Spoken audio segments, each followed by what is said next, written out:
morning. Happy Sunday. So I think we are towards, the tail end of the game here. And of course, there's still the DLC content, but this is sort of where we are. And while I say that, I should let the game load because it does take a while.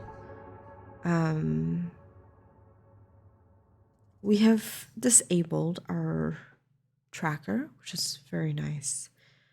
So now we no longer have, Ethan on our tail, and we no longer, hopefully, right? We don't have SNARP on our tail either. And now, what the events that transpired at the very end of the last stream was that, during our research, if you would,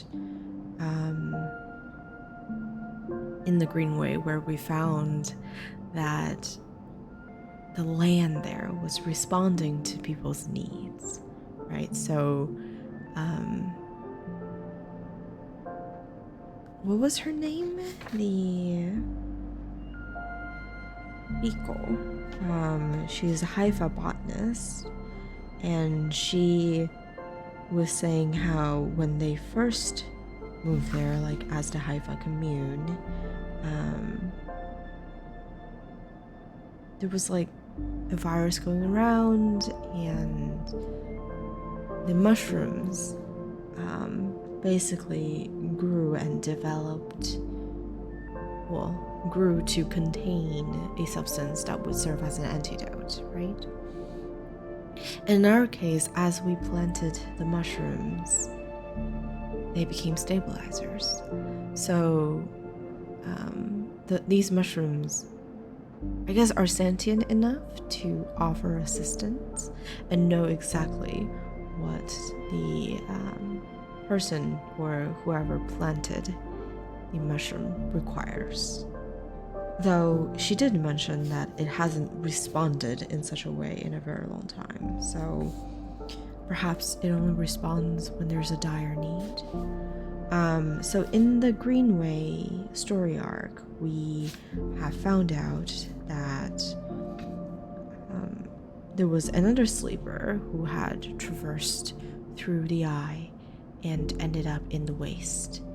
And we found out that that sleeper was the lover of Ashton, who was the culprit of why Ankita is stranded, right? Because he cut away the ship mind so that the sleeper, his lover, could stay alive. If anything, that was the choice that I regret the most this whole game, in that I called over Ankita the day immediately as I found traces of Ashton. I feel that had I walked in by myself, the violence may not have to have happened, right? And the sleeper perhaps didn't have to die ultimately, because in that conflict, Ankita did unplugged the sleeper, if for the lack of a better term. So we still need to, if you look at the quest list here, we still need to talk to Ankita about what had happened and potentially have a heart-to-heart,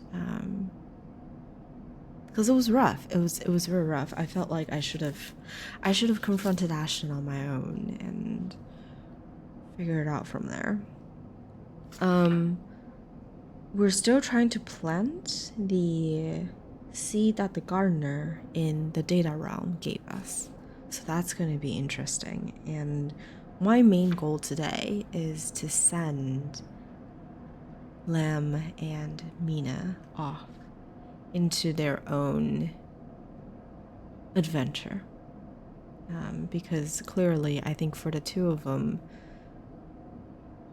they've wanted to get off the eye, and they have this brilliant dream of the future that may be on a separate realm. Good morning, Boomer. How are you? Or good evening, I think. You're in the UK. Afternoon? Good afternoon. How are you doing? Time zones are hard. I hope you're well. Cool. So yeah, we're back to reading a lot today, and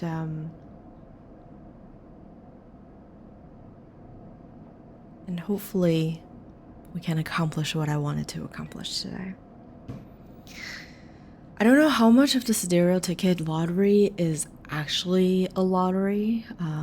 We might need to reserve a 6-sided die. I mean a 6 for the die there. But we shall see. Alright, what are we doing? Oh, that's right. They are rotating the sidereal horizon into the hub so they could send it off later. The shipyard, I believe this is the ticket draw. Exactly. Okay, so we have a few cycles to go there still. And then I think overall we're really doing quite well on resources. Alright. Where should we start though? Maybe let's talk with Ankita. She should be here. I thought she's here. Where is she? Ankita, you murderer. Are you at the ferry? Are you in Greenway or are you... Oh, this is the Ambridges. Okay. I see. So she is still trying to process it on her own, which I entirely understand. All right. She needs time. We'll give her time. So in the meantime, why don't we...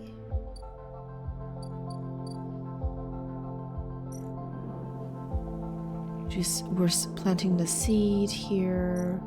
Haifa Labs. I don't really need stabilizer quite yet. We should plant the aviary, I think. Or we could go back and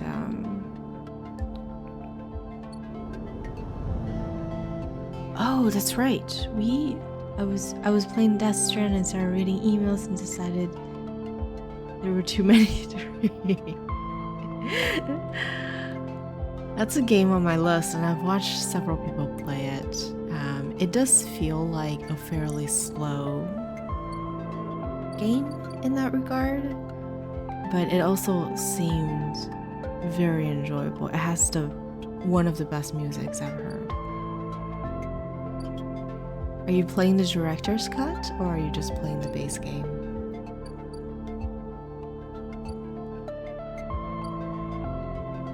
What did I want to do? There was someone that I wanted to talk with. Oh, Overlook Bar. There we go. All right.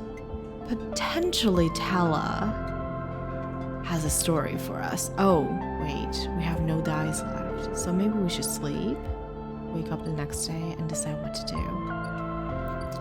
Yannick, Mingy, repaired unit. Here. Feed the cat. As always.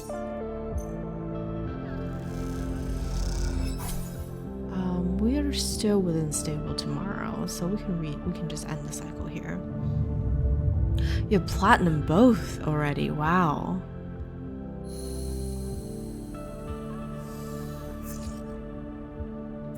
That's a great roll. All right. Did that take long? I feel like, from what I know of Death Stranding, it felt like a very just hour-wise long game. You restarted DC. Let's see. Very nice.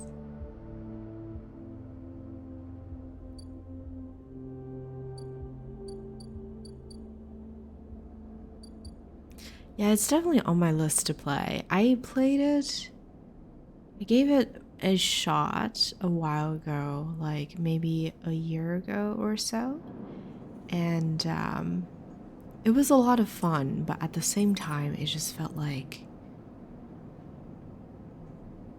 maybe I needed to give it more time to get used to the control, because I have to play on keyboard and mouse, and so I found myself holding down on certain keys at all times as I walk.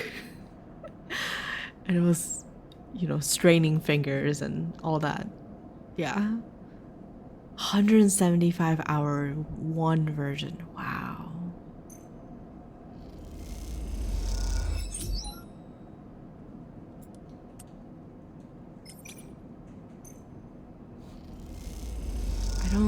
I'm trying to think the last game that I played where I actually spent that much time in it. Probably Civ 5. It gets better when I get vehicles. You get a truck, huh? Yeah, and I was terrified when I like, it's been so long since I played it, but like when the black goo starts happening, it was very stressful. I'm sure with all things, the more that you play it, it gets better, but I do want to go back because the premise seems so interesting, and I believe the story is great. I heard it has great stories. Tella's as good as her words and happy to throw a shift or two your way. The pay isn't great, but tips can make all the difference. Oh. Very American system when it comes to restaurant pay. Alright, I see. Good service. The overlooked clientele can be a tough crowd, but you have Talla's backing, and that means a lot. Alright. So we're just gonna keep going. Until we finish the wheel here, and then, oh, perfect. And see if there's a story with Tella that we can unlock. Alright. Yeah, there is. Excellent. I love stories. You stream on YouTube. Oh. Are you no longer on the Twitch platform, or are you separating games so that you only do Death Stranding on YouTube and other things here? Overlook, a favored hunt for spacers. You're on both. Ah. So do you do multi-streaming then? Like you stream it on both places at the same time?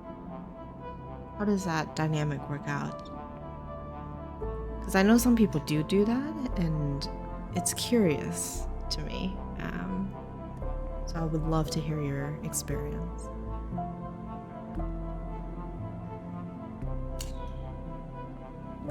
The Durell slices from the bottle into...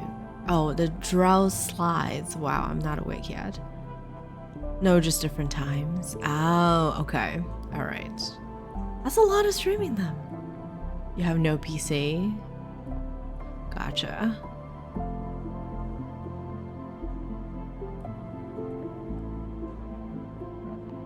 The Durell slides from the bottle into the lumpy recycled glass. A pale grassy yellow under the overlooks warm lights.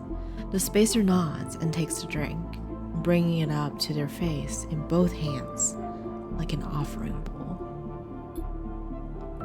This is the good stuff. The stuff Talla says is aged in wooden casks, stored in some closed-off part of the old station, among corroded wires and softly looping systems. Though sometimes it is hard to tell if Talla's joking. Either way you liked pouring this stuff, it gets on your fingers, and if you rub them together, you can smell the mossy drink, cut through with aniseed, mushrooms, wood, as the alcohol evaporates. Oh.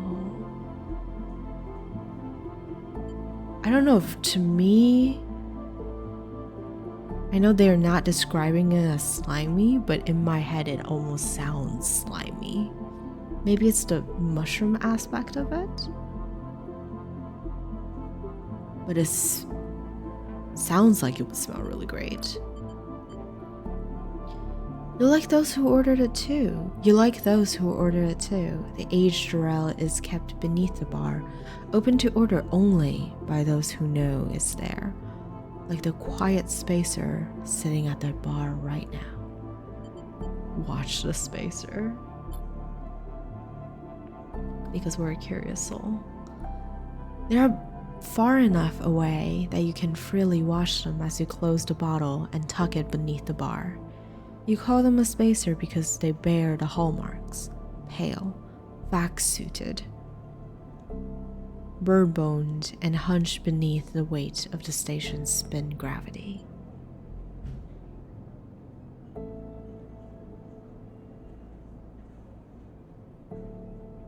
Wow. Good for you for keeping up with that schedule. But the closer you look, the less you see a type. Pale eyes, almost gray, but kind. Delicate fingers that lightly drum the bar as if it was an instrument. A shock of black hair, almost covering the forehead scar. Forehead scar? Harry, is that you?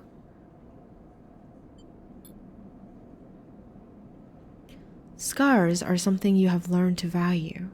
They are what marks out your body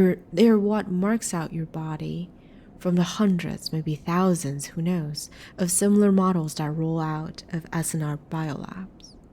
You find yourself rubbing one on your forearm, a rough little split, something that on the good days you might think of as a mark of defiance.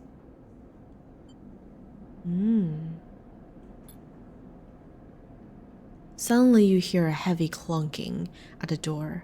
It creaks open, and a huge cylindrical metal tank tumbles through, slamming into the floor. Shit! Tala breezes in from behind it, a whirl of hair and bright eyes. Shit. Tala? Sleeper, she ducks behind the bar and comes over. Can you help me with this? You look at the huge metal tank suspiciously. How did you get that up here?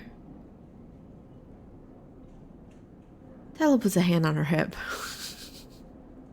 That seems to be her resting gesture. Are you going to help me or what? You come around the bar and get to one side of the tank. Okay, says Tala. On my count, 1, 2, 3. You both heave the tank up to standing. Somehow, you hold it in place, struggling to keep it steady. Where is this going? In the back, comes a voice from behind the tank.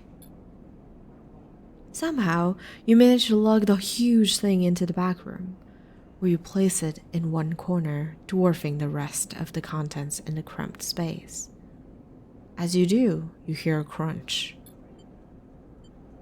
Gosh. You stand back and look at the expired rations oozing out from under the tank. Oh shit. Tala looks at you apologetically. I know you like those. Good riddance. Tala smiles. Oh good, I thought maybe liking expired ration was some kind of sleeper thing. No one likes expired rations. You push the crushed rations to one side, and that's the end of that. Tala looks exhausted and rubs her shoulders. Francis, I swear to... Francis? Francis! I mentioned him already. My guy on the door. Deals with suppliers. Tall. She sighs. He was supposed to be back from... Etienne's? Oh, Etienne's up in the Greenway by now. Back with our Jarrell. She leans against the tank. It seems like he's lost again. Or joined the Haifa commune. I mean, I am keen to join the Haifa commune myself, so... We need that Jarrell. There's 4 other bars near here, and the spacers sure as hell don't come to the overlook for the ambiance. She looks through the open door to check if anyone can hear her. She knocks the hollow tank. So I'm taking matters into my own hand. She smiles. Welcome, sleeper. To the Overlook Distillery. Oh, she's making moonshine. Okay. You look around the dank back room. You must be joking. She gives you an unimpressed look. Where's your imagination? This will work. I need some help though, she shrugs. You up for it? She knocks the tank again. Could be fun? Happy to help. Okay, she grabs you by the shoulders. I'm excited. She turns around and looks at the tank. I reckon we chop this thing in half. 1 half for fermentation, the other we turn into a still. We'll also need to gather the ingredients. She turns back and looks at you. You look more like a chopper than a gatherer. She smiles. So how about you build the still? You build the still and the tub while I work on the rest. Oh wait, sleeper, I have an idea. Tella is grinning now and it is making you nervous. To make up for the rations. How about we put a kitchen in here too? Will it fit? We'll make it work. She turns back to the tank. This is gonna be great, she says to herself. You look at the dented tank and the bare room. At least she has vision. In a place like this, having vision is beautiful and tough and rare. Tella nudges you out of the back room and closes the door. As you go back to the bar, you hear the banging and thumping again. The spacer finishes up their drink and nods in your direction as they leave. You can't quite tell if it's the gesture of sympathy or good luck. So much for a quiet shift. Okay, so I guess we are helping Tella make moonshine. I don't really need the money, so I guess we're building a distillery. Oh, it's +2. I don't really... Could be fine, I guess. If anything, it's just... Oh, nice. Okay, great. And we're back at the waiting game. Yet again.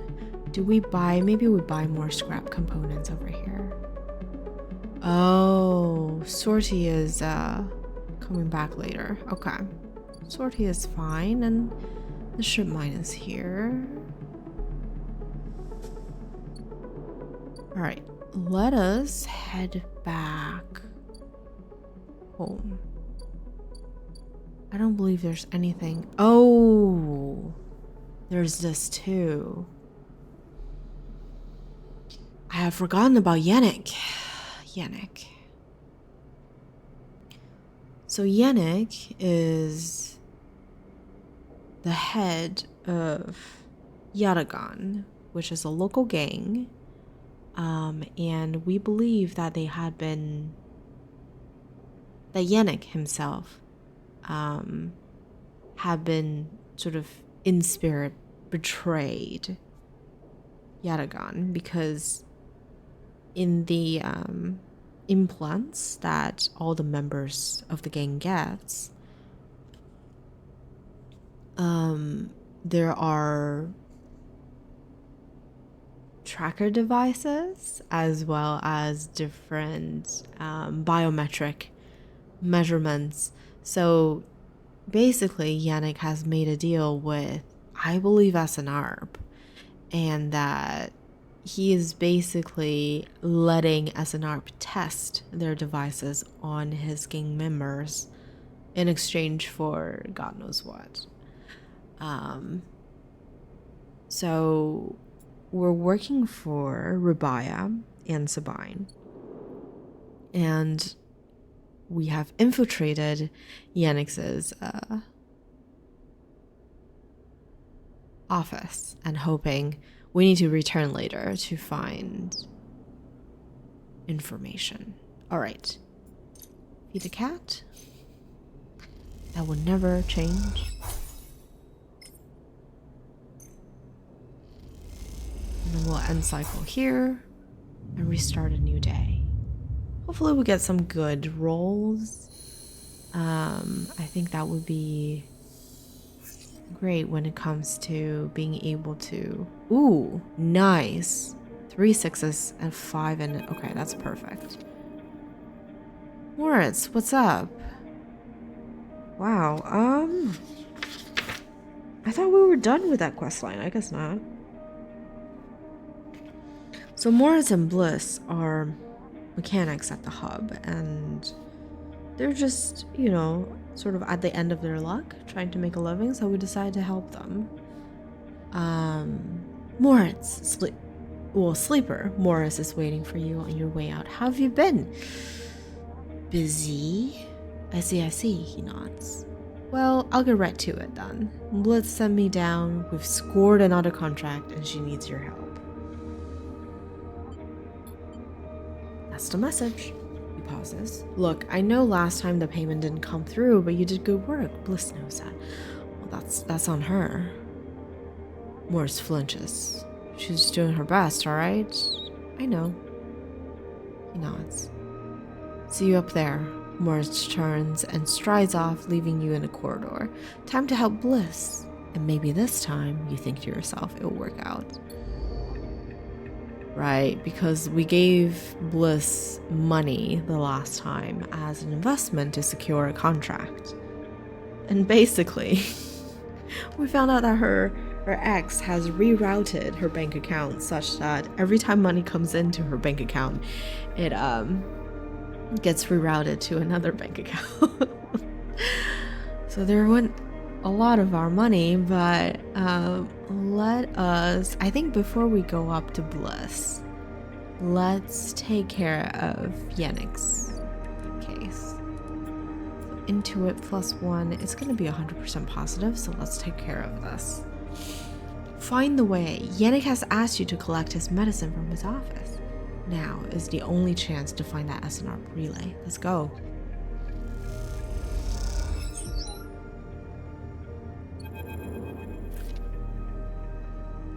You look at the countermeasure on the drawer.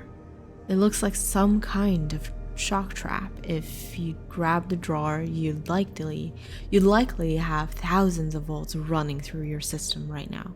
Wince. Once you find the anchor points... Huh? Once you find the anchor points, it comes away easily enough. You prise it from the drawer quickly and quietly, then listen for footsteps in the corridor outside. Nothing. All clear for now.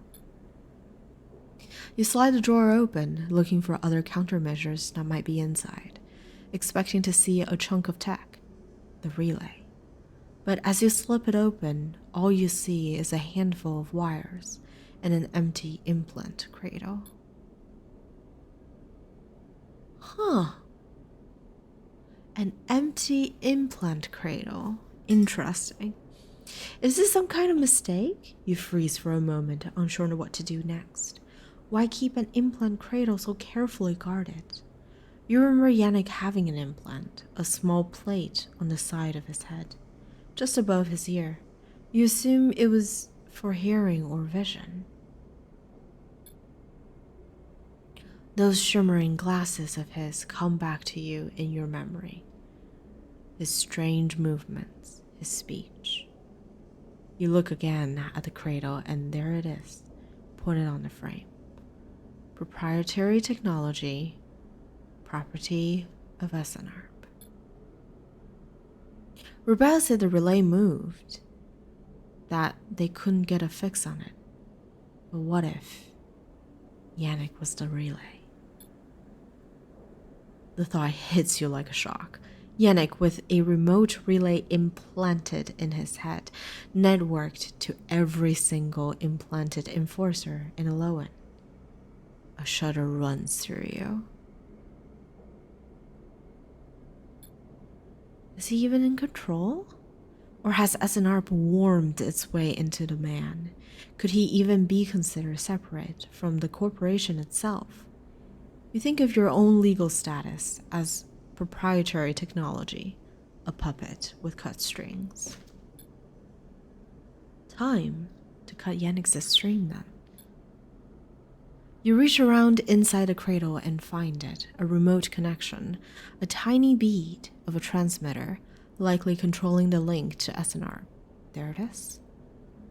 You pause for a moment, then you squeeze it, snap it from the frame, and it crumbles, sparks, and dies. It takes a moment before the shouts come, before the scream, and you're already on your way out, down the corridor, down through the unit that serves as the lobby to Yannick's office. Then out onto the walkway where Yannick lies still, enforcers gather around him, bemused. Bemused? Approach. You push through the crowd, and there he is, still crumbled. You arrange him a little, lie him down properly, feeling how thin his body is under his suit. You wonder how long he has been like this, a puppet for Essenarp. With the connection caught, nothing remains but his body, which means that Yannick, the man, was gone a long time before now. So he was just a flesh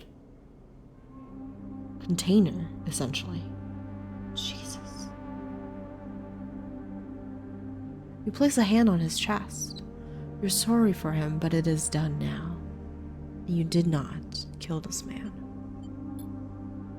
You've seen enough. The connection is cut, and whatever Yannick was, or had become, is gone. Your anger is a hard core in your chest, and all of it is focused on Essenarp.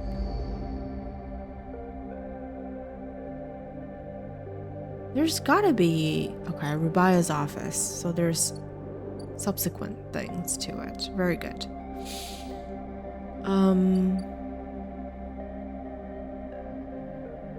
Oh, there we go.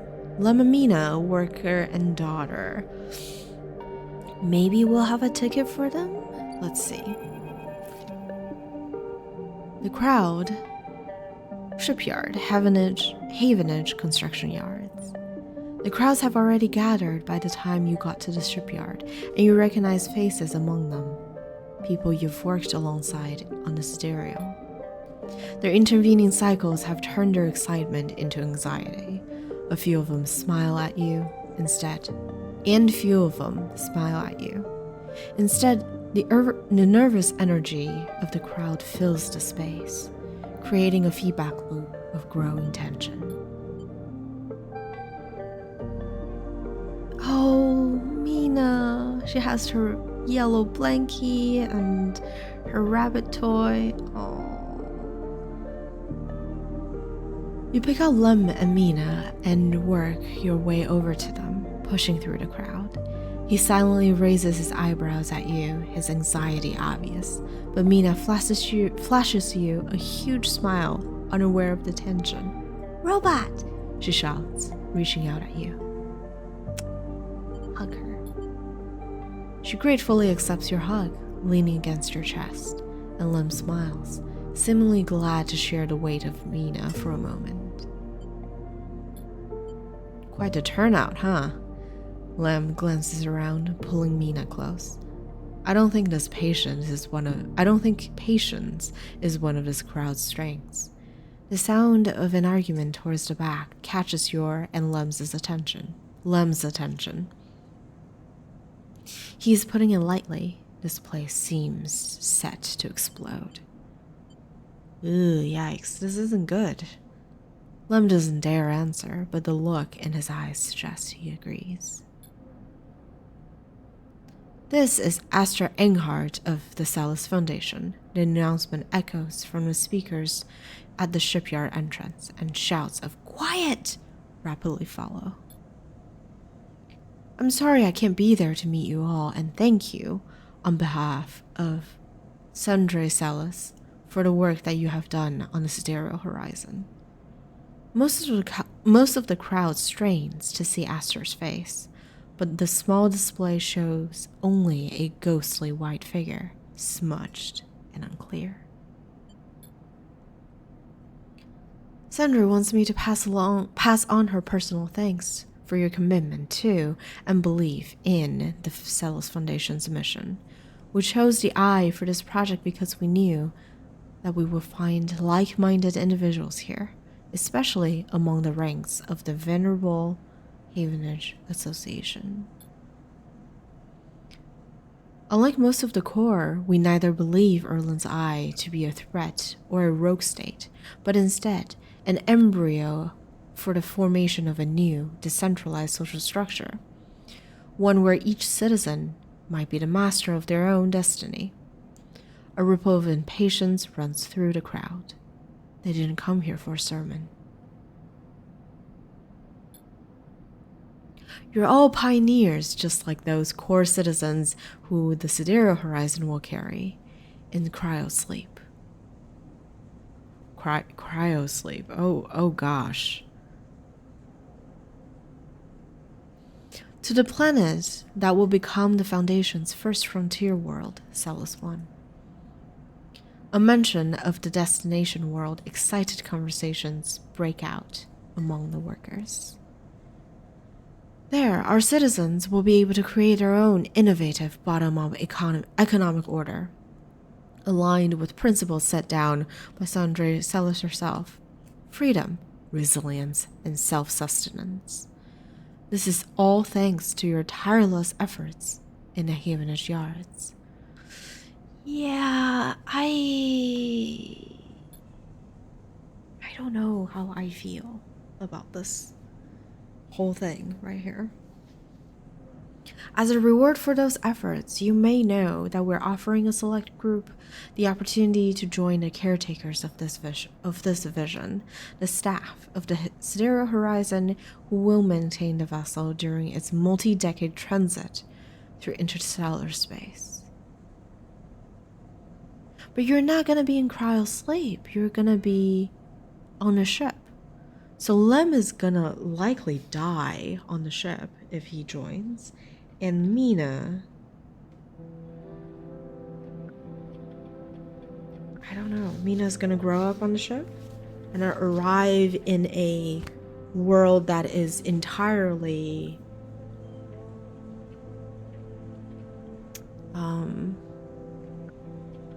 Ben just planted acres of bananas. It's okay as long as pizza isn't involved. I don't mind bananas.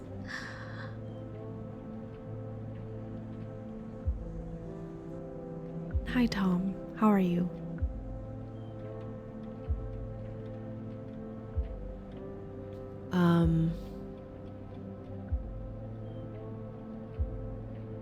Yeah, Mina's gonna work through, the journey of the ship and arrive at a completely barren world. I mean, it might be lush, but they still need to, my brain is like functioning in Japanese today, kaihatsu, but it's not. That's not what I meant. But they need to pave roads and bring civilization to the place. Unless they're thinking of like generations beyond, I really don't think that's that much better than the Eye. This draw has been performed at random by the central AIs of the Foundation, and is final and binding. Please note, only licensed contractors of the Foundation are eligible for this draw. I know you have all been eagerly awaiting this day, and without further delay, I will now read the Celis identification numbers for those chosen for this great honor.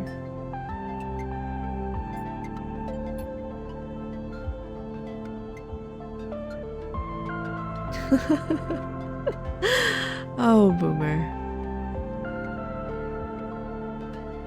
Sometimes I feel the same way as your emote. I'm just chilling.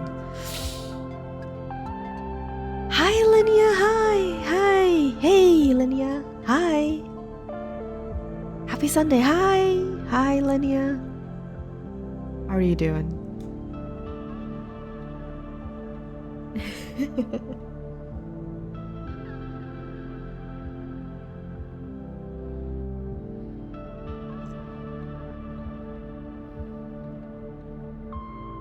You took a nap. That's good. Nap is good. I think I'm gonna probably allow myself to have a nap today too. I don't know why, but I've been so tired recently, and I can't put my hands on why. I sleep plenty. I'm eating well. Just sleepy. I think it's the sudden weather.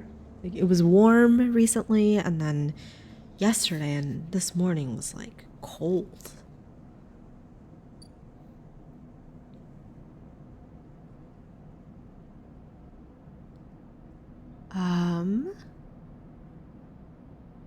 Oh yeah, yes. I wanted to. All right. I'm gonna flush this out a little bit more because I'm very torn about whether or not. Let's finish this dialogue and then we can talk about it. A murmur runs through the crowd. Sallah's identification numbers? License contractors? You have never even heard the term mentioned. Is this something you were supposed to be assigned? You glance at Lem, and his eyes are fixed forward, wide and shimmering. All around you, people are speaking hushed tones like a rising wave. The narration writing is insane in this game. Aster starts reading out sequences of numbers and letters, and panic begins to set in. No one seems to know what is happening. Somewhere near the front of the crowd, someone shouts in celebration, and everyone pushes forward. Lem? You turn to see Lem, still staring forward. Mina is scared now, and the shouts start. Daddy? Oh no. Someone throws something at the entrance and it rattles against the shipyard doors. You see, for the first time, Haven and security stood on either side, scared, arguing between themselves. You feel the anger rising in the crowd. Lem, let's go. He doesn't move. They might call my name. They might call names. I can't. Mina tugs his dog tags. It's not happening. Lem blinks rapidly, then turns to you. He opens and closes his mouth and looks down at Mina. He sees the fear in her eyes and understands. It's time to go. You lead Lem and Mina out, shoving people aside. As you do, you hear the sound of scuffles emerging at the front of the crowd, of metals canisters bouncing off the shipyard walls. You keep your head down and walk away, the sound of Aster reading off the ciphers, echoing above the chaos like some strange mantra. When you turn to Lem, there are tear tracks running down his cheeks, and Mina is sniffling into his jacket. You feel the sadness rising in you too. They screwed you, screwed all of you. You were never even on the list. The feeling is as unpleasant as it is familiar. You stare ahead into the tunnel as the security sirens sound out, a signal for the coming violence.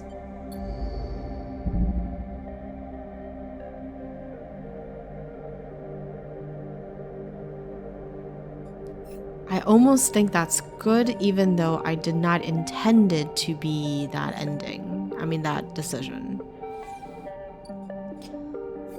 Okay, so a little recap. What happened there was that we were building this ship, right? The Sidera Horizon, as you can see, this giant ship right here. And one of the things that was made as a promise to us as we made the ship was that, all of the workers on the crew would have a chance to enter into a draw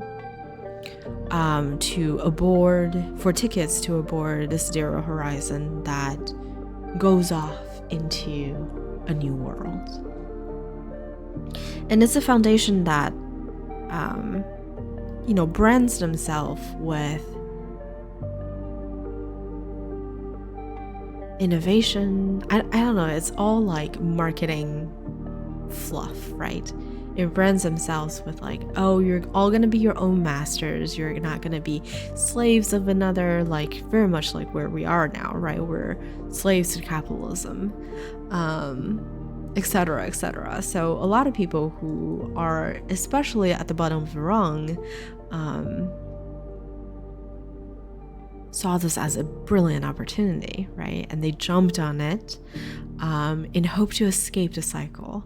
And Lem, the father with the daughter, was one of them. He was hoping that they could board the ship and, Mina, the daughter, would at least have a brighter future ahead of her.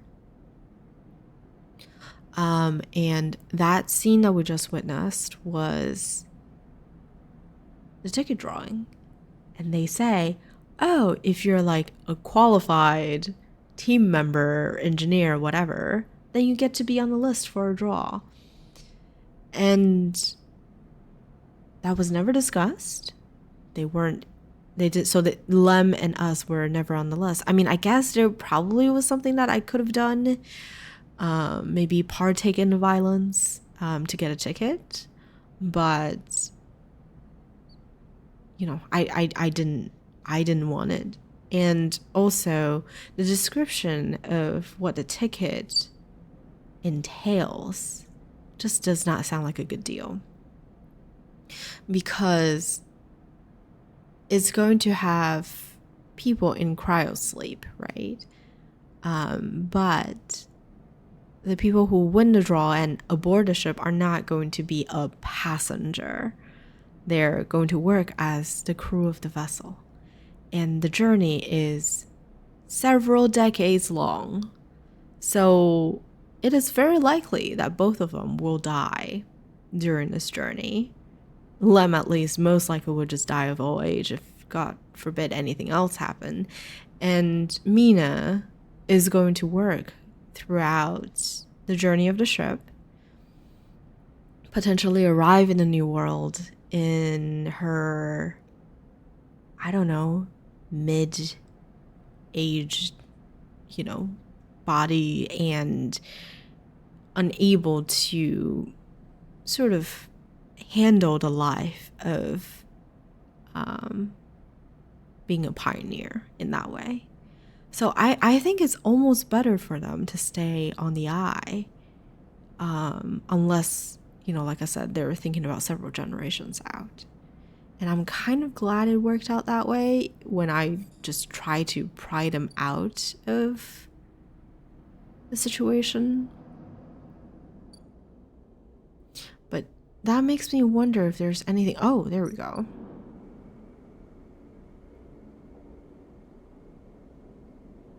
Lem's out. There's a note on the door of the unit. Sleeper, gone to find work. Lem. Oh, Lem. Oh, Lem. Okay. All right. So Rabaya is on hold. Lem is probably processing his own feelings. We agreed that we would help Tella make moonshine. What happened to the people across? Oh, I guess. Let's see if Ankita has anything to offer. Have you done thinking, Ankita? Yes, she has.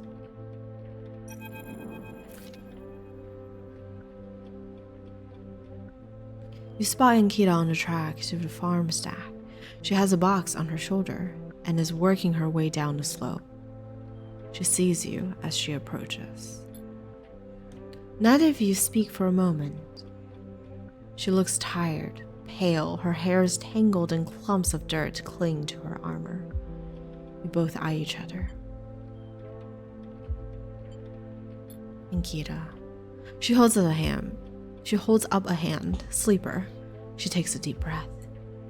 Hi, Sam. Hi. How are you? Sam, hi. Happy Sunday. How are you doing?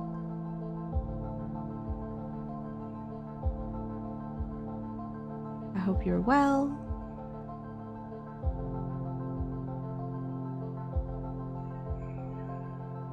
You found a counterpart to my buff bird. Heck yeah. Yes. Strong birds unite. Very nice. Now you're a strong pigeon. You've always been a strong pigeon. You're so buff, so strong, so inspiring. Are you working out with Ben? How is that going?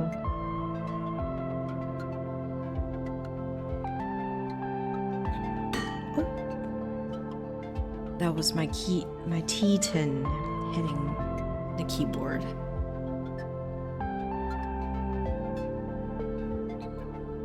She holds up a hand, Sleeper. She takes a deep breath.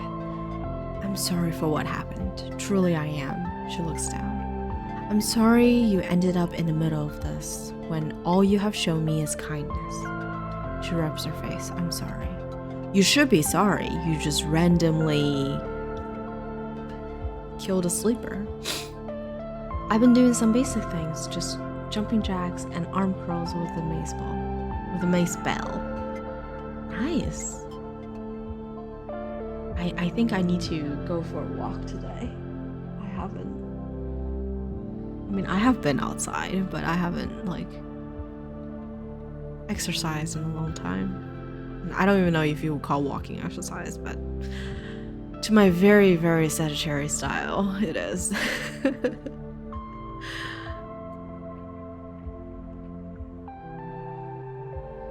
Enjoy the lurk, Tom. I'm gonna make her feel bad. We're gonna stay silent because I think there are so many ways to approach and diffuse the situation that she was in, and she chose literally the worst solution. It was terrible. For the sleeper that, she stares at the floor. I'm sorry. She looks up and away, not meeting your eye. What you did is unforgivable. She looks at you. I understand. Ankita. I understand. Ankita shifts the weight of the box on her shoulder. I've been preparing for, she grimaces. Look. She sighs. Can you come with me? It's easier if what? If you see it, she finishes. It's just down this way. Ankita leads down the dirt path between the pillars. There is a wind passing through the greenway, a quirk of the air currents the biosphere maintains. Oh, okay. Let me read that again. There's a wind passing through the greenway, a quirk of the air currents the biosphere maintains, and it ruffles the leaves softly. The sound makes the silence more obvious, more complete. You try not to think of the last time you were here. You have been trying not to think of it for the past few cycles. The image of the sleeper, sprawled, twisted open, and connected to the strip mine, has been hard to forget. You realize Ankita is leading you back there, back into the drum at the center of the stack. You pause, trembling a little at the threshold. She turns. What are you doing? She looks at you with empty eyes. What needs to be done? You stand on the threshold and look up at the tanks, green and wet, some glowing with flickering grow lamps. You look down at Ankita, suddenly so small under this hulking ruin. The smallest she has ever looked. She places the box down. Follow her in. You follow Nkita into the stack through a low tank, entering the drum at ground level. It is just as beautiful as you remember, but it barely touches you. Instead, you check the apertures of the tank for the glint of a weapon. Okay, hold on. I'm gonna look up this word. Is it define, I think was the command? Apertures. An opening gap or hole, usually small and narrow. Okay. Instead, you check the apertures of the tank for the glint of a weapon or a shadow among the moss.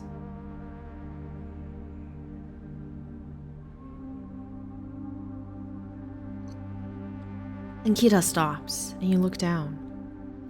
The mossy island at the center of the tank is clear now, the equipment cleared away. In its place is a mound of dirt, loosely covered with moss. It is the grave of the sleeper. Ashton's rifle stands straight, half buried in the dirt at the grave's head. Ashton's rifle. Is Ashton dead too? Ashton's dead too. Yeah, she killed both of them. I buried them together, Nkita says without turning. You both stand there in silence for a little while. I still find it very hard to forgive her, honestly. And she is probably the only person that I don't entirely empathize with this game so far. I mean, yes, there are other shitheads like Harden and stuff, but she used the sleeper as a hostage to kill Ashton, and then she also killed the sleeper in the process. Like, is losing the ship mine that much of a revenge? I mean, that worthy of such a revenge? I don't know. You think of a question you could ask about Ashton, about the sleeper.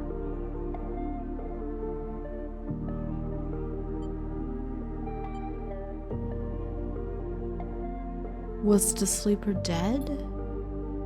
She takes a moment to respond, and for a moment, you think she won't, but then the words come gushing out. Their body was long dead, that much was obvious. After you left, I checked them, but there was nothing. No signal, no function. The shipment was the same, dead. I don't know if Ashton's plan would have worked. He seemed desperate, but that doesn't mean it wasn't fruitless. She pauses, unsure how to continue. I don't think he was lying, but you have to understand. I have crew members double-cross me, undercut me, rat me out. That's the business.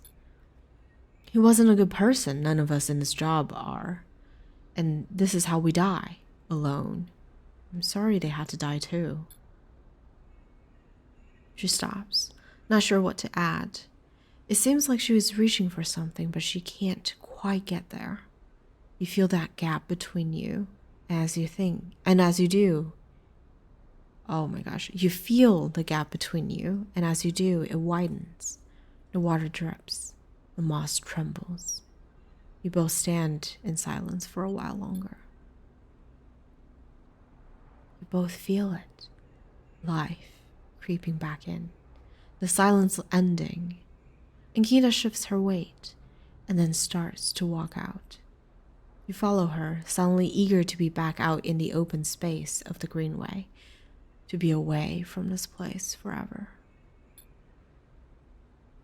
I mean, I think there's quite a bit of things going on here too, emotionally.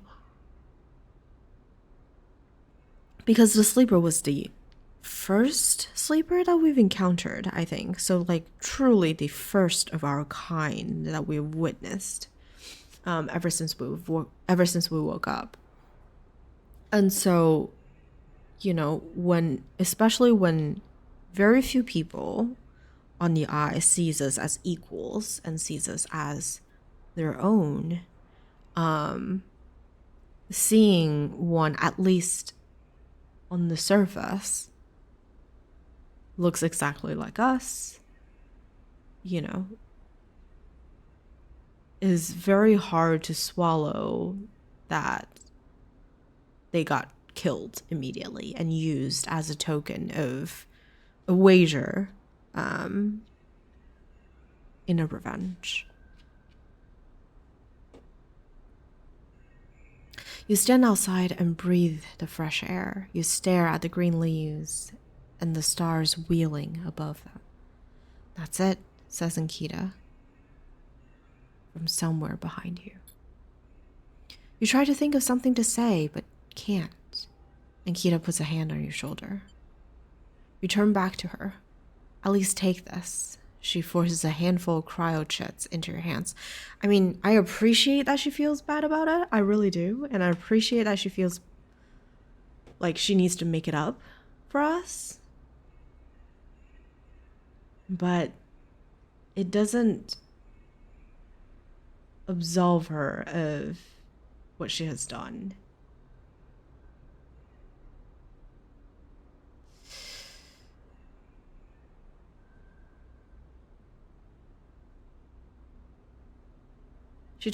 You turn back to her. At least take this. She forces a handful of cryo chits into your hands. It's what I owe. In life? Is that what you're trying to say? Like, this is the weight, the cost of the sleeper's life. A handful of cryo chits. That's awful. That's just awful.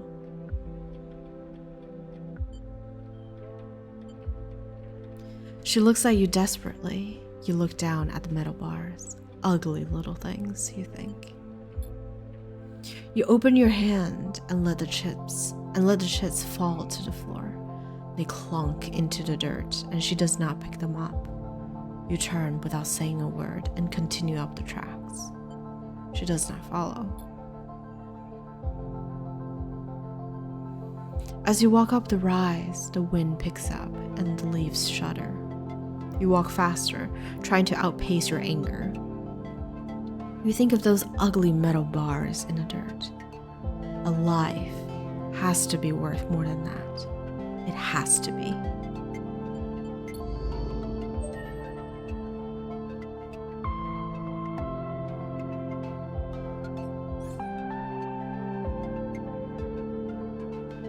You know what? I ain't mad. It is what it is, you know?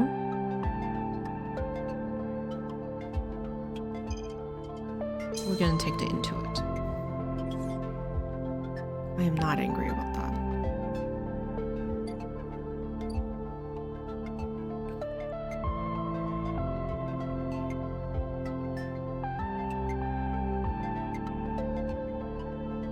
I mean, I am upset. I am upset at Ankita and how she thinks that's okay. But like, it's an awesome bot command. Yeah, it's great. I mean, sometimes it doesn't. It has a limited vocabulary. There are definitely things that I couldn't find, but it's good.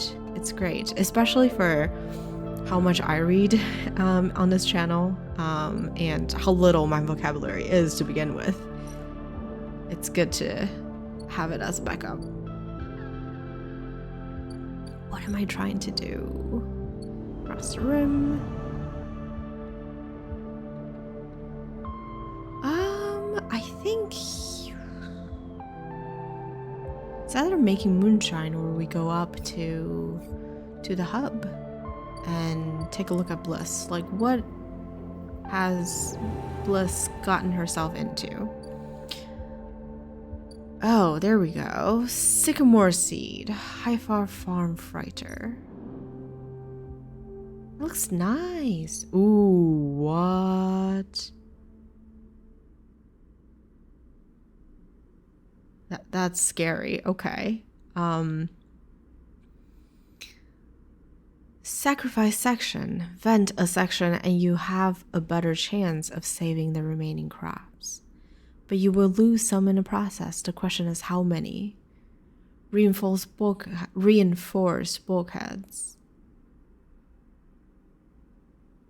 Welding in a zero-G farm is tricky.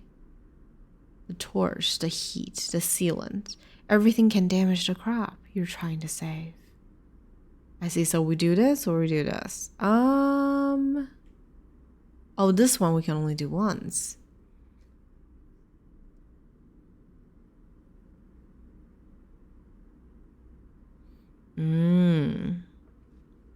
All right. I think we try to save all of them. I have a soft spot for...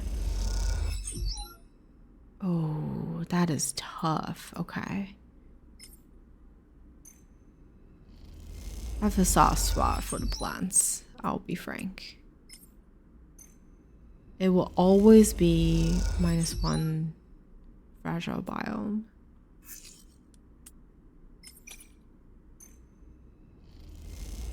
We can finish this next cycle. It's not that big of a deal. Okay. Anything to do in the lounge except to drink? Nothing. All right. I guess we go back home and we try to eat a little bit. Minky, maybe we'll go to Emphasis Stall and have him feed us.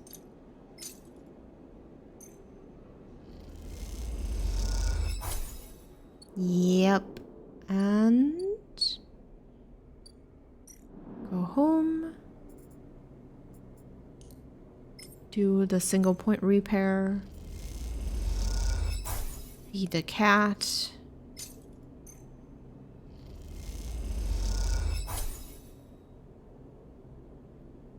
The string crunches up the crackers as you watch. Sometimes they'll let you stroke them, sometimes not. I keep thinking that, like, if we keep doing this, eventually we'll get another cutscene with the stray, but none has happened so far.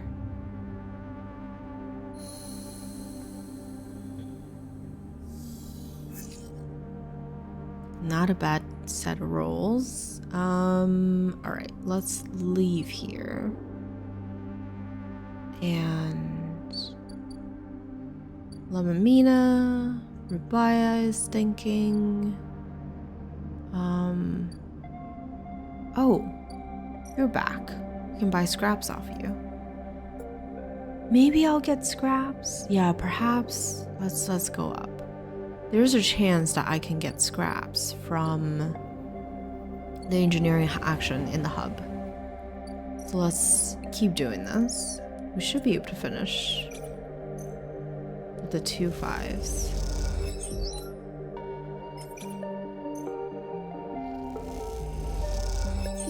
Here we go. Perfect. You and Bliss are floating in the bay's airlock, waiting for it to cycle. You pick a few leaves from your clothes as you wait. They float around the chamber as if carried by a lazy wind. Clean work. Bliss bows a little. Well, thank you, Sleeper. You didn't do so bad yourself. She checks her tool belt. Seems like we're getting into a good rhythm. The now familiar sequence of clunks and rattles sound out, and the door hisses open. The moment it does, you know something has once again gone wrong. Okay, Bliss.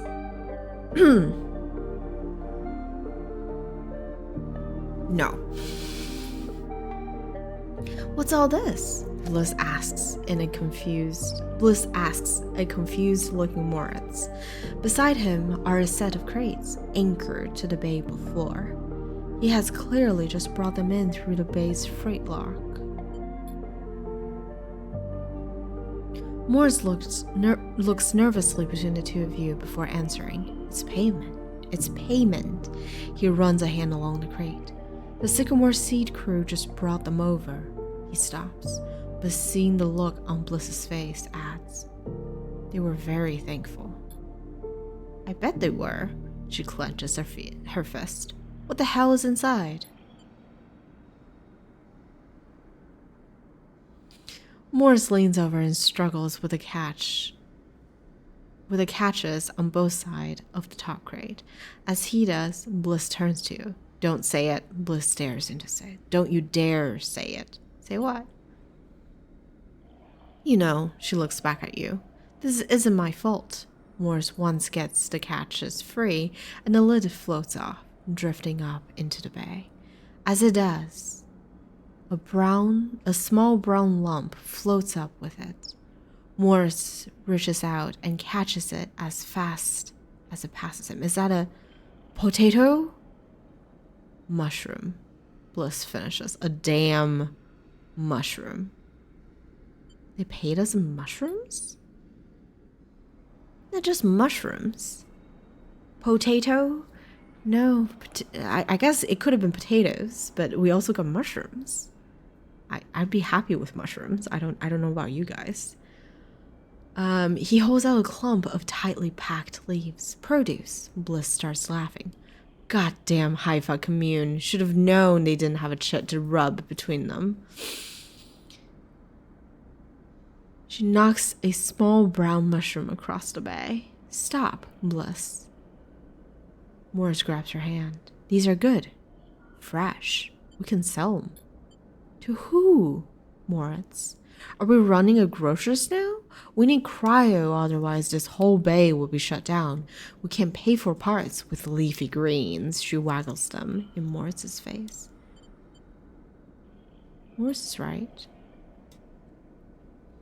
Bliss raises an eyebrow. Fine, maybe Morris is right, but what do we do between now and market day? She rubs her forehead. What a joke this place has turned out to be. Morris closes up the crates and starts moving them. It isn't that bad, Bliss. It's a step in the right direction. He glances at you, looking for backup. They'll sell well. Bliss sighs. Looks like I went into business with a couple of wannabe farmers. She laughs. Prove me wrong, then. Show me this is a windfall. She kicks away towards the new patched together terminal. Until then, I'll be working on how to keep this place open. Morris mouths a thank you and goes back to moving the crates. You'd better be on your way too.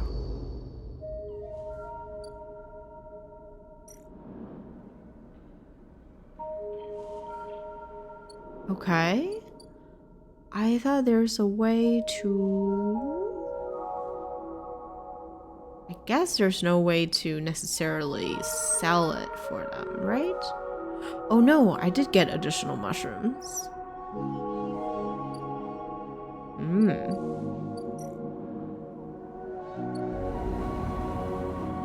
I know there's a place to sell mushrooms, the import-export place, but it doesn't have what I want.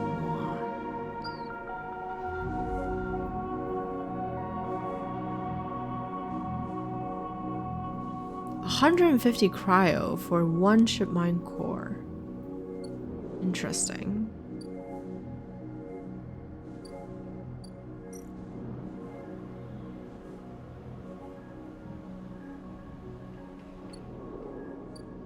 Okay, let's re-roll. What else do I have to do?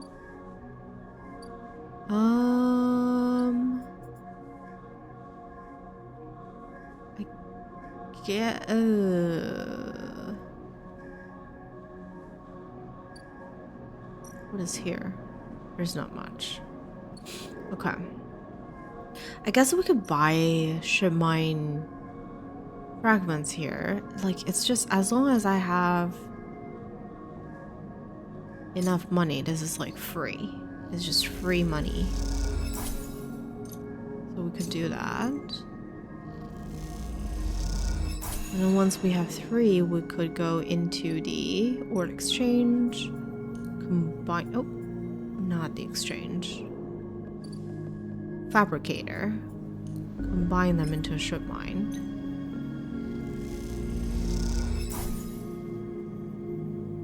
And then we can sell it for 150. So that was like what, 96 crits for 150? It's like, it's not bad. There we go.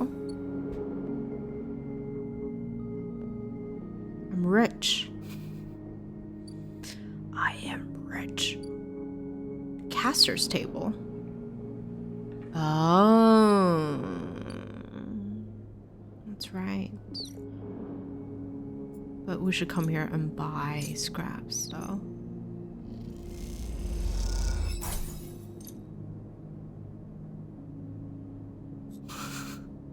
I don't want ship mine fragments.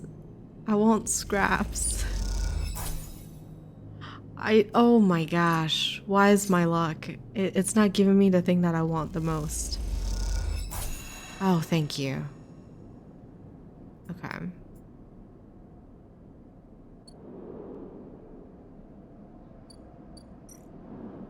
We've bought all of the fragments over here too. All right. What else is there to do? I guess we could always go and plant more mushrooms. I'm like running out of things to do. Let's see. Enter the greenway. We've planted the seed and waited for it to grow. We are waiting for Yannick. Bring mushrooms to Briar. Help bliss complete. Improve the overlook. Hi Kai, welcome in. Happy Sunday? Saturday? Sunday. I think it's Sunday where you are.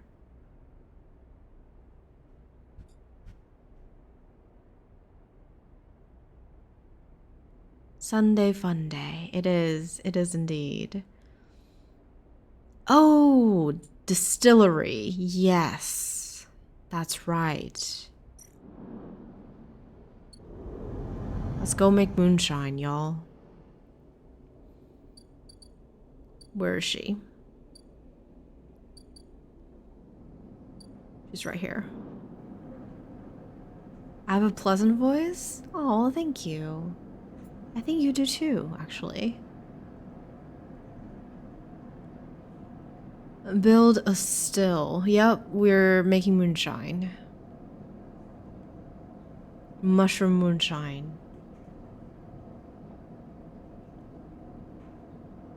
And Lenia too.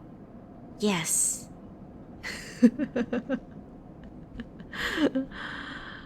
You'll need to cut Talus tank down and turn it into a still with a fermentation tub, as well as setting up the room for distilling. It's a big job. Well,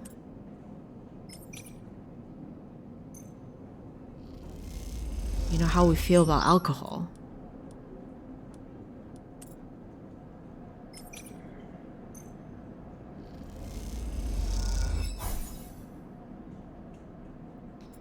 Do you think I could potentially... that's a decent enough chance.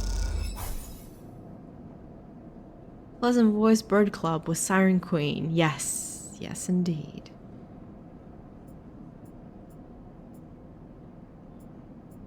I have a lot of mushrooms. I don't even know what to do with them. Well, who else is taking drill caps? I don't think anyone else is. Emphasis on taking them anymore. Right? Nah, he's not.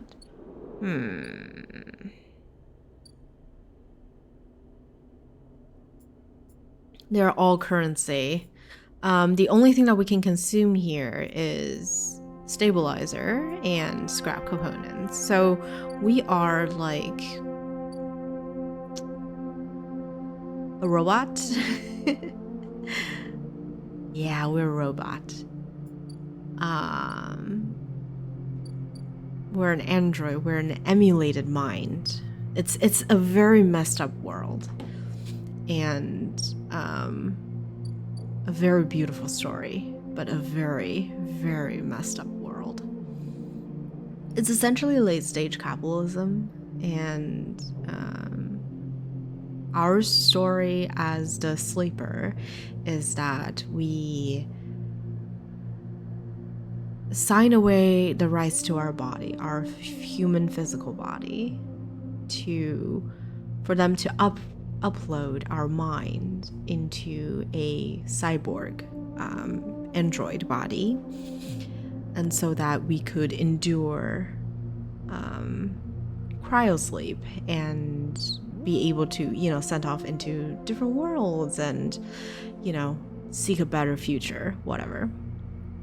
And the system is designed so that everything goes back to the company that sells the services. In that the cyborg android body is designed to break down over time, and we require a stabilizer to bring us back into stable condition.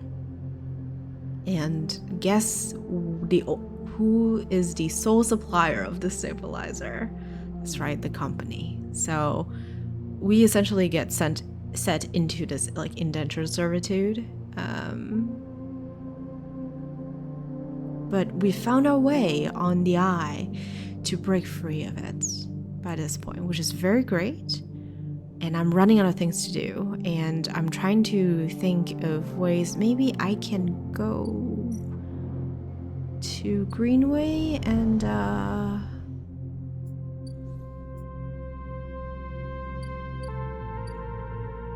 don't know.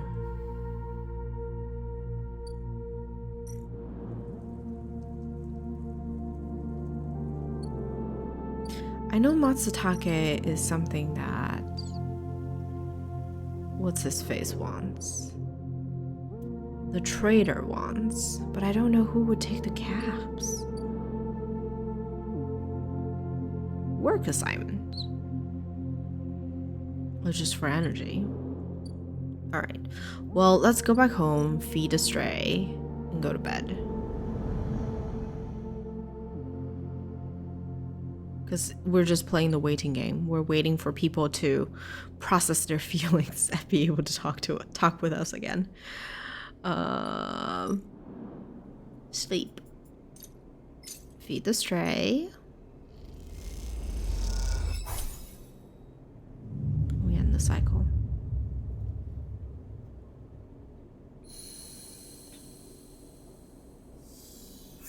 Ooh, shit.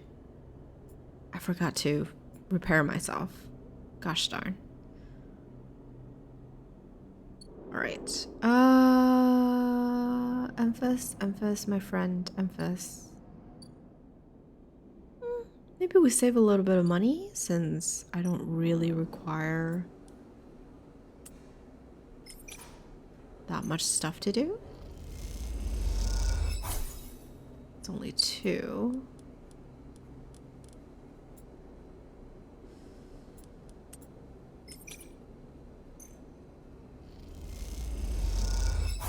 There we go. Full energy, very good.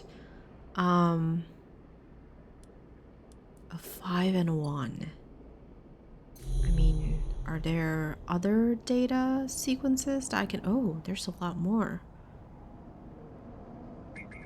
Even as agent, 2 and 3.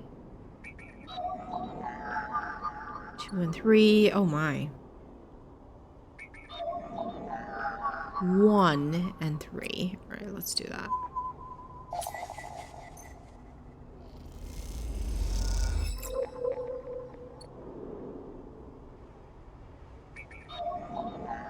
This is also 1 and 3. All right. Anything on this side? No.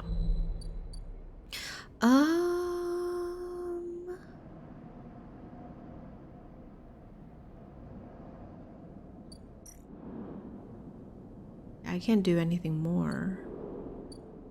Do we go back to mushroom farming? Embrace that destiny of ours that we could have... that it's always meant to be? Perhaps. Let's go back to mushroom farming.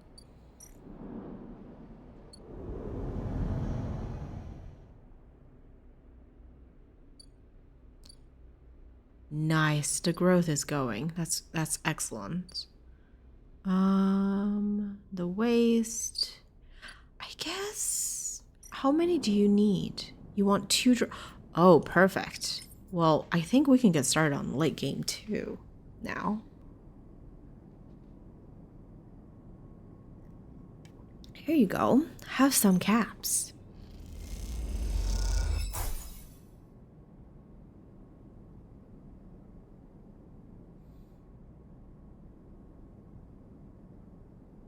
Okay, how many do you need? Oh. You came. Peak smiles as you walk into the Climbing Briar's cargo hold behind a glooming Ash. Ash is always gloomy. They brought mushrooms. Ash tosses the mushroom's cap into a crate, raising her eyebrows at Peak. He gives her a look. Thank you, Sleeper. They pick up one and sniffs at it. Are these edible? Try it. Peak squints at you and the mushroom before delicately putting it back down. I'll wait. We're not so used to fresh produce. Ash is securing crates as she speaks and doesn't look up. Hawthorne doesn't have much time in the way of farming. Hawthorne? The installation we grew up on. Ash wipes off her hand on a rag. XPR loves to name their property after natural things, but that's about as far as their relationship with plant life goes. XPR? I have so many questions. This an interrogation? Yes. Please give me knowledge so I can decide what I want to do. Alright. So they came from Hawthorne.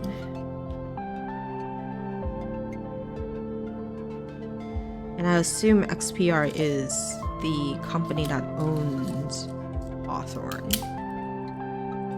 This interrogation? She glares. Either way, we're done with that place, which is all you need to know. Ash leans back against a crate she was securing. We're going to need more than a few mushrooms if we want to help those refugees, though. Why are they trapped? You tell me. It's your station administration that set up the cordon. I'm still a second-rate citizen here, so... Peak gives Ash a look. Sorry, she looks at Peak. I know this isn't on you. Ash stands and walks over to the mushrooms he brought, placing them into a small container with care. The problem isn't just getting supplies, it's getting them through to the ships. Can't you just fly around? And get the Briar seized for breaching quarantine? No thanks, she laughs. We were lucky we got here before the cordon was set up. That's the only reason we're on this side. Why is there a quarantine? Peak jumps in. The Eye has a closed-loop life support system, just like any orbital installation. Any unfamiliar illness or significantly increased strain on life support could cause a cascading collapse on its systems. Ash scoffs. Are we making excuses for these bureaucrats now? Peak turns. We're being realistic, Ash.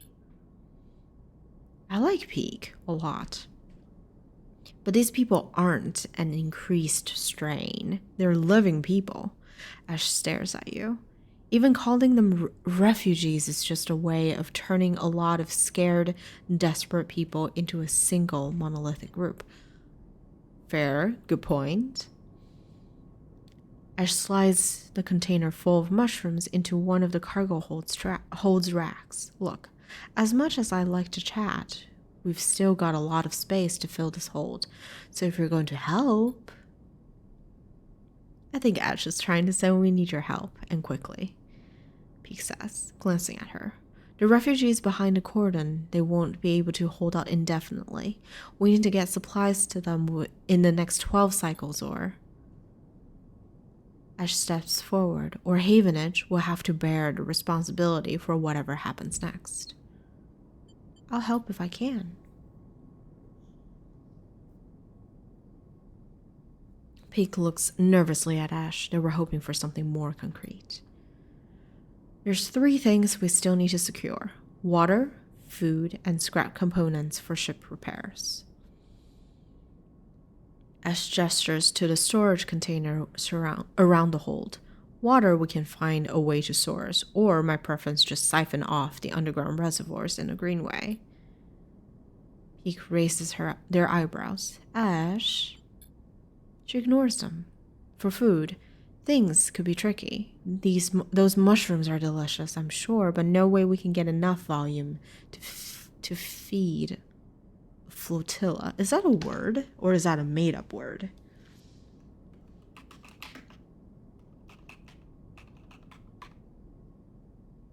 Oh, it is an actual word. Okay. A small fleet of warships, usually the same class.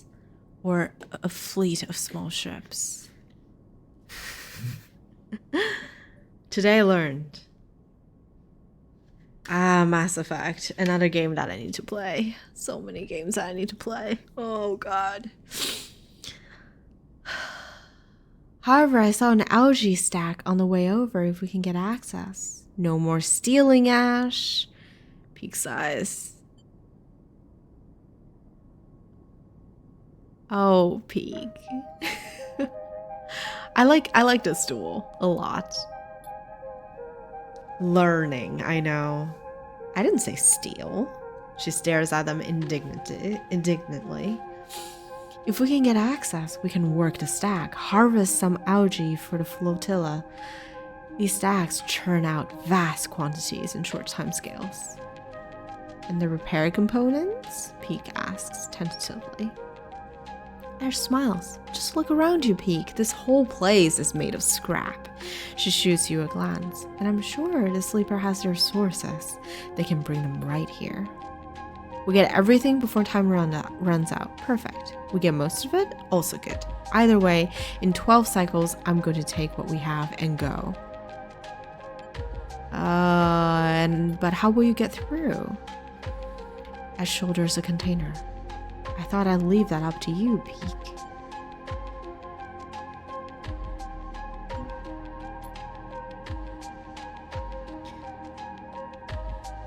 They flinch. Are you serious, Ash?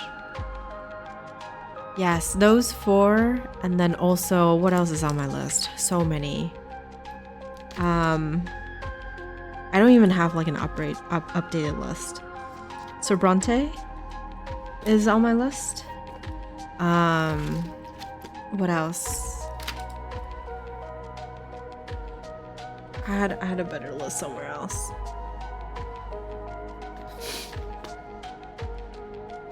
Detroit is on my list. I recently got another game. Like The Story of Our Times, The Sound of Our Times, something like that. Let me just go into Steam really quick.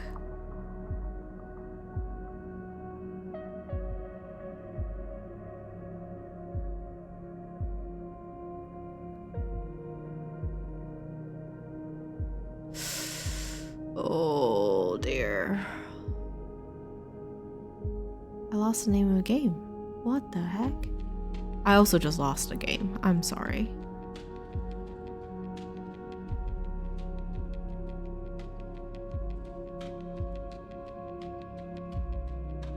I'm sorry, Lenia. If you need to blame someone, blame Hordian. He brought it back into my sphere of awareness. It's terrible. Oh, a space for the Unbound. A space for the Unbound. That's on my list too. Road Warden is on my list too. Oh my god. Why do I have to work? Why is working required? Why can't I just like play games all day? Ugh.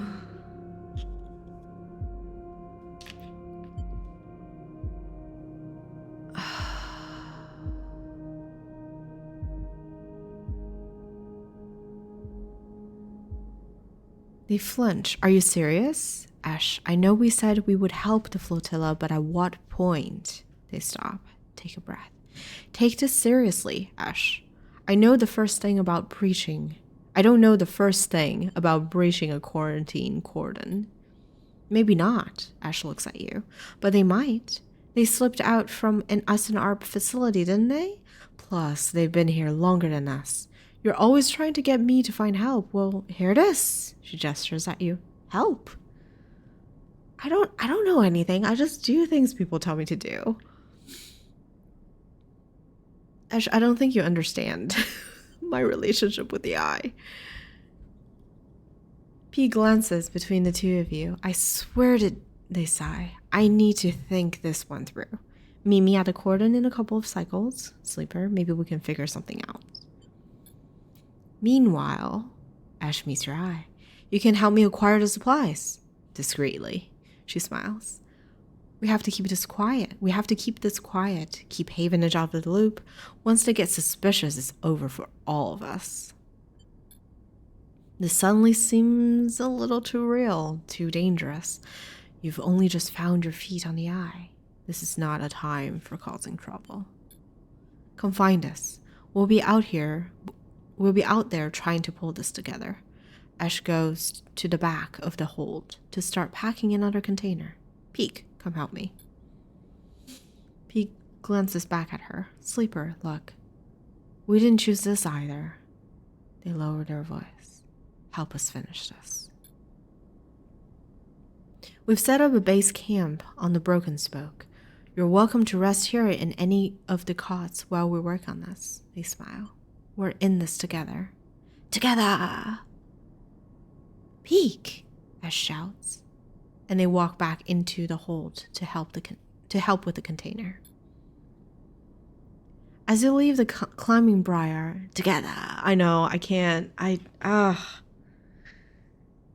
You know when people like permanently transform the way that you think of a single word?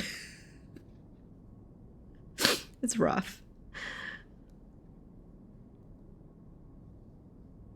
It is in our brain forever. Forever!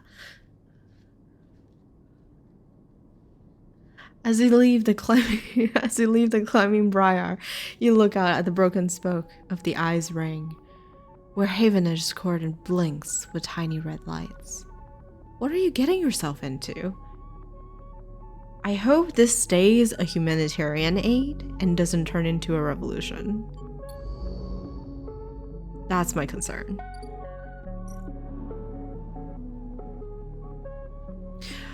Okay.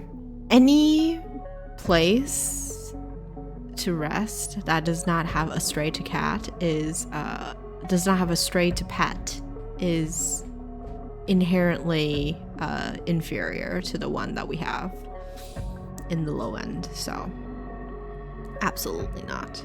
How much do you need? You need 8? You need food, water, components. You might be able to get all of them, but Ash will take what you can get.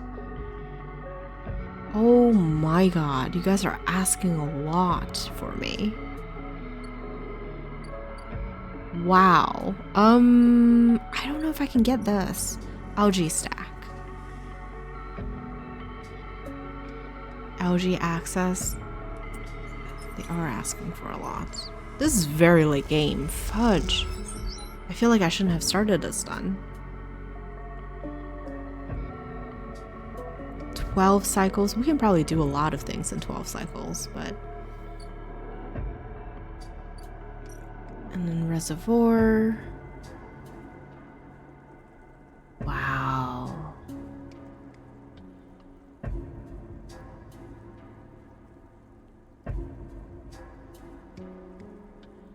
I see. I see. I regret starting this.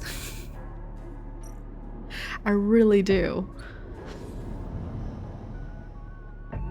But maybe everyone else can wait while we do this, potentially? Perhaps? Yeah, perhaps. Where am I gonna find them 8 scrap components? Oh, actually, now that I remember, Let's go back to the greenway. I think over here in the waste, we can get scrap components. Yeah. It's endure, so it's only +1, but it should be, if we like farm it a little bit, we should have enough time. Okay, so everything else that I was working on goes away. Yeah, Lem is still working. I hope things turn out okay for Lem and Mina. I really hope so. All right. Let's just use stabilizer.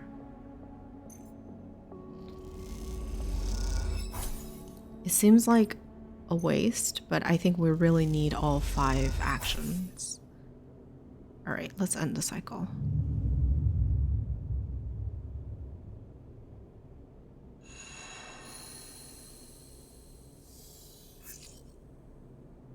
That's horrible, horrible, horrible rolls. Much better. Okay, who? Lemamina. Just Mina? No, little girl, what's going on? There's no answer when you buzz Lem's unit, but a door is open. You push the door and find Mina sitting in the middle of the floor, playing with Bun Bun. Hi, Mina. Hi, robot, says Mina sullenly, waving Bun Bun's paw without looking up. How are you? Bun Bun is sad, says Mina, nodding the toy's head in agreement, like Daddy. You look around the unit. It's a mess. Dishes and glasses on the side. Some of Mina's clothes piled up in a corner. Mina is sitting by her bag, which is spilled out across the floor, her drawing slate, cracked and dark. Tidy up. You start with the kitchen units, piling up the dishes in the auto wash and wiping them down. You pile the clothes up next, folding them neatly. Mina watches you quietly as she plays, curious but silent. You've just started to look at fixing her cracked slate when Lem enters. Sleeper, what are you? He pauses and looks from you to Mina and back again. Never mind. He drops the bag by the floor and slumps onto the couch. Everything okay? Lem lets out a weak laugh. You forgot the past few cycles now too? Wish I was so lucky. He looks away at the open door. Look, now's not a good time. I want to help. Woo! Alright, here we go. Help? Unless you have a stereo ticket or 2 on you, I don't think there's much you can do here. He pinches the bridge of his nose. You understand they never even put us on the list, right? I've been all around the rim looking for work, and I've run into more than a few from the cruise. It turns out only long-time Havenage members were issued those Celis ID numbers. They never planned to consider us. Havenage said they didn't know that was what they were going to use to make the draw, but who knows? Maybe Celis pulled the wool over their eyes, but what does it matter? All of those hours in the yards for a hand-to-mouth wage and nothing else. He slams his hand on the sofa. You're giving up? Lem opens his mouth to respond, but stops himself. He looks at the open door again. They're moving the stereo up the hub now, you know, he says without meeting your eyes. That's where it'll depart from. They're bringing in a ship with all their cryosleep pioneers and transferring them up there in microgravity before loading the crew. I don't want to suggest either of these. I don't want them to go. I don't think it's the good choice. Who could steal a ticket? Lem laughs. There's no tickets. I was joking before. Just those ID numbers coded to someone's identity. No stealing that. He looks over at Mina. Look, we'll be fine. We always have been. I just need a little time. He laughs. We had our hearts set on that trip is all. Mina comes over and climbs into his lap. He smiles. What if I got you on board? I missed you these past few cycles. I missed our optimism. Lem strokes Mina's hair. Look, you want to go up to the hub and ask around, be my guest. I can't get up there with Mina down here, and I'm sure the stereo will bring in a crowd. But be careful. This kind of thing always attracts scammers and thieves. You find any way on board, you take it. You need help to get there? Ask me. But for now, me and Meanie here are sticking to the eye. He looks up at him and smiles. Thanks, Lem. No, thank you, Sleeper, for coming by. You stand to leave, and Mina grabs your hand, eager to give you one more smile. She is the most precious. Oh, she is so. Then you're out, back in the walkway of the low end, already thinking of plans to make this right. No, we're not. We're not. We're gonna let them stay. We're not doing this.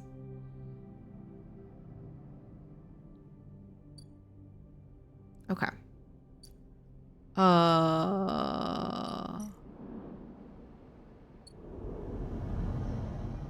Back into the waste.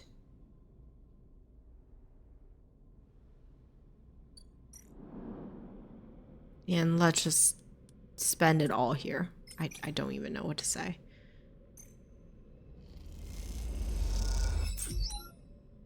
I just wish there were ways for me to get 2 scrap components instead of just 1, but that's okay. We should be fine.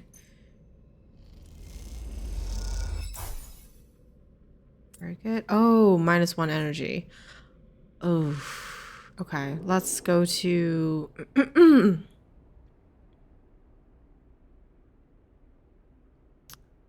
I think we should go to Memphis to eat, and then we keep digging in the junkyard. Memphis. Thank you.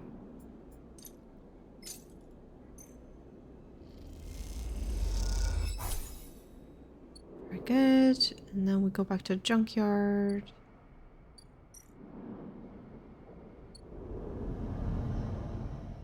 And we keep on digging. So we'll have 6 by the end of this cycle, I think. 5. That's a positive outcome. And I don't think we should do that. I think we should save the one. Maybe we use the one on the data. I believe we have a data somewhere around here.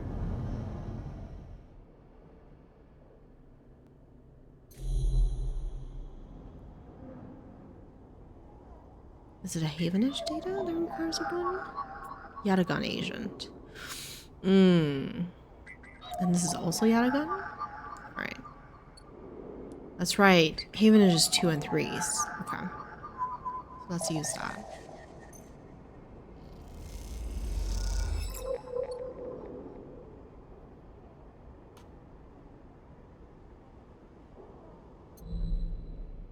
And then we go to bed.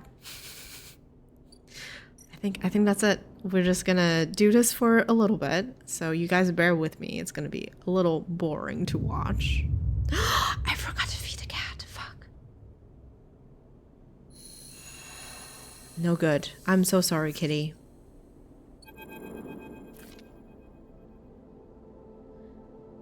As you leave, you find a note pinned on the outside of the door. It reads, "Sleeper, there's something you need to see. Meet me at the cordon as soon as you can. Just keep heading around the ring until you hit the flotilla. I'll be waiting, Peak." You pocket the note and glance around the corridor. Looks like you're doing this. Time to make a plan. A plan? What? I forgot about the cat. I'm sorry. Even before you enter the office, you can hear the sound of Rabia working with heavy bag. She's hammering it, the chain creaking as it shakes with each hit. She's been like this since. Sabine doesn't finish the sentence. They're sitting on a stool looking at the terminal in the corner, searching through the SNRP data you pulled all those cycles ago. How have you been? I'm well, Sleeper. Happy to no longer be haunted. They smile. Yatagan has plenty to deal with, and without Yannick, I'm free.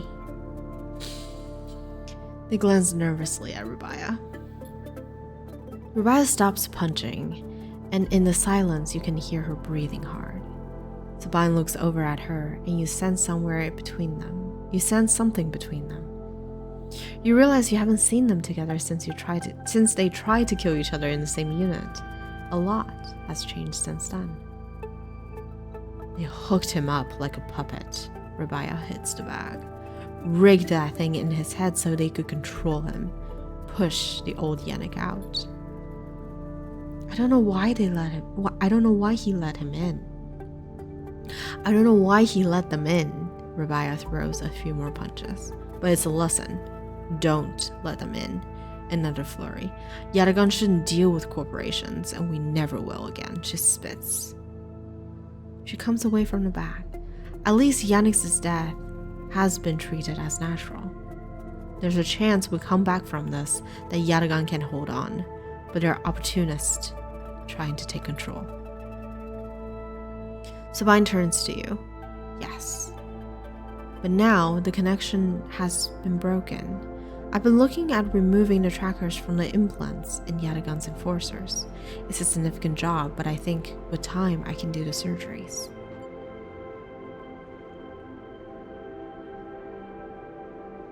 Rubaya walks away from the bag towards the far side of the unit. Those surgeries would never happen if Yatagan collapses, she shouts back at Sabine.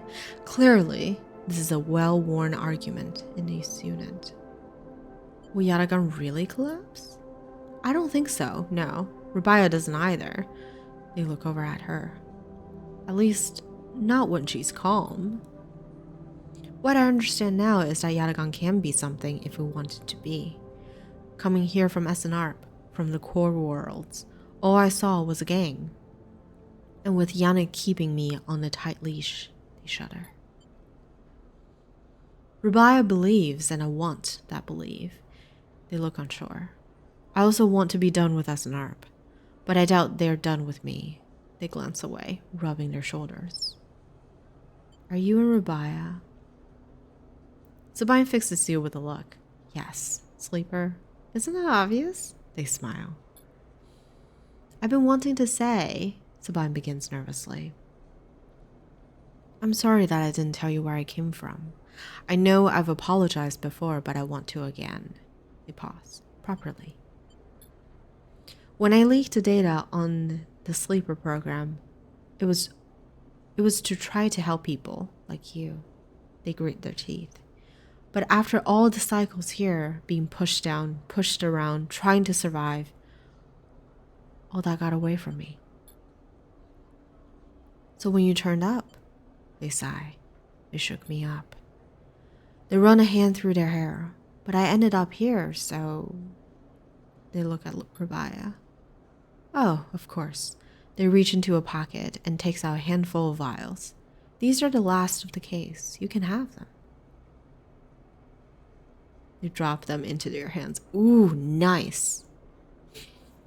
After these last few, I don't know what we can do. With SNRP connection broken, they look down. But I know there are other ways. Repairs, other pharmaceuticals. I even heard there are some labs out on the Greenway. Perhaps they can help? They meet your eye. I'm sorry I can't do more. Thank you for everything. They look away, their eyes bright with tears. Rubaya crosses back to you both and sits beside Sabine. They look at each other, and you can't help but smile at the idea of them together. What are you two plotting? Rubaya grins. Sabine laughs, and the sound is a welcome one. You watch the two of them teasing each other and smile. Later, when you leave, you take that handful of vials out of your pocket and look at them. You can still feel that core of anger deep down inside. and you don't know if it will ever leave. But SNR doesn't own you anymore. They can't, because this place, these people own you. They're what makes you get up every cycle. They're what keeps you breathing. You put the vials away and walk through the low end. Your senses tuned to every sight, every smile, every sight, every smell, and every sound. Soaking it all in, living. We are living. We're not just surviving, we're living. That's a big difference. Okay, I think we do want endure. I think having 2 extra points will really help. But let us eat from Memphis first, once more.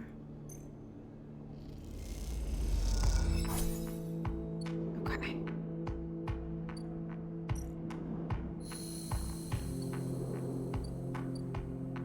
This is en route. It is en route. All right. So let us go back to the junkyard.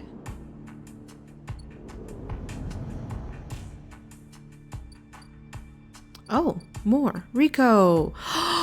Rico, my favorite person. Okay, maybe we handle this one first. Rico has something in her hands when you enter the lab. It looks like a knotted twist of woody stems, a ring about the circumference of a human head, consisting of a single stalk at one side and a branched, woven network at the other. As you approach, she holds it up, and in the light of the lab, it looks like a crown. Rico finishes your thought. She smiles and shakes her head in disbelief. Is that what grew? It is. I came to the plant this morning, and this loop was all that was there. She points to a lump at the edge of the ring. The seed grew back into itself, twisted up out of the soil. That being you encountered in a cloud, as you called it, was it wearing one of these? She eyes you suspiciously, still unsure if she is somehow embroiled in an overlong prank. It doesn't work like that.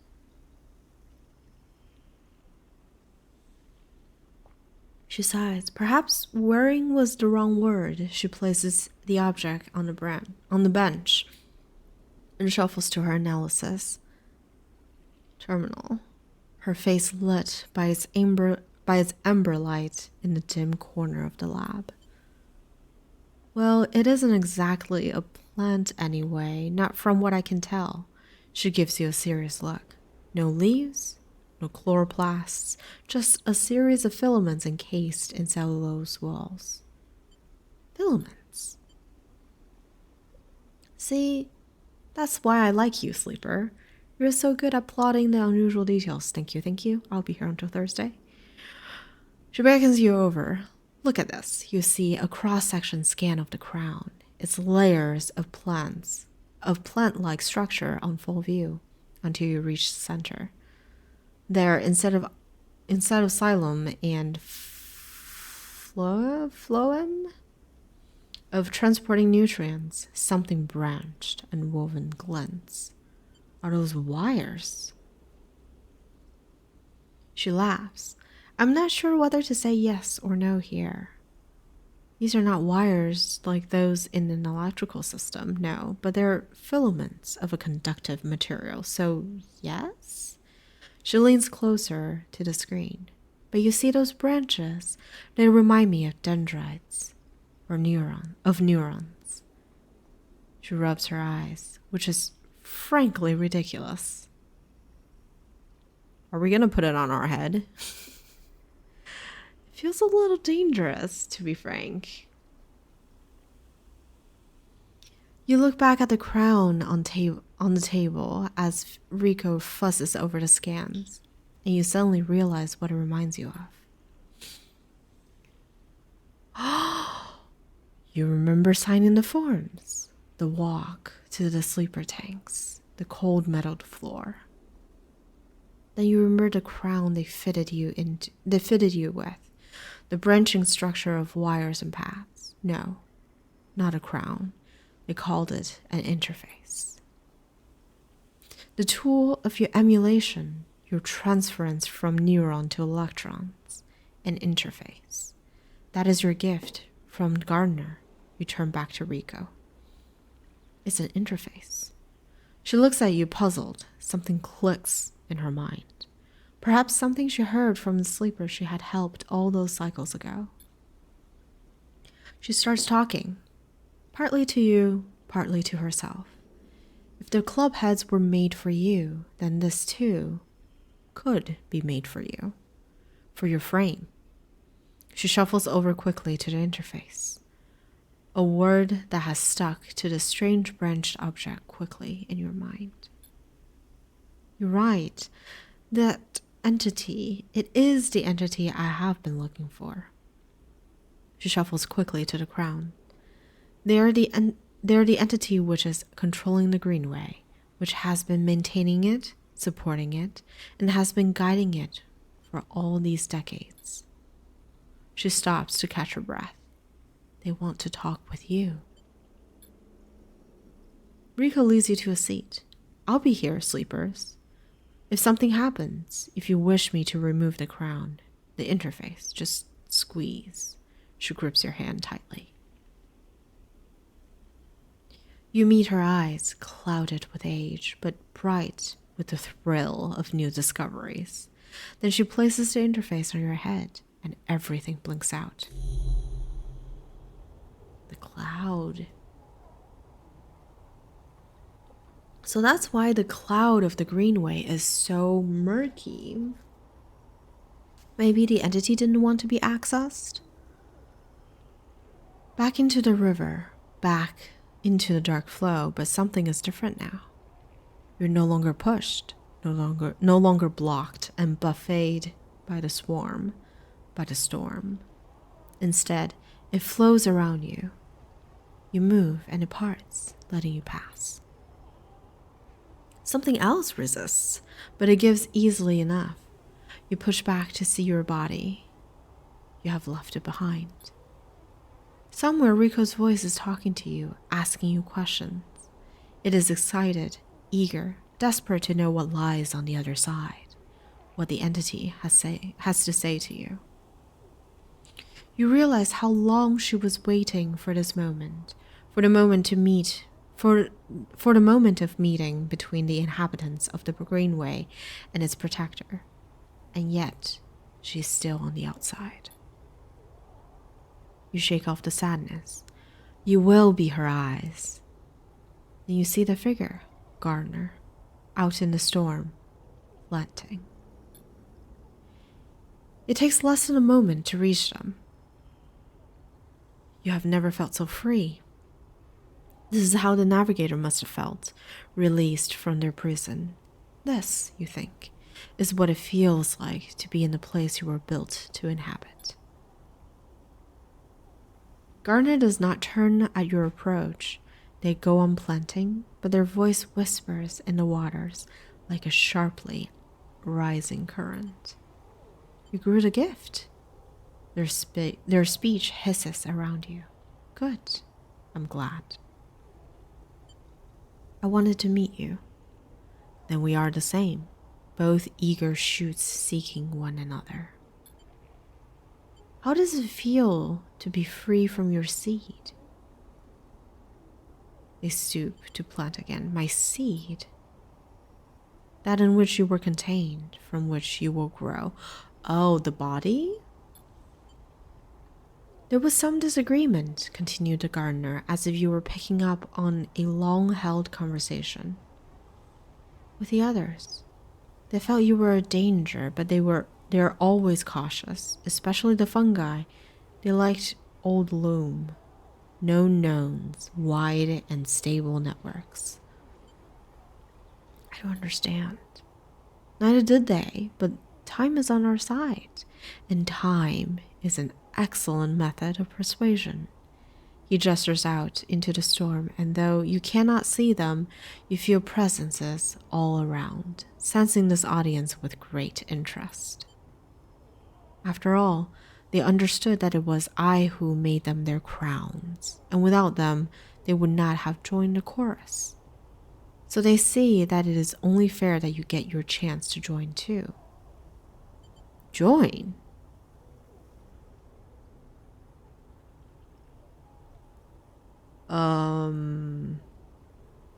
Yes. Become part of this. Gardner stoops again. We're millions and we grow. I hope you understand. I'm unused to speaking to your kind. It has been many cycles since my last conversation. I think it was with the chief executive Trillick himself. You look around and you see it. Every growing thing, every non-human being in the Greenway is here. They're networked, connected, branched and linked by this strange being, this artifact of the old station. The impossible dream of a senile farm administrative AI, a living network. You could dissolve here, you realize, free of that decaying body. You wouldn't need to be a person. Why would you, among all these other minds? You turn away from the gardener for a moment and look back at your body. A tiny hairline thread connects it to you. You hear Rico's voice again, still asking, still checking in. You okay, Sleeper? What are they saying, Sleeper? Are you still there, Sleeper? Something in you sighs a long sigh, a sigh that speaks of an exhaustion beyond tiredness, an exhaustion rooted deep inside you. It stems from the effort of answering questions, of answering problems, of getting up and breathing each cycle. But something else resists the sigh, a yearning, a sense of distance, a desire to squeeze that hand that holds you for its warmth, its blood, its complexity. To make a gesture that says, I'm still here, I'm still alive, I'm with you. The two ideas spin within you, making you nauseous. If you break that thread, you will be free, free to dissolve here, to grow strange and beautiful among a million others. If you follow it, if you squeeze Rico's hand, you will wake up back in that dying body with all the pain and warmth that entails. Now is the moment to choose. Following the thread. Your eyes track the thread across the whirling dark, back to your body. This choice, you realize, will not be presented again. You don't look back at the gardener. You don't dare risk it. Instead, you follow the thread, delicately, carefully, like a diver following their lifeline back to the surface.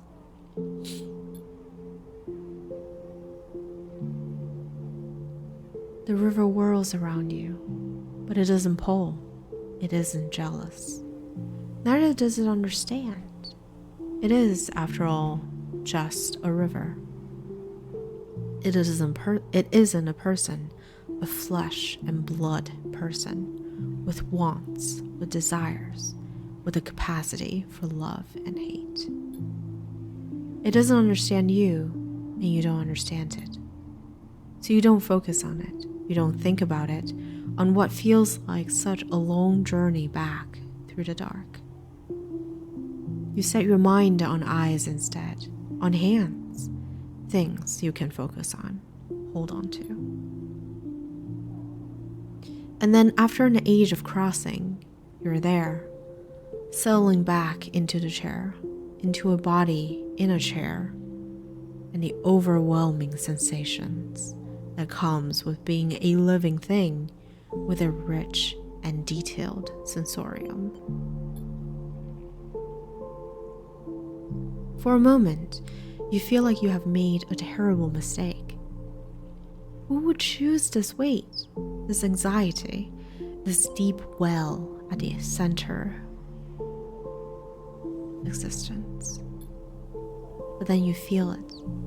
Rico's hand gripped hard around yours, trembling a little, sweating a little. Rico's hand with its brittle bones and crumpled skin. Rico's hand. And in that moment, you understand why you made this choice. And then you squeeze Rico's hand and you wake up.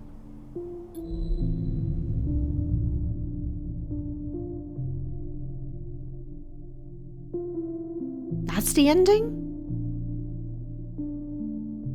Wait, hang on.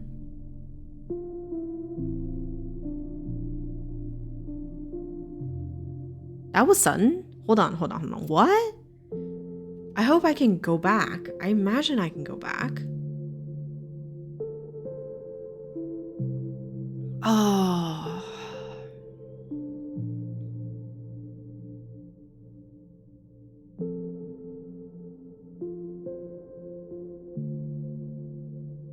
Beautifully written, though. Incredibly beautifully written. I thought by coming back, it means that I can, continue on with my journey, but I don't know. Had I stayed forever? I feel like if I stayed in the data realm forever, that would be an ending too, wouldn't it? Or is it just like a visual novel-esque kind of thing that I can always go back for more ending? Incredible. Jumping over the age.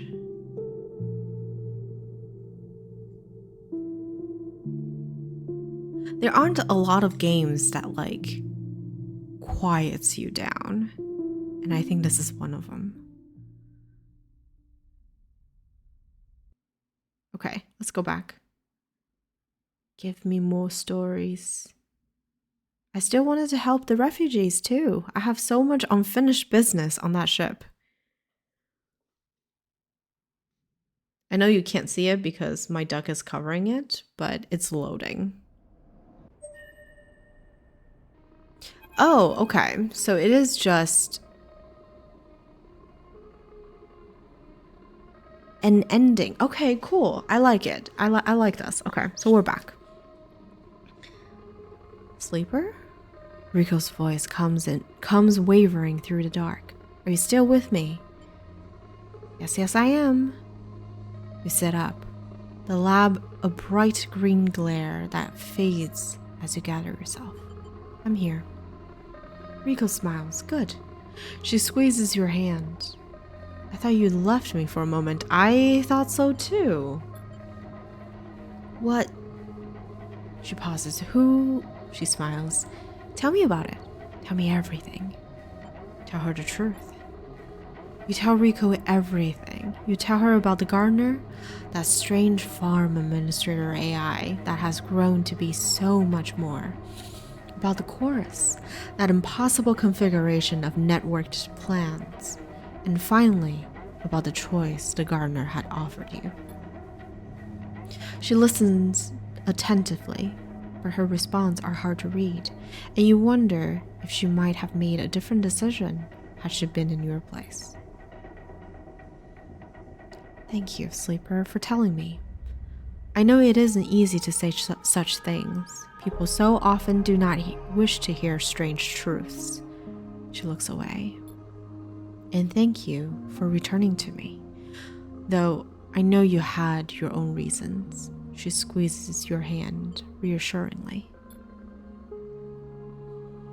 Something passes between you then, a kind of shared sadness for the impossible choice.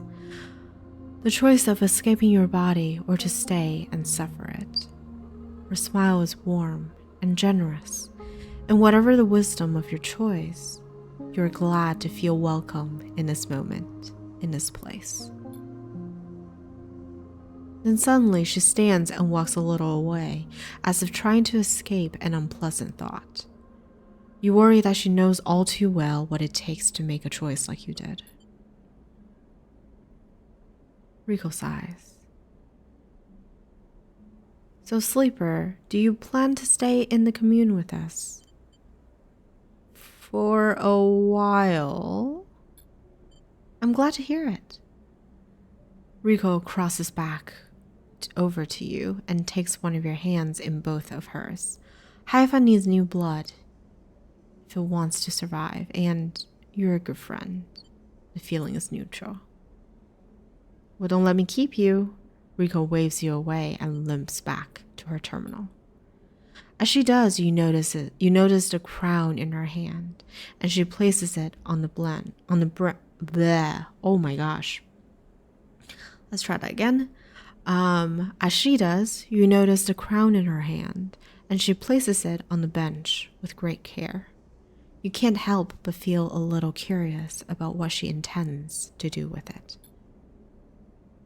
Then you are out, breathing the air of the greenway, fresh as a spring morning. The dapple light makes a patchwork of the greening landscape, and you walk into it, sensing the movement of the gardener's chorus all around. And you're glad to be here, in this strange and beautiful place, a little longer. That's beautiful. Everything about the greenway is beautiful. All right. You're not gone yet, Embergis? Get out of here, Ankita. All right, let's get more.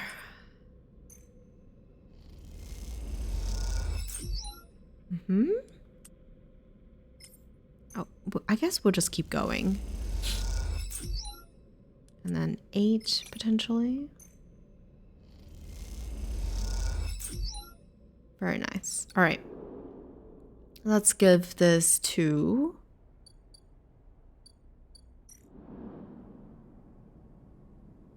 the lady. One of the 3 things the flotilla needs are components for repairs.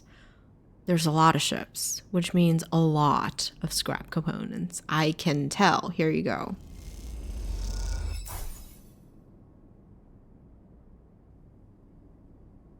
Briar's Hold. That's it. These components should be enough to cover most of the basic repairs the flotilla needs, you hope. I am the best. You look over the pile of scrap components lying in the Briar. You look around, the bay is empty. Ash and Peak, either elsewhere on the station or on the bridge a couple levels up.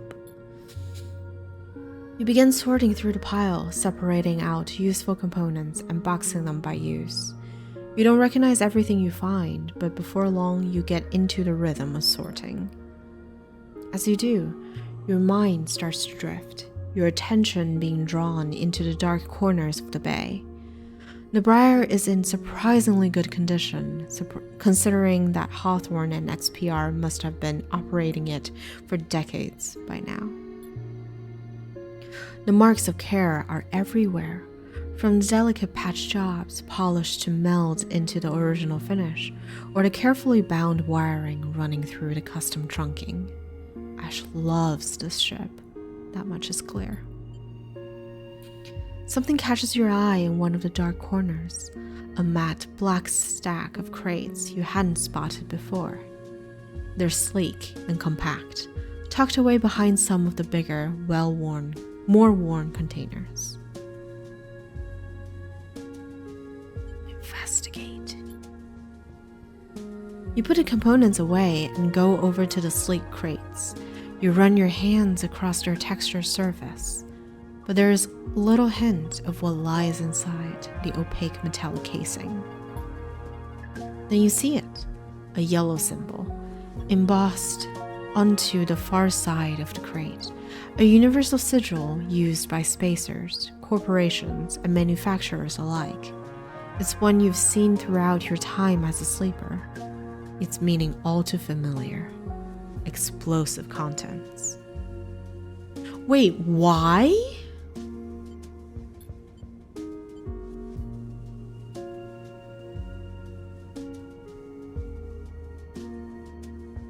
I don't know how I feel about this. What are you guys doing? You hear a hiss, and Ash comes up through the base lock.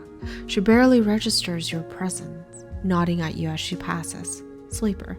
She busies herself with some task at the back of the bay. Ask about the crates. Ash doesn't turn around from whatever she is busy with. Just more supplies, Sleeper, like everything else here. You can't think of anything else to ask but sense that the atmosphere has now somehow shifted. You quickly finish up the sorting and slip out, waving goodbye to her back as you do.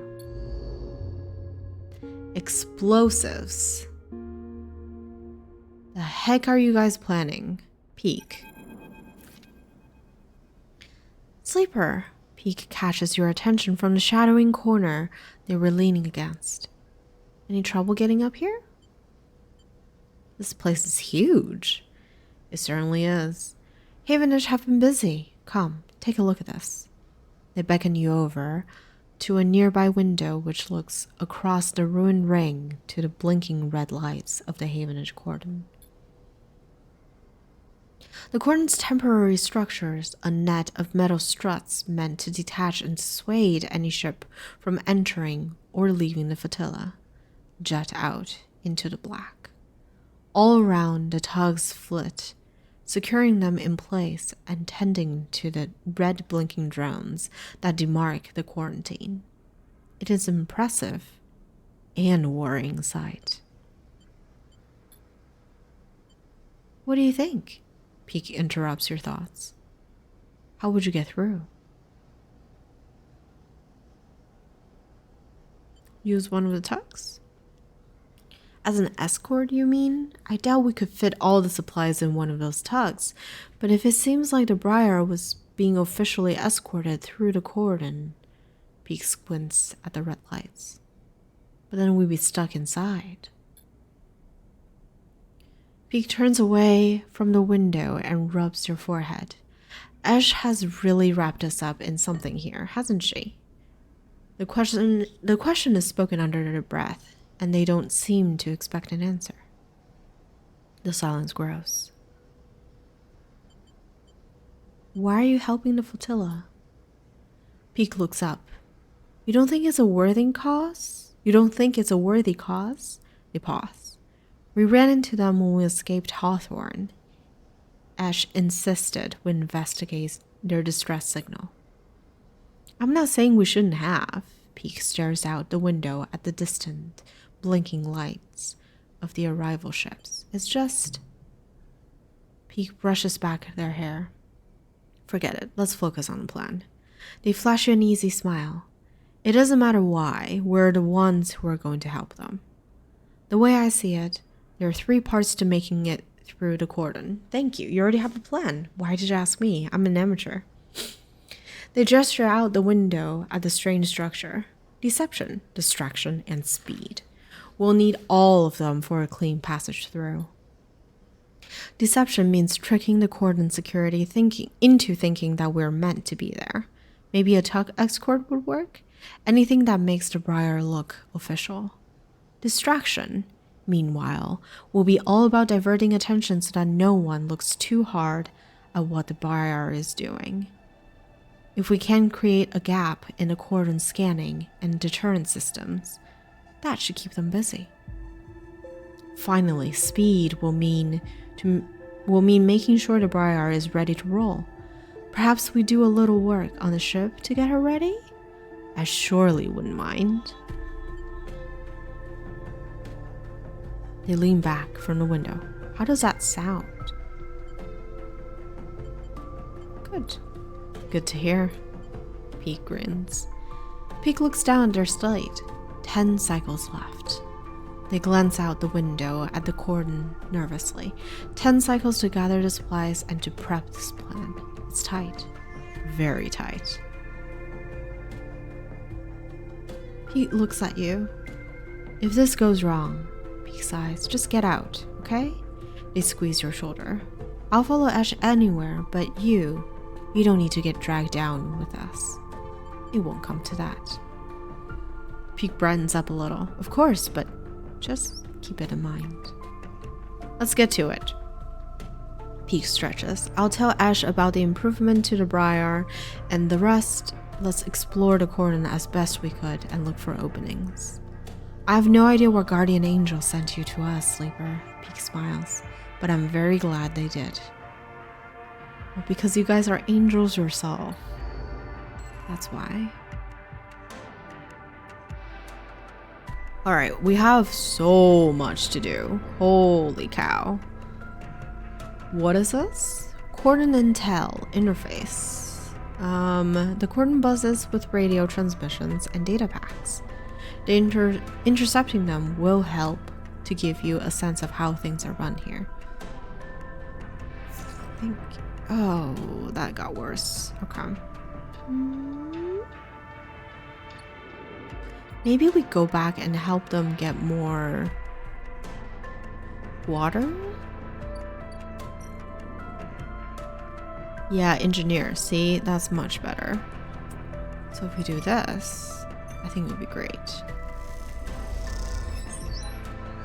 Just one. Oh, wow. Okay. I see. And then this is the algae stack. It's risky, but it's not too bad. It just takes away energy. I think we can do that. Very good. Okay. So that is the day. We go back, we feed the cat, and we come back. Junie also needs more water, so I will be back as well in about 3 to 5 minutes. I'll see you guys on the other side.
I'm back. I hope the music wasn't, the game wasn't quiet this whole time.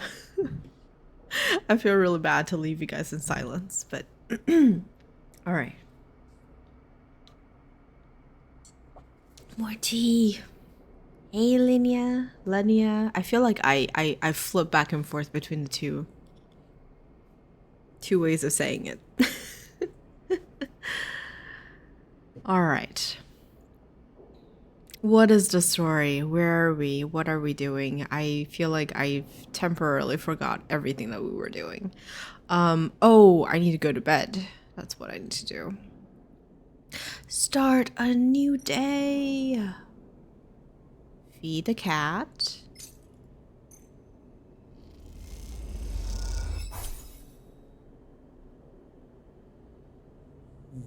And end the cycle.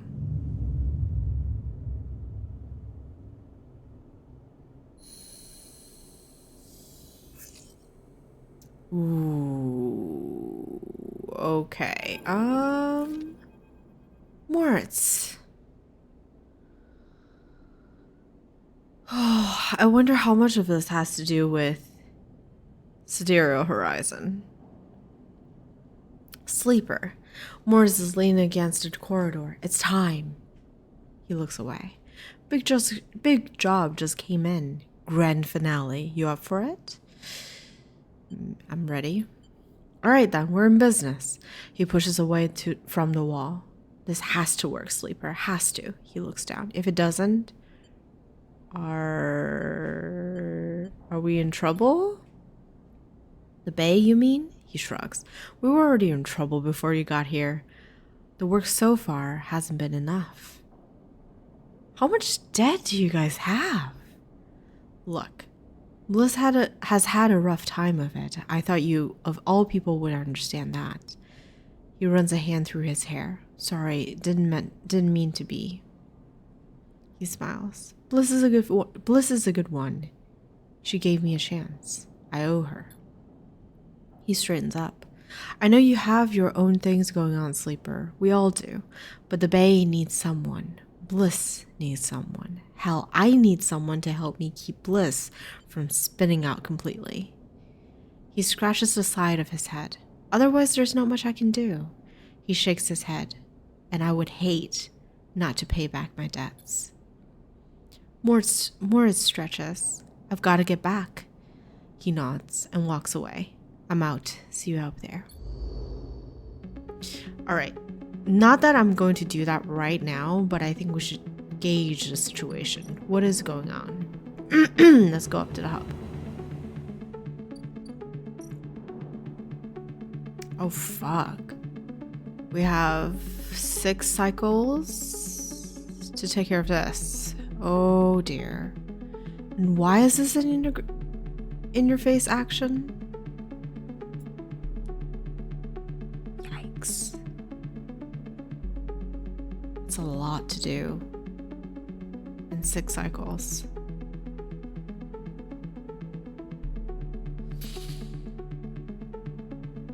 The selected launch window for the Star Wars Vector's maiden voyage is closing. This is going to be a tight one. The Star Wars Vector's experimental sail deployment failed horribly.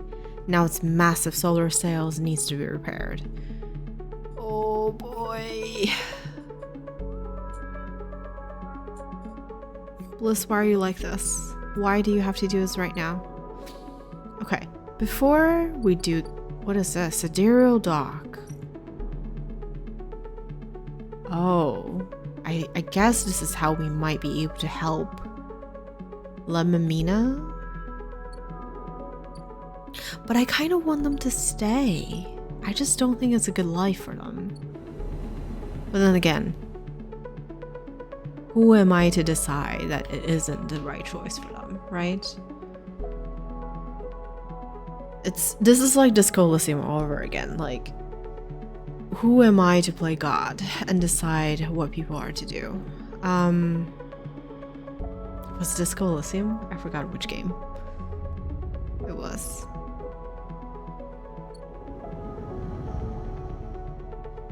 Okay. Let us Yeah, let's I worry that there's gonna be additional steps that we need to do with these. So let us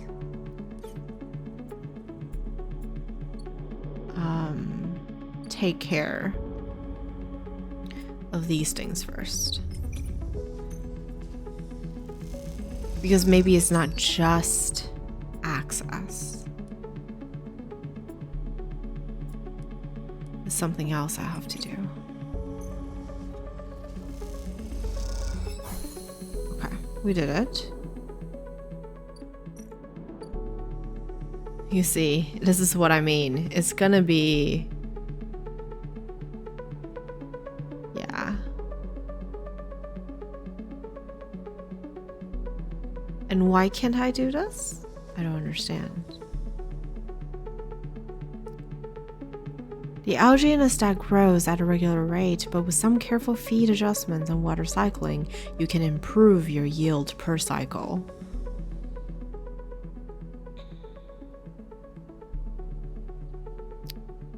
So this needs to happen first for... oh my. This is so complicated. Gosh. And the water too. Hack the sensors. That is a lot to do, actually. Do I let Bliss go? I don't know.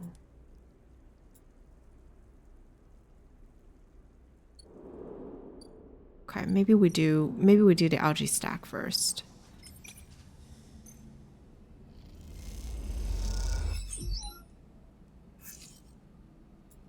It's a 6.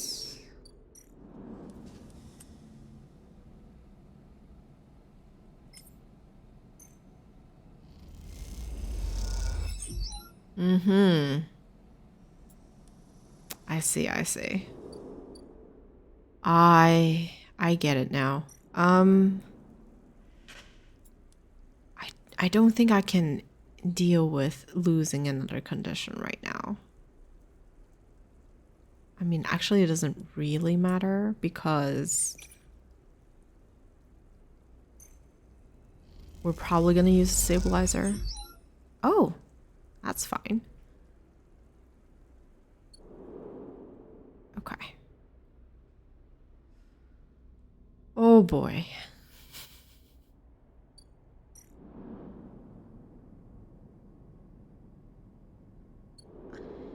Peak's plan needs a lot too. We can probably do this in like one cycle if we're lucky. So there's still some time, I think, with all of this. Let's go back out here. Across the room. Really, might they need a ship mind? I don't know. Unit offices. Are you back? No, they're out.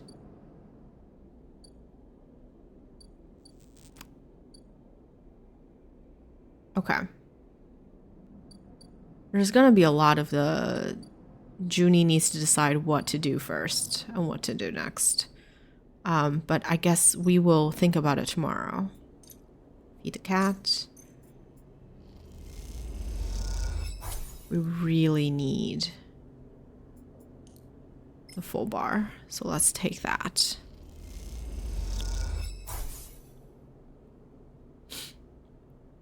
And then we sleep.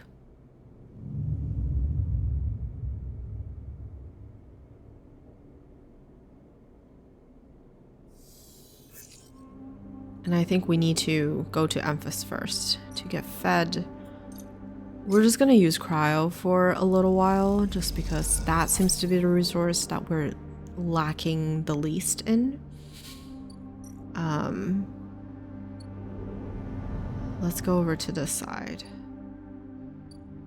Okay, algae stack, because it does grow and we can grow it faster. +1 endure. Why don't we just grow it faster? Oh, maybe we need to do the water one first. Water flotilla. Yeah, +2. Let's do that.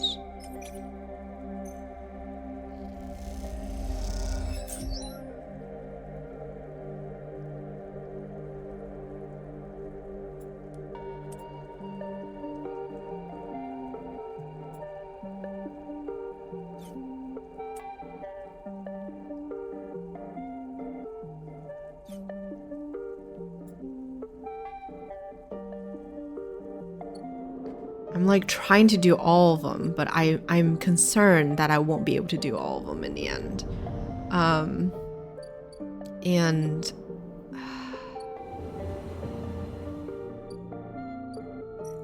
this thing is driving me crazy. All right, this will be fine. We can utilize this one too. Okay, refresh. Put this one here.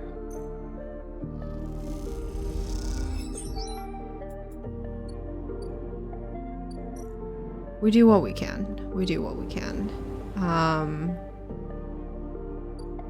We go back to the Founder's Ferry, go back to the Greenway. How can we use the 1 point? How can that be helpful to anybody? I guess we can do the Intuit, because there's not much of a danger there. Yeah, if it's just energy, we could easily spend cryo next time and make it up at emphasis, which is fine. I think that's basically what we're gonna do.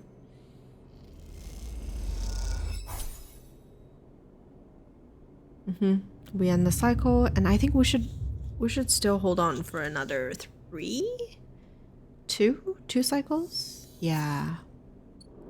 Oh, this is bad. This is bad. This is really bad. Emphas, feed us.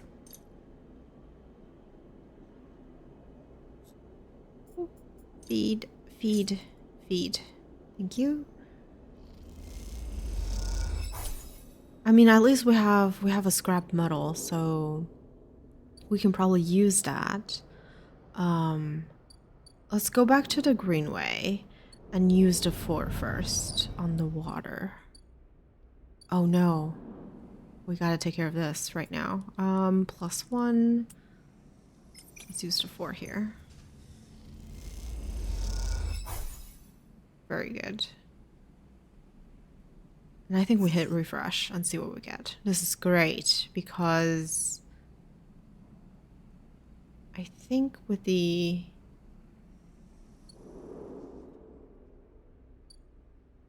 engineer bonus,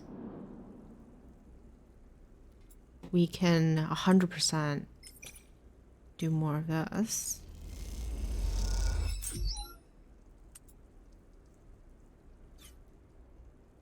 Random scrap item. This is very nice. Okay.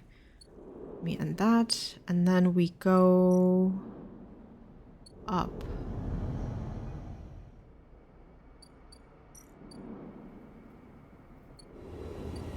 To the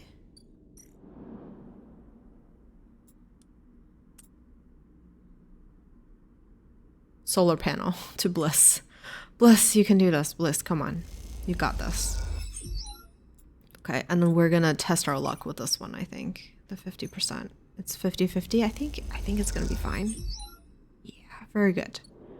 Alright, so we're making great progress up here. I think we should use the one yet again on the algae growth. Right? Oh no, we don't. We don't want to use it on algae growth because we can use it to harvest, I guess. We can try to harvest.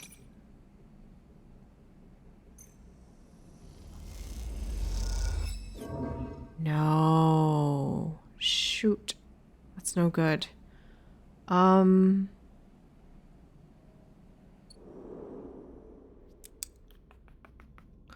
What does Peak need us to do? Peak needs us to intel, basically. Ugh. Cordon. Okay. We'll worry about Peak afterwards, I think. Right now, my concern is Bliss and then like the supplies. We do things one at a time. We do things one at a time. And I think the scrap component we could use right now to keep us at 5. And then we can end the cycle. This is truly late gameplay. I feel like I should have heed the warning, if anything. Okay. Amphis, where are you? Burning through money, but that's okay.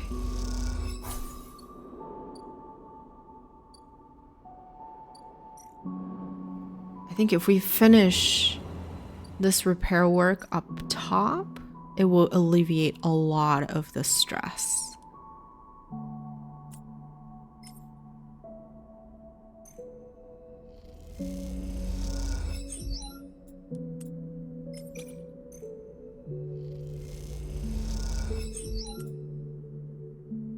We can finish it right here. I would love to finish it right here. Very good. We got lucky with that one. You're welcome, Bliss.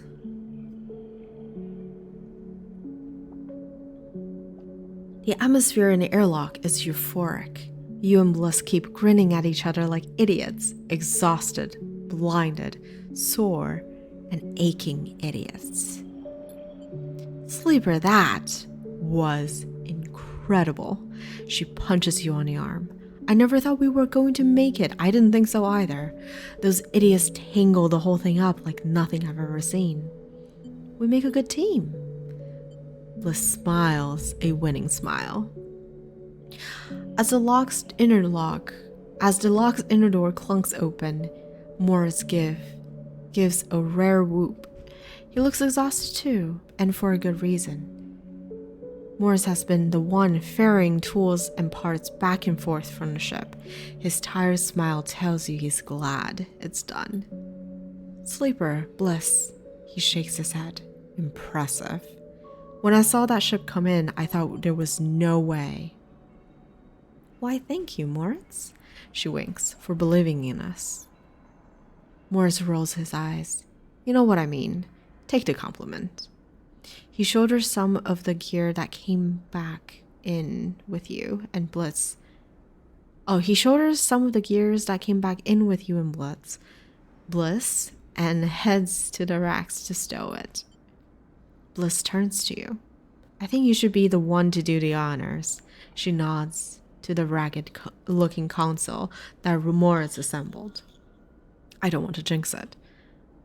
She smiles, but you can see she's genuinely nervous. Don't worry. I'll stop worrying when the chits are in my hands and I'm giving them to a gimbal bartender. You glide over the console and check the screen. It takes a second to see what you're doing through the flickering, cracked display, but after a moment, you see the accounts. And there it is. Almost 1,000 cryos sat in the base transfer account. Well, Bliss calls. Have we been screwed again? We did it! Bliss kicks off from the floor and spins up into the bay, shouting as she does. The noise takes Moritz by surprise, and he knocks a rack of parts, scattering handfuls of metal fixings across the bay. The sight is something. Glinting steel catching the work light like glitter. Sorry, says Bliss, grinning when she comes back down. I needed that. She kicks off and joins you at the terminal. Morris even managed to sell that produce. We made a tidy profit, eventually. She laughs. Here. She loads a stack of blank chits into the terminal and transfers the chunk of the cryo to them. This is your cut. Bliss hands you the chits. Thank you for believing in this place. She looks away and smiles, even when I couldn't. When you first met me, I was on the edge of giving up. All it would have taken was one more push, but now this place is sparking again. Work is coming in, there are funds in the accounts, even Morris has a spring in his step. You both look over at him, happily racking up tools. That's because of you. She punches you on the arm. He likes you. He's a good kid. He isn't bad, is he? She leans in closer. You know, he came here looking to rob the place. I gave him a job instead. Oh, Bliss. You have a heart of gold. She smiles. Don't tell him I told you that. I just thought it might help you to understand the kid. Morris turns to look at you, and both Bliss and you awkwardly wave. Maybe it's time to change the subject. What now? From here on out, it's going to be a little easier. I'm going to look for some component contracts, stuff that will keep us inside the bay, not out in the black. No need to risk our necks if we don't need to. You want to cash out? That's fine. But there will always be work for you here when you need it. I'll be back. She smiles and then, out of nowhere, quickly gave you a hug. She steps back and glances around reflectively. Take care, she says softly. You too. You turn to leave. And Sleeper? Yes? She smiles. Don't spend all that at once. $300. That is nice. I mean, we put in the work, but that is nice. So I don't have to worry about cryos for a very long time, I think. Excellent. All right, let's re-roll these two. Oh gosh. Go back up. Cross the greenway. I think we should spend the one on the harvest. Let's do that. If it doesn't go through, it doesn't go through. It's fine. Oh. Very nice. And then the reservoir. +2 is a 5. I think we can do this. This is okay. Yikes. Okay. Everything is good. Everyone is happy. I don't need to worry about the hub anymore, which is great. So we cross the rim and we go to bed. And get another 5 rolls in the morning. I guess we could do the repair. And then we could feed the stray. We can feed the stray so much.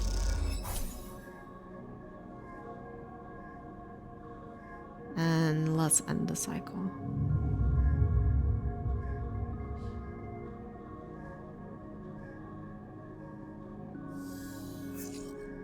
Nice. These are really good rolls. Just what I need. All right, let's feed the stray before we leave as well.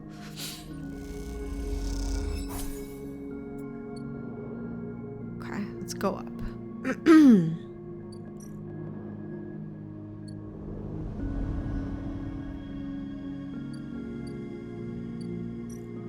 Let's take care of the water first.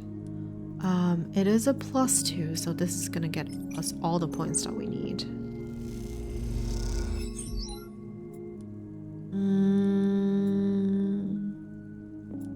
Yeah, let's finish the water so we can focus on things at least. Here, you can take this as well. Okay. So water is good. Tucked into a service corridor deep below the reservoir, Ash is double-checking the seals on the water tanks loaded onto the motorized trolley. Though you are far enough away from any thoroughfares not to worry about being overheard, you both still speak in hushed tones. How will you get these to the Briar? Ash glances back at you. We'll trolley these back up. We'll trolley these up to a bay further along, and then we bring them to the and then we bring in the briar for a quick and quiet collection. Speaking of quiet, she gives you a look, and then looks pointedly back down the corridor towards the reservoir before hitting the ignition on the trolley to start it moving. You take the other side of the trolley and walk it up the wide service corridor with its flickering lights and Solheim detritus. You doubt it gets used by Havenage, at least that's the hope. You glance across at Ash, her face a mask of determination as she guides the trolley along. Maybe some conversation will make this journey go a little easier. How did you meet Peak? Ash pauses, a little surprised by your question. She glances back down at the terminal. She glances back down the tunnel, but in this deserted passage, she can hardly keep up the presence of silence. We grew up together, she answers quickly and turns back to the trolley, but she can tell you're expecting her to add more. She seems to gather herself for an answer, not wanting to ignore you, but trying instead to get her answer straight in her head. Our outpost, Hawthorne, is not an easy place to grow up. The administrators keep a tight hold of everything, she rolls her eyes, even though they are trapped in the same decaying installation as everyone else. Peak, she pauses. Peak found it harder than most. She pauses again, judging her words. I stepped in to help them out.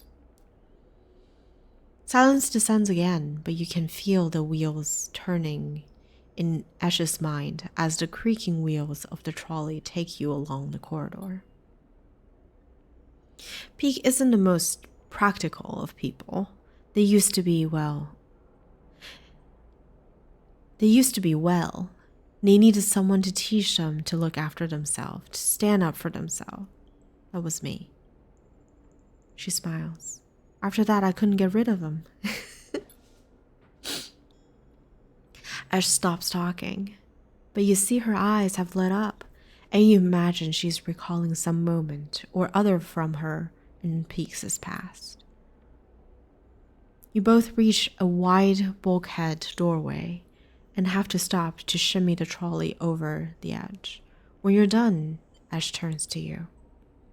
I'm good from here. Head back.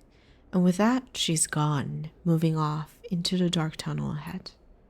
You watch her go and then turn around and walk the distance back to the staircase you entered from, the tunnel humming around you as you do.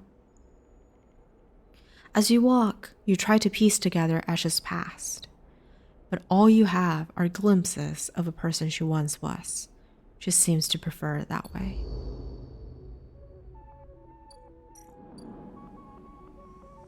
Collection!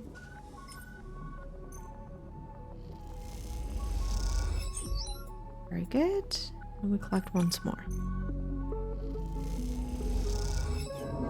Ooh, okay. Alright.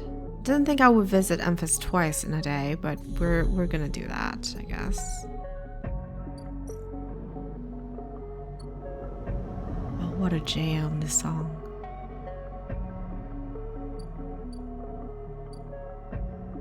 Memphis?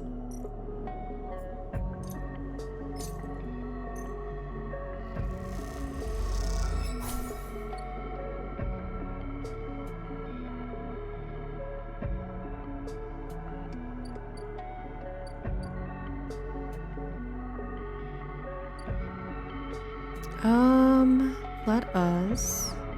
Yeah, we'll be fine with one more. So, I guess, feed the cat and we'll go home.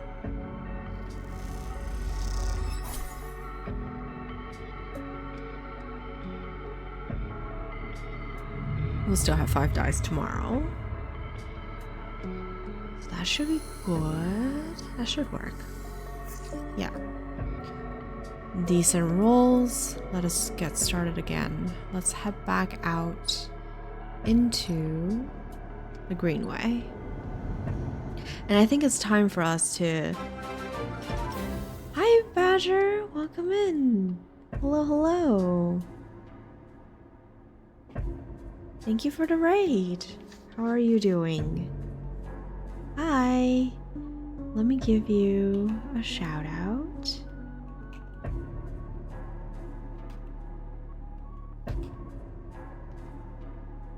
Did I spell that right? You were playing Sonic Frontiers. How was it? Did you have fun? How was your stream?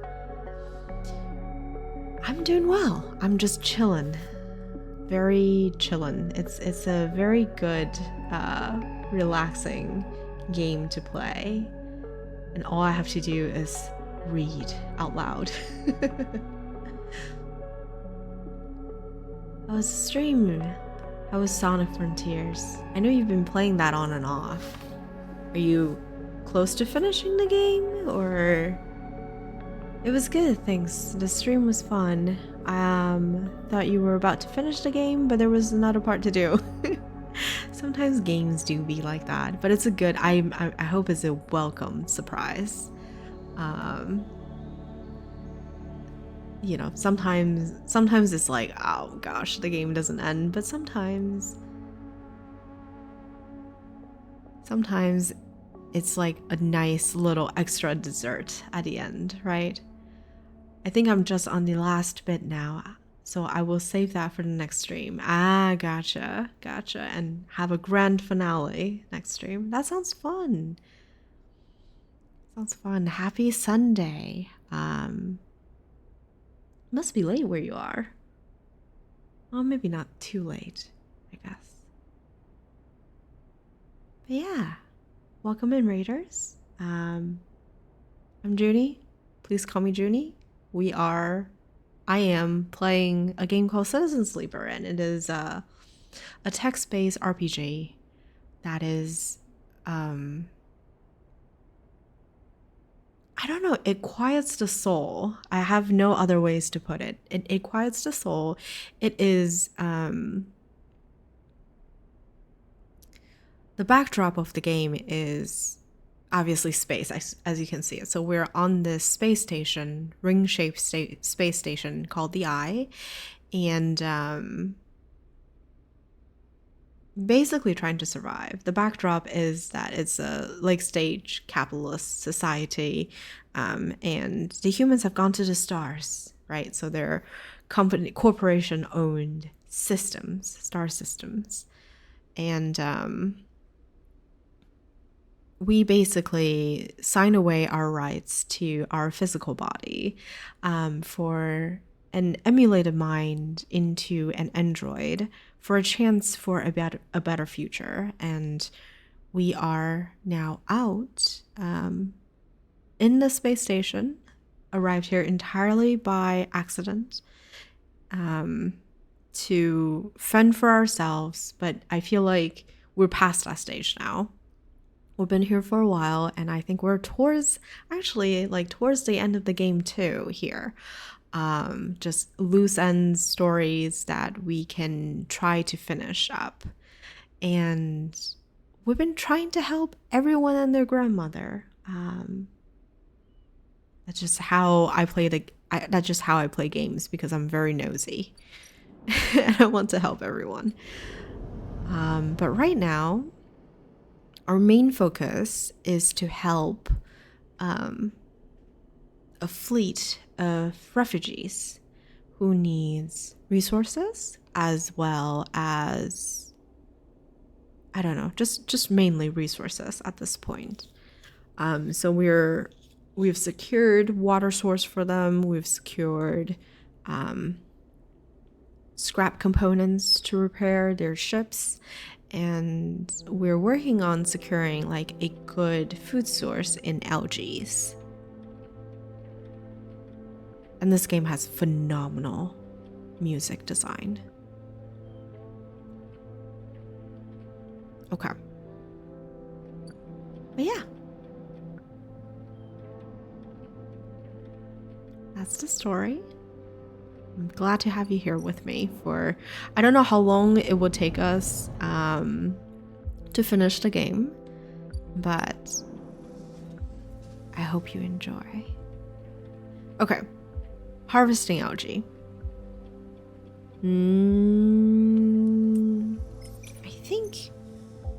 I think that should do it. Yeah? Alright, Edge is probably tired of seeing us.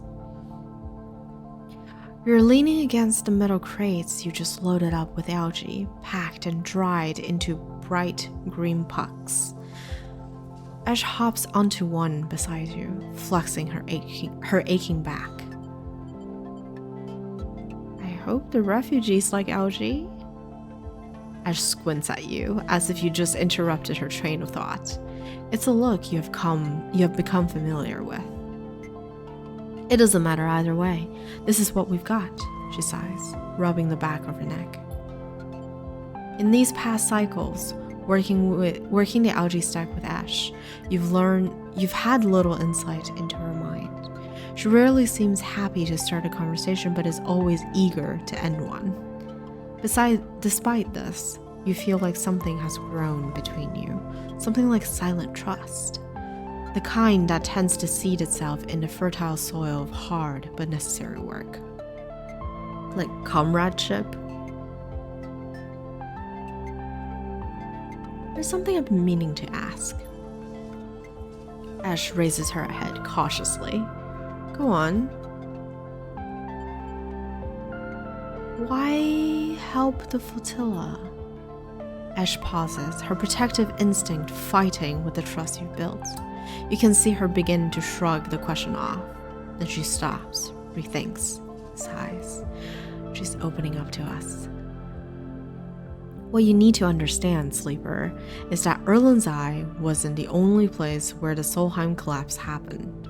Sure, Hawthorne, where we grew up, was an XPR installation, but that didn't screen it from Solheim going under. Actually, Solheim was the only reason XPR was ever there. She pauses, hesitant to get into the whole story, but wanting to offer something. She flinches, correcting herself. They are a service corp, you understand? They set up outposts in surrogate systems like this to offer refueling, logistics, and maintenance services to bigger companies with extraction contracts. She gestures to the eye around her, like Solheim. Okay, sure. So if your buyer, your customer, falls apart, then you fall apart. Then you fall apart too.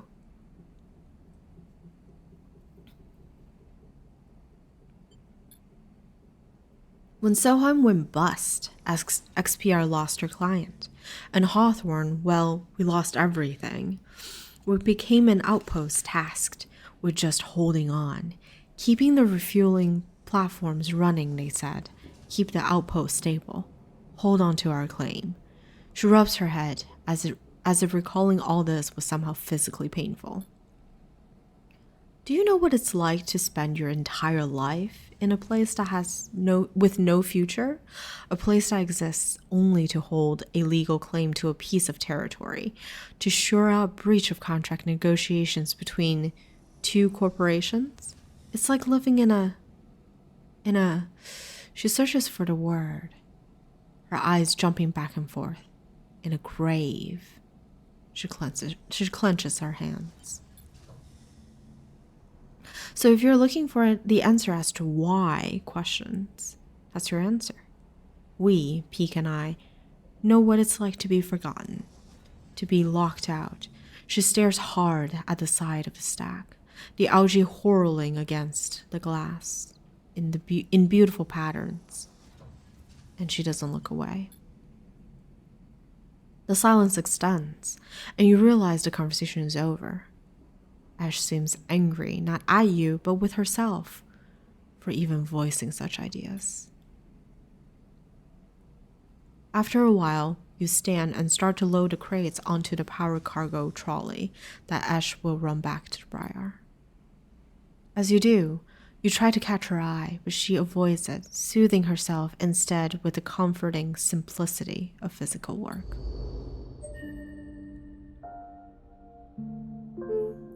I can understand.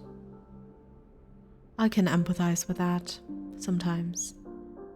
Oh, we're running out of time. Frick. Okay. Shit. We need intel. We need intel. We're running out of time. Ooh. Let's do these.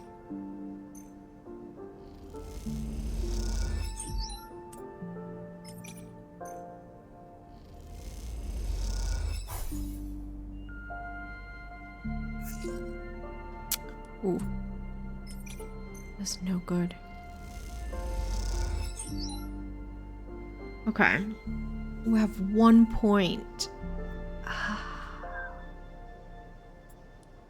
Do we just kind of gamble? I think it's better than not gambling, right? Actually, I should have done this. Gosh darn. Okay. I think then we should try to sleep. Well, we need to get food first. Invest, please. We need to replenish our energy bar right here. And we'll revisit again tomorrow, I bet. And I actually think it's time today to... Ooh, scrap component. Let me think about this. So it's 16 per. What is 16 times 3?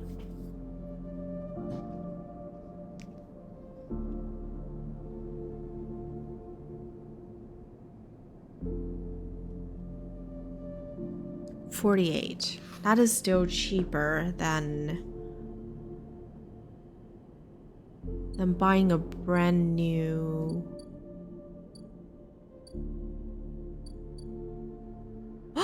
Wait. That's right, we have no more stabilizers. Alright. I guess we buy all the scraps we can.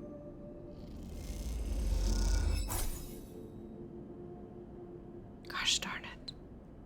I don't even want ship mine fragments. I just want scraps.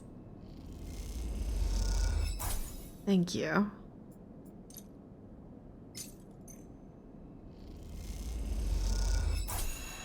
Alright, 2 scraps. Very good.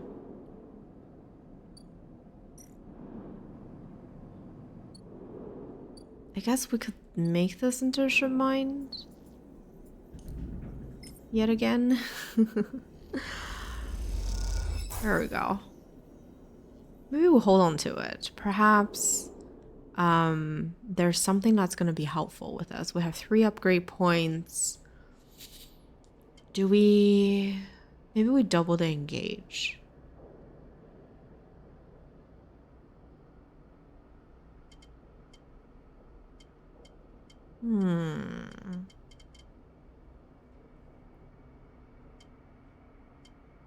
Yeah, let's double the engage. Alright. 2 points for the engage, and then we go home. We need to repair ourselves. We might as well just do both. That's okay.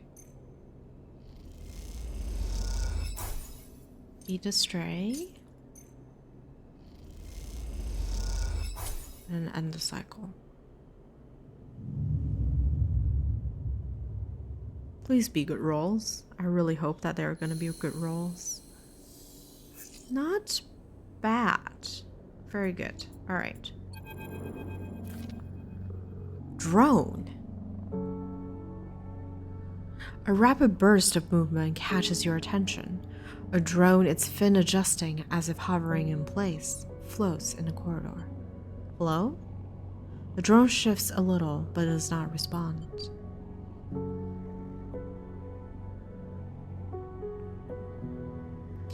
The drone buzzes over. A voice gurgles out of its speaker, distorted and strange. Sleeper, come to the cordon, we need to talk.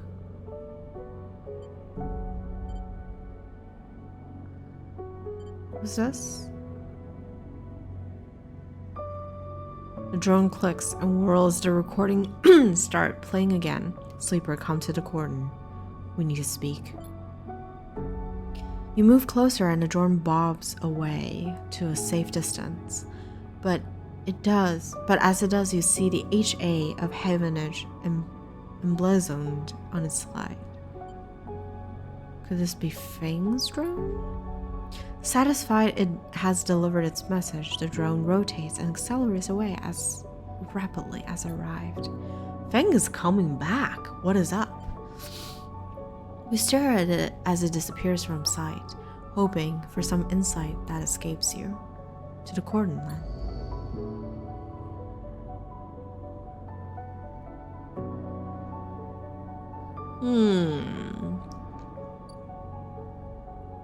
Okay, hold on. Emphas, feed us first. I am not working on empty stomach.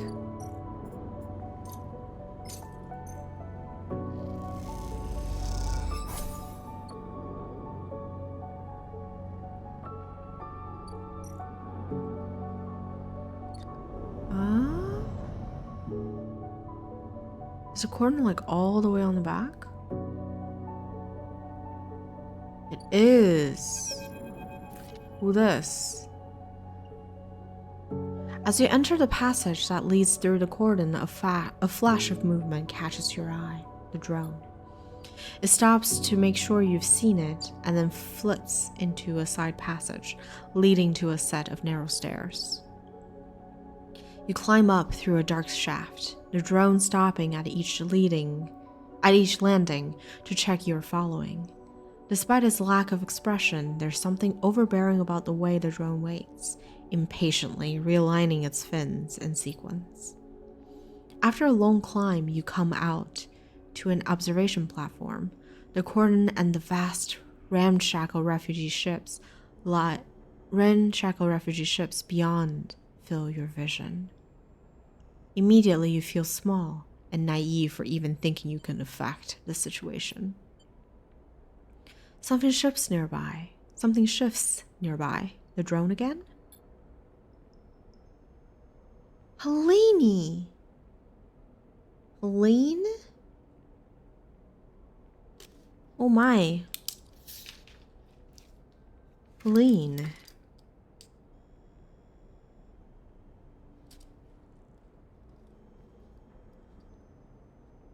Havenage counselor.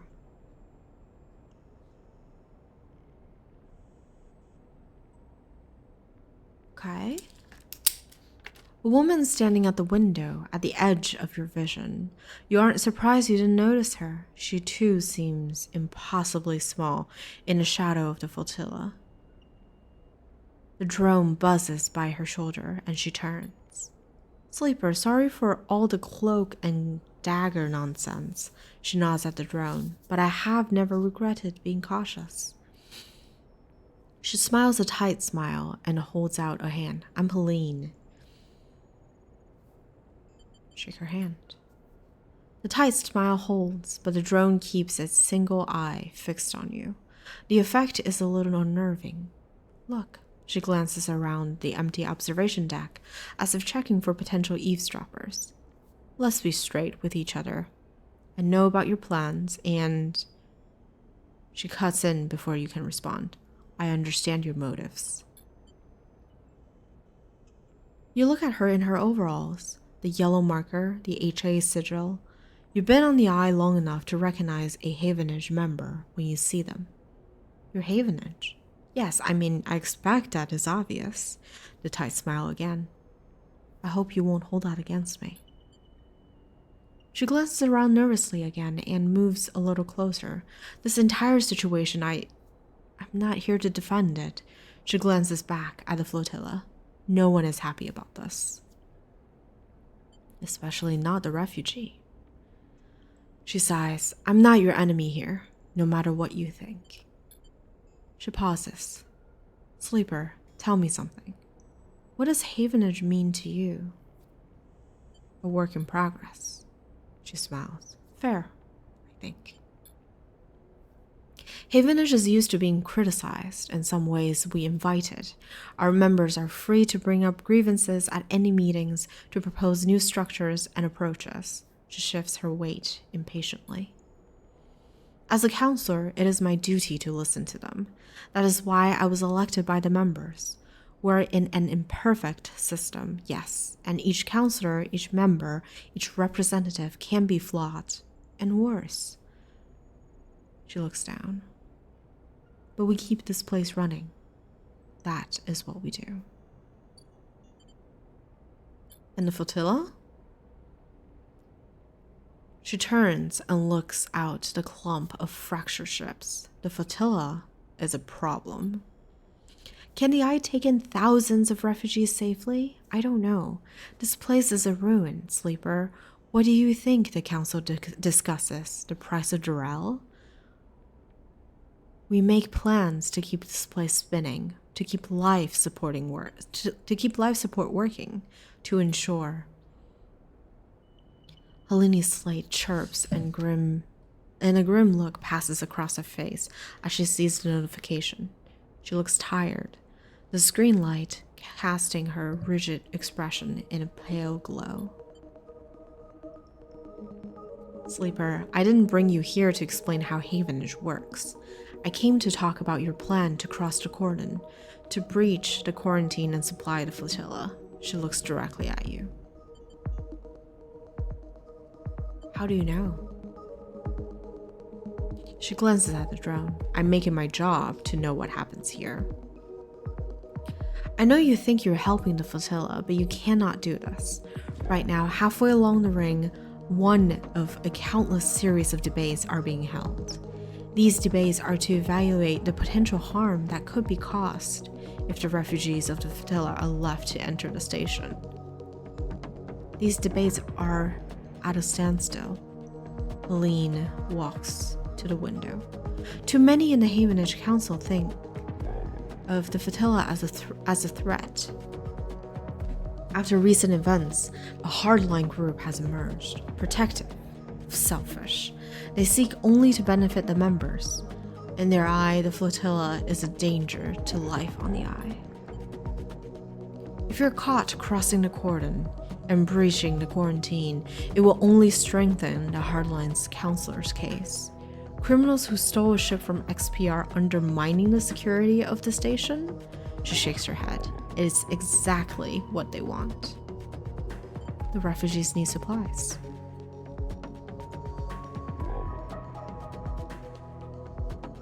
They do, and that's exactly what I want to give them. But unless the quarantine is lifted through a fair process, interesting wording. By whose definition of fair process? They will never get them. She sighs deeply. Are those XPR spacers you are running with? Sleeper, do you know anything about them? More than I know about you. She looks at you pleadingly. Let's change that, Sleeper. Why do you think the refugee flotilla came here now? Something is happening in the system. Something is pushing people out of colonies and outposts that have survived since Sohan collapsed. We need to be ready for whatever is coming, ready to protect the Eye. I know the Eye means something to you. I know there's a reason you're still here. Help me protect it. Helene fixes you with a strong look. Persuade those spacers that this is the wrong move, that they will get caught and the flotilla will be locked down, that Havenage will be delivered into those with the worst instincts. Forget the suicidal supply run with people you barely know. Help me fight for the Eye. Why don't you stop them?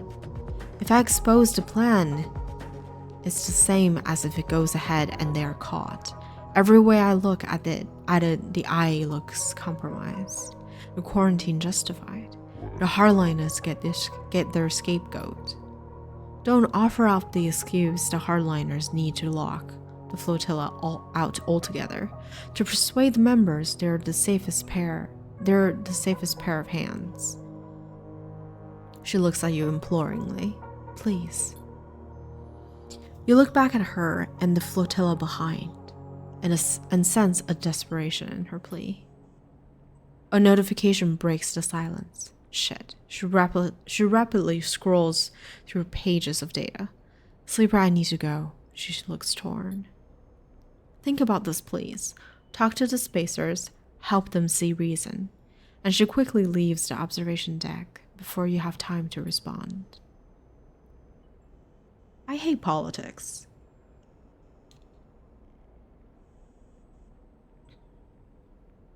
You stay for a moment, watching the lights of the tugs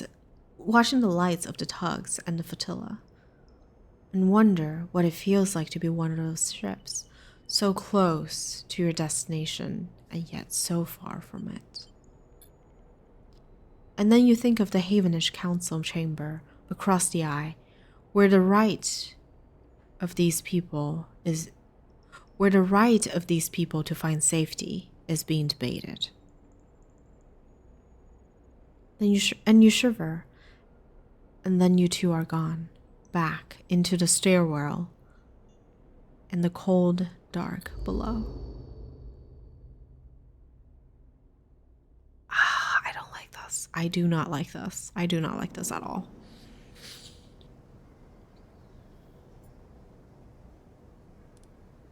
I mean, the best result is to do it and not get caught, right? Like, it's all about not getting caught at this point.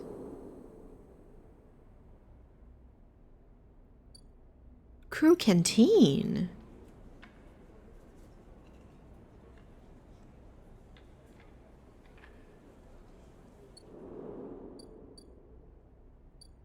Okay, coordinate operations.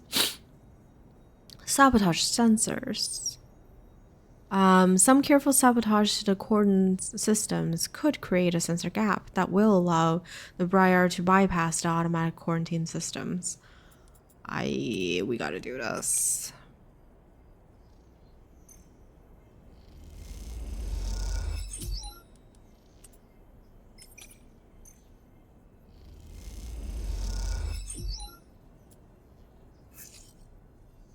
I reroll into the exact same rolls. Why? Oh, yikes. Slice thrusters. The tug have powerful suits of ion thrusters for rapid maneuvering. If you can sneak in and slice some off, you'll have a significant upgrade for the Briar. Oh, we need to keep the suspicion very low. This is dangerous. What about the canteen? Is there anything that I can do? Tug escort. That's not bad.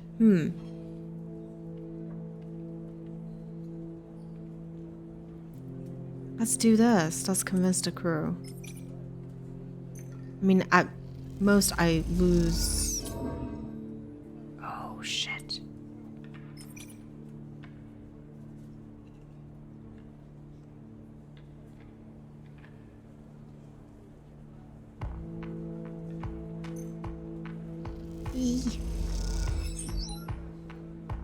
I see. This is scary. Okay, I see. So occasionally we'll have to run this one to lower the suspicion, but we can't do it too late, really. How much time do we have? I still have basically 2 cycles left.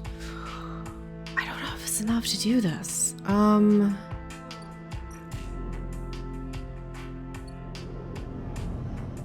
I guess I'll find out.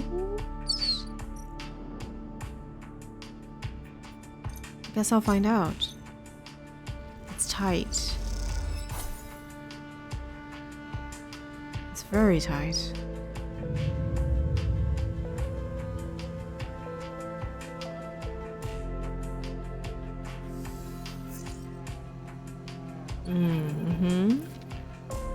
Peak, hello. I don't like this. Alright, sleeper, Peak is waiting for you when you leave. but they look different. Pale, drawn out. You need to come up to the briar now. They don't meet your eye. What happened? Not here, Peak hisses. Come to the ship. We'll be waiting. Peak walks away. Don't take long. And with that, they disappear around the corner, leaving you anxious and confused. Alright, we need to eat first.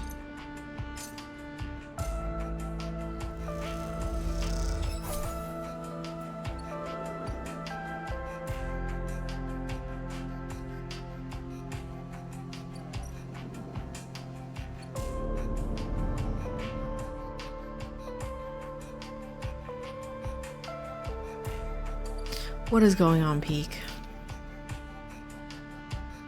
Oh, Ash looks pissed. As you walk into the Climbing Briar's cavernous bay, now filled with crates and containers, Ash is waiting for you. In front of her, sliced open, with its inside scattered across the top of a heavy-duty crate, is an object you recognize. Helene's drone. You freeze. Come in quick. Peak nudges you into the bay, looking behind you before sealing the entryway. We have to start being careful. You move closer to the container, your eyes on the drone splayed out in pieces. Some parts of it hooked up to a slate that Peak picks up and begins tapping away at. Ash looks up from the dissection. We caught it buzzing around nearby, heading for the ship. She leans over and taps the HA sigil on one of the removed pieces of plating. It's a Havenish spy. We think we got it before it sent data back, but we can't be sure. Pete looks at you nervously. Ash cuts in.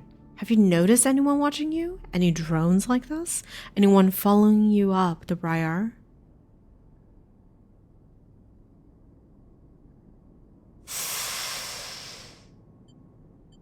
Oh, this is hard.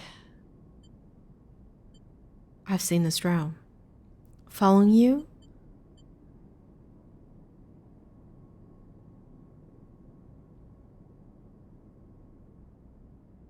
Dang. I don't like... Oh. I'm very concerned. I'm very concerned about this.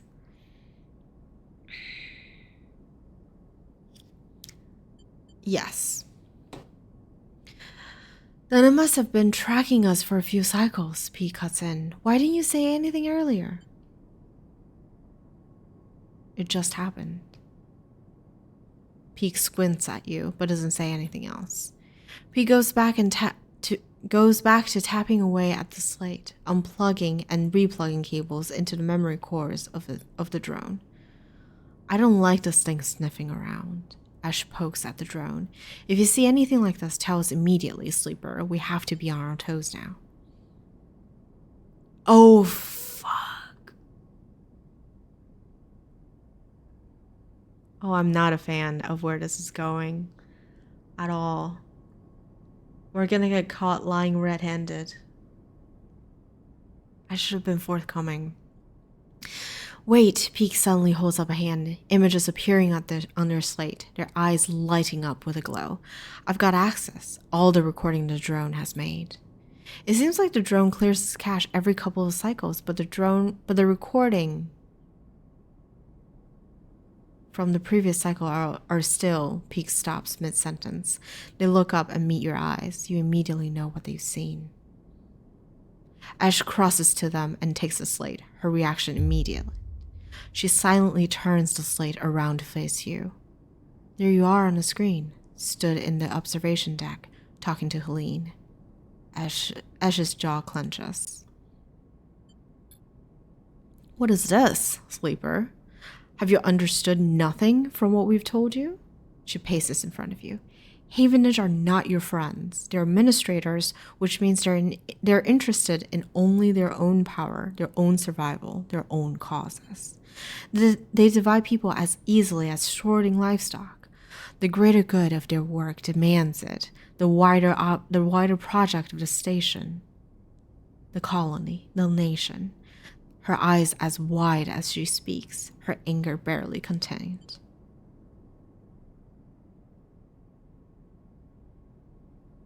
She wants to help.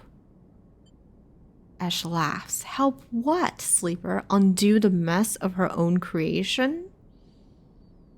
She only wishes to placate you, so you'll compromise, so you do what is acceptable, not what is right. That's an interesting phrasing. What is acceptable versus what is right.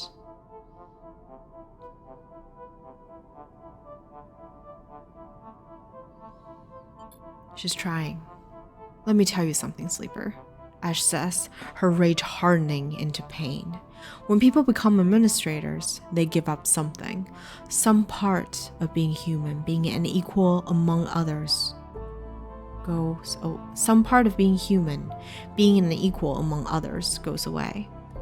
They start talking about the greater good, the systems, the ways in which their hands are tied, or their processes compromised. My mother was the administrator of Hawthorne, and I've seen what it did to her. The noble, higher calling, it is toxic. Some people should never have the chance to decide. People should never have the chance to decide the fate of others, and those that do so at a cost to their humanity. Oh, that hits hard. Because that's what I was trying to do with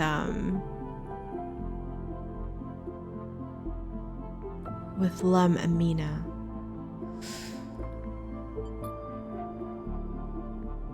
Peak tries to cut in, but Ash holds up a hand. Don't start, Peak. Don't ask me to be reasonable or calm down. Thousands of people are desperate out there. Being reasonable only prolongs their suffering. You're right.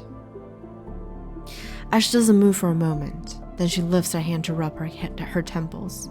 She goes to say something, but stops. She goes to say something, then stops. She walks back into the bay and starts checking the straps on the crates. I will make the run. She yanks on the strap. No more distractions. Sleeper.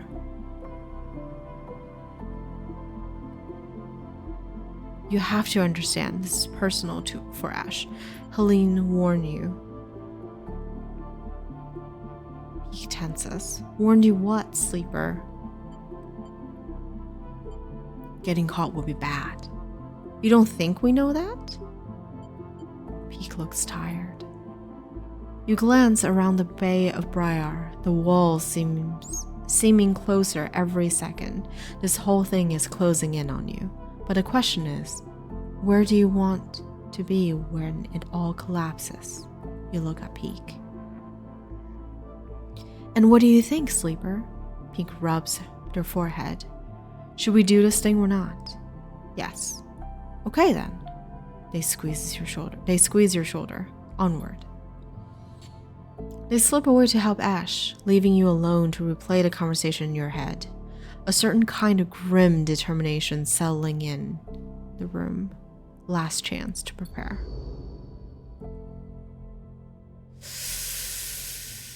All right, we do what we can to lower the risks. However we can, right? That's all we can do, really. If we can convince a crew, even better.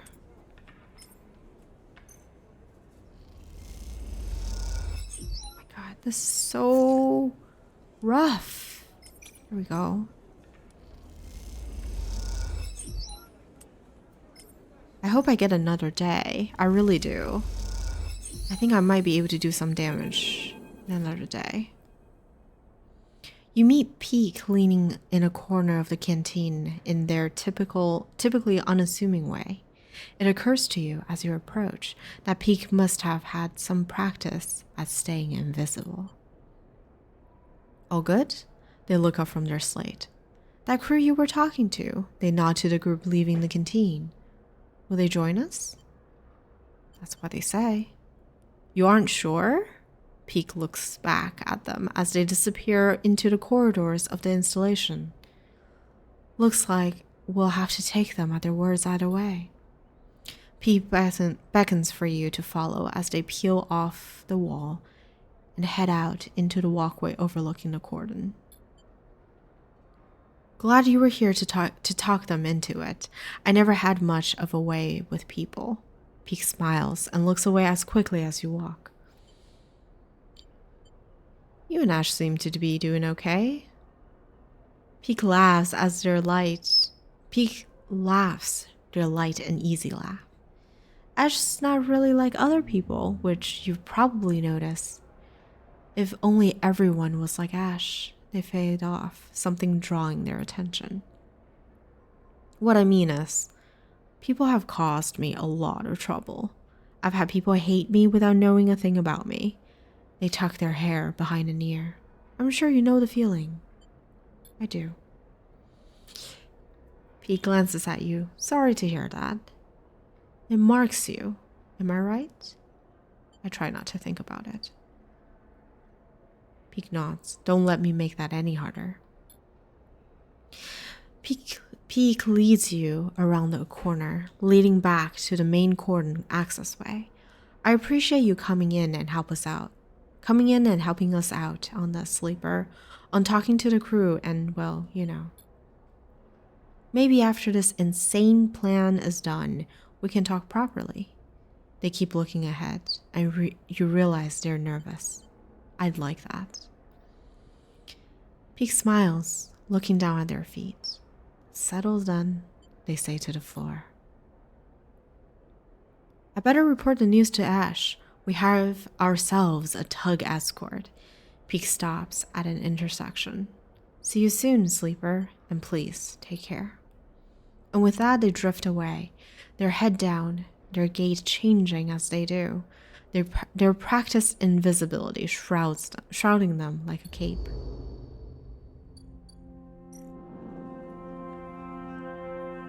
Okay. I sincerely hope that we have another day, please. I can do it if I have another day or two. Another 2 days would be really great.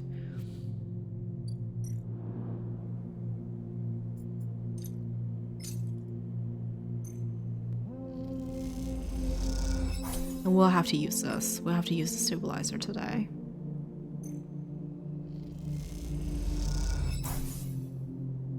Excellent. Body repaired. Let's end the cycle.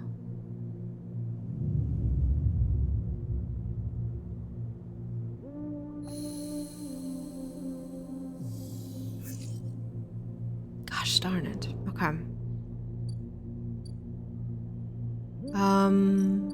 Feed ourselves.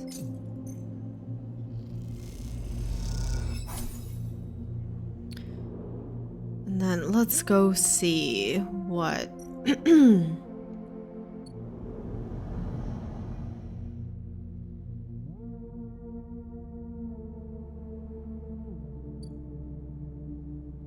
a hanger. Oh, I did want to sabotage the sensors. 1, 2, 3, 4. And then what about the... Oh, I haven't done any of this.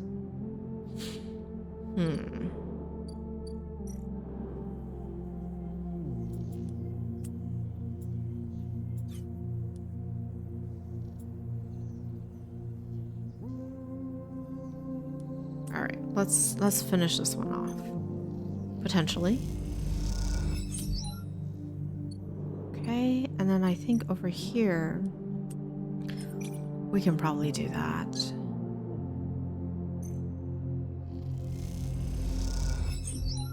Very good. Refresh. Oh dear. It's not meant to be. That is just not meant to be. Ugh.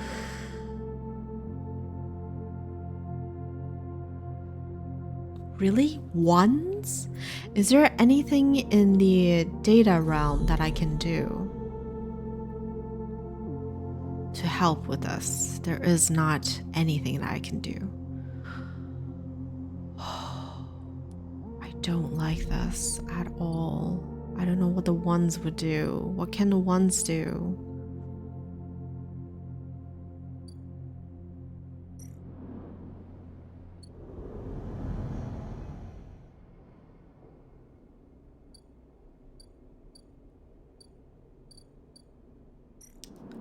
I mean, we could give them Havenish data. Oh, I can't. Yatagan data only.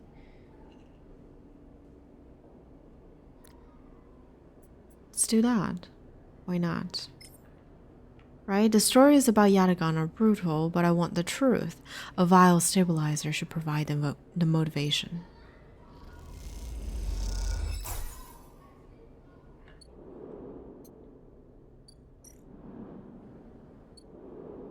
Interesting. There's no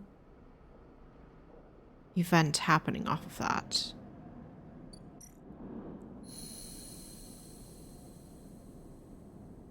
So what can I trade the 1-pointers for, really, at this point? I suppose...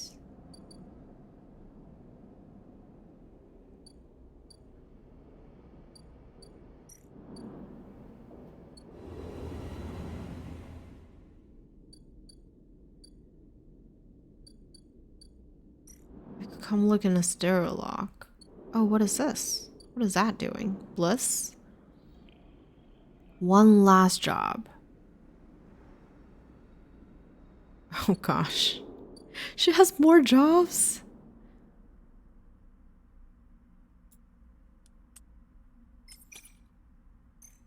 Let's try our best. There we go.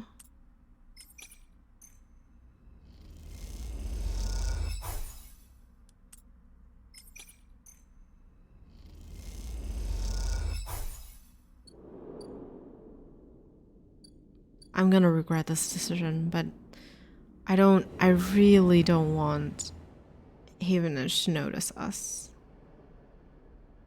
I don't think we have enough time. Oh, this is stressful. Okay. Be the cat.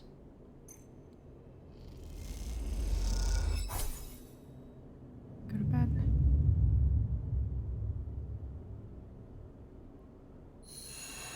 Yeah, it's gonna be bad. Oh my gosh. No, Ash. She's gone, Sleeper. Peak is breathless and shaking. She started a run without us. Shit. Let's go. If we can head to the cordon now. Peak starts back up the corridor. They turn back. She has to make it, Sleeper. She has to. Shiver runs down your spine. Ash, I hope you know what you're doing. Sleeper, a long time. Wow, we're popular today. Moore is smiling at you when you leave, clearly happy to see you again. Moore, it's good to see you. Same. He rubs his hands on his jacket. How have you been? Working hard. I bet, he grins. Well, you're always welcome to hang out at the bay if you want. He glances around. Actually, that's what I'm here about. I know Bliss says she didn't want to take any more jobs, but she's changed her mind or something, he grins. Because now we have someone looking for a refit of their ship in our bay. You would not believe it. They want their entire ship disarmed, cutting out defense arrays, weapon lockers, ship-to-ship countermeasures, the whole lot. He leans in. We'll be able to start an arms dealership with all the hardware we'll have up there when we're done, he laughs. Anyway, it's a massive job and we need some hands. Bliss said to go get you. Hey, Water. How are you? Welcome in. How are you doing? Happy Sunday? Happy Sunday. We're at a very tight point in this game, and I am emotionally struggling with this. It's rough. But I'm very good otherwise. This game deserves every ounce of emotions that it's getting out of me.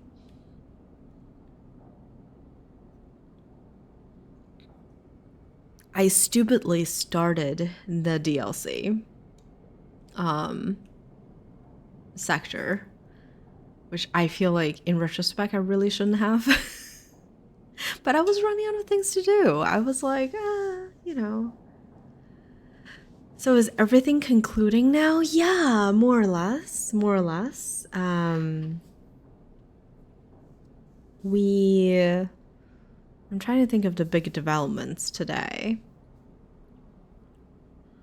If you remember Yatagon, the gang group that was like, you know, in the low end, we found out that we were trying to find a relay connection between the leader and SNARP, because SNARP, we found out that essentially the leader was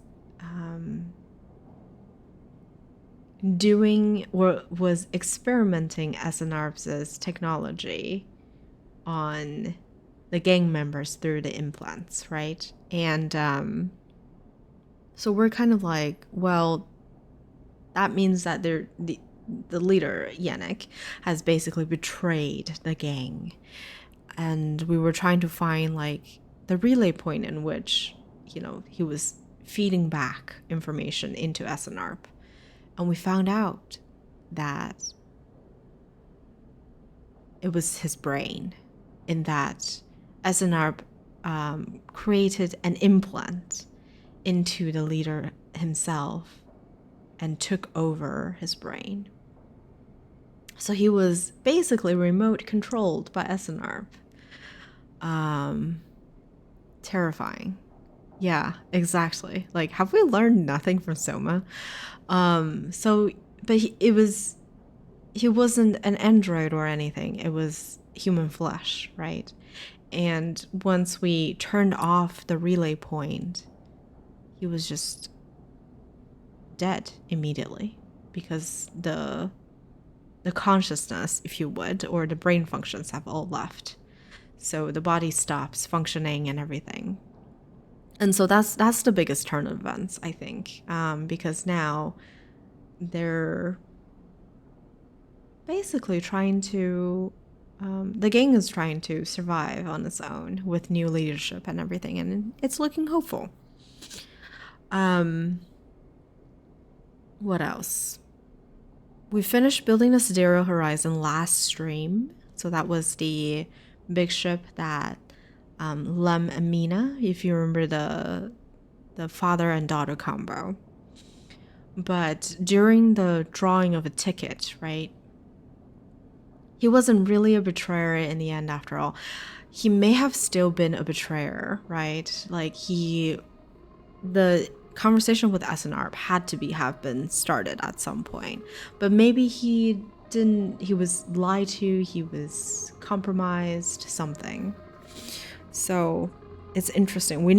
I don't think it's one of those stories that is written in a way that we will never know the backstory to it.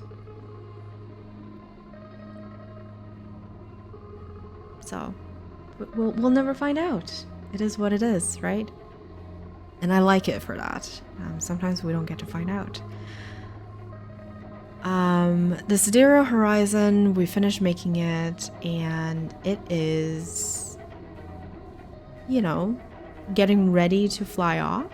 But what we found out was, when we initially signed on to work on the ship, we were told that there's a chance that, you know, people can win a ticket onto the ship, right? To like a great new world where I think it's a lie, but to a great new world and to pursue a new different life. And that's what Lem and Mina, the father and daughter duo, wanted to take a chance on, right? And then we found out at the drawing that the lottery is only limited to people who are like long-time crew members. So none of the cheap labor that they were able to attract on the basis of potentially getting out of here ever had a chance to begin with. So Lem and Mina are both devastated. But I think it's a better choice for them to stay. But, you know, it's also a question of, do we really get to decide that for them? And I'm beginning to lean towards, I was so sure of like, they should stay and, you know, that's the better choice. But I'm starting to think that's not right. So I think we're going to help them to find a way to sneak on board, which I still don't think is the right choice because I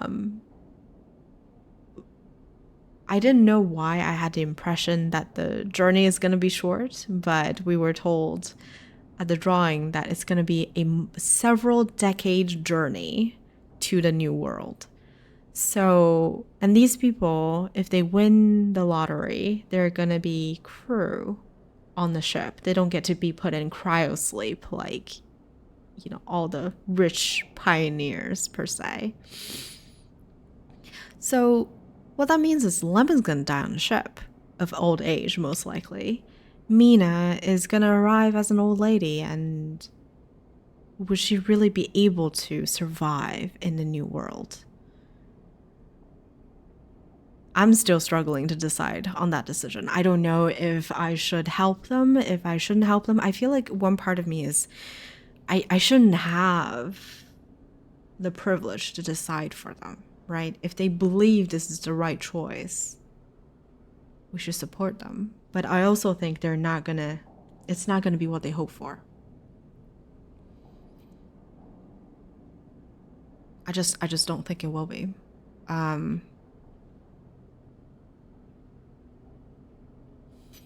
Moritz here. So that's another quest. Moritz here is another quest line in which we were helping this girl named. I understand, but how many were able to win the lottery? We don't know. I have no freaking idea. And I mean, in the end, it's rigged, right? Like, Lem, Mina, and us were never on the list to be in the lottery anyway, because we're not veteran enough in the system, if you would. Like, when we looked for help on the Zero Horizon, they advertise it as like everyone in the crew can potentially get a chance to win the lottery. But when we found out at the drawing of the lottery is that only a selected list of people are even in the lottery to begin with. So it's rigged. It's rigged. And right now the question is,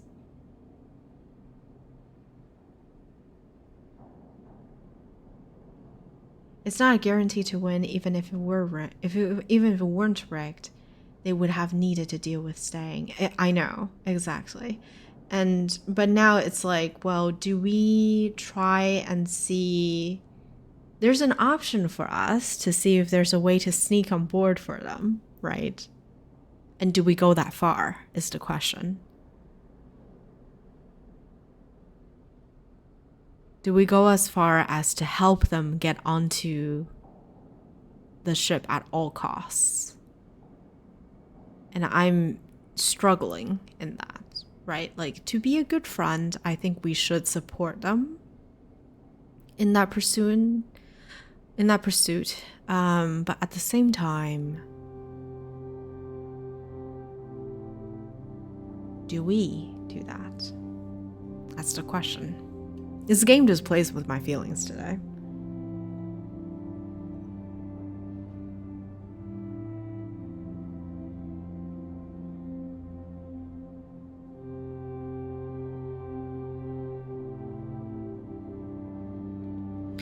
And then Morris here.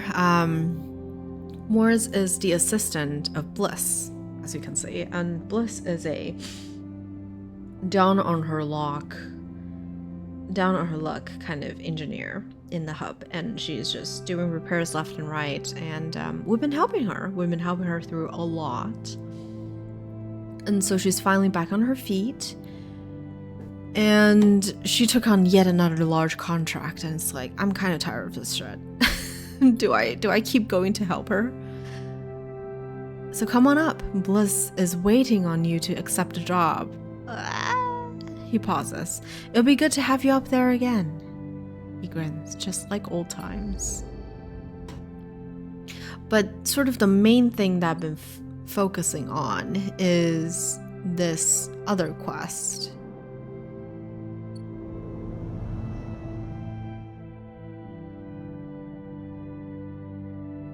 The DLC quest, and it's rough. The DLC quest. The DLC situation is this. Basically, there's like a refugee fleet trying to dock onto the Eye, and as you can imagine, because the space station is on life support, they're very concerned about letting them in, and concerned to the extent that like they don't want to have any sort of interactions, right? So the refugees are starving and they're running out of supplies and everything, and this duo, Peak and Esh, have been trying to find a way to get supplies to them, but it involves a lot of illegal stuff, as you can imagine. We hacked into the water system in the Greenway, and then we also snuck into an algae farm for food, etc., etc. And then we also had to figure out ways to actually get the supply across the gap, right? Like what you see here is, this is the refugee fleet, and there's like a gap between the space station and the fleet itself. And so, we've been trying to convince crews to help us with like under the table payments, and we've been trying to cut sensors so that we won't get caught. And basically one of the two, Ash, is more strong-headed and she would just go kind of personality, and she set off on the mission without us just now. So we're trying to find ways to ensure her safety. Just like, if anything, I want her to be safe. I want her to be okay, and I want her to be safe. Well, let's see what's going on. So we're talking about ration supplies for the station. No, I think it's like the concern from the station of refusing entry right now is everything. It's, do we actually have enough, like the ecosystem within the station in terms of supplies of food, water, everything? Can we actually accept thousands of additional people onto the station? That's number one. Two is, there's always the concern of, do they carry disease, right? That we have not, as a closed-looped ecosystem, have not been have not been dealing with. And so how do we deal with that? Would they cut off the supply system? How much humanitarian aid can the station realistically provide? And you have to realize that this is, after all, a very capitalist society still, right? So everyone is operating off of a selfish intent, and people who are trying to do good are often people at the bottom rung of the society too. Like, how much realistically can we as Sleeper give? Or Lemamina? Like, they don't have much to spare to begin with. So by accepting these people in, what does that mean for the rest of the existing citizens on the eye, right? So there's a lot of that debate going on.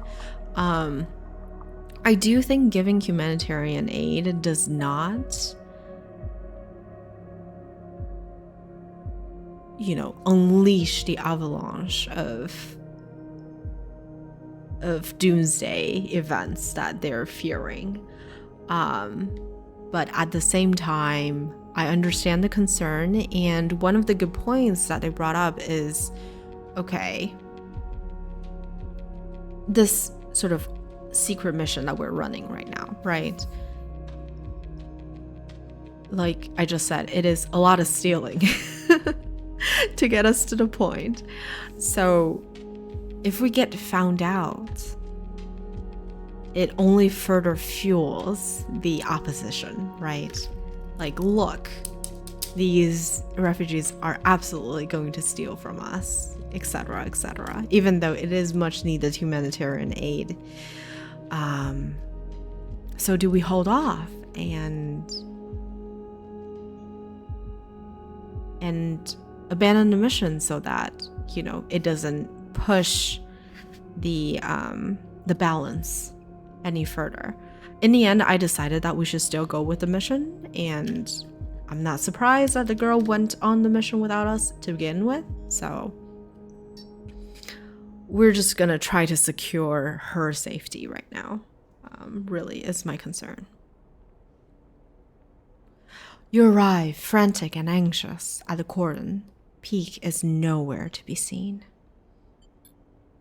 Then you hear footsteps hammering on the metal stairway Helene's drone led you through before. Helene is a Haymanage person, the one that leads up to the observation deck. You leap up the stairs 2 at a time and make it to the top, momentarily blinded by the light pouring into the observation deck. Sleeper, Peak emerges from the light. I know she's trying to protect me, but it's okay, she chose. But what about my choice, Sleeper? I'm not a child anymore. I can fight for myself. They turn away. There she is. Peak rushes to the wide window, leaning forward to catch a glimpse of the Climbing Briar's blue XPR livery against the black of the void. You spot the Climbing Briar, a glint of blue and white, and beside it, the red glare of a tug's light.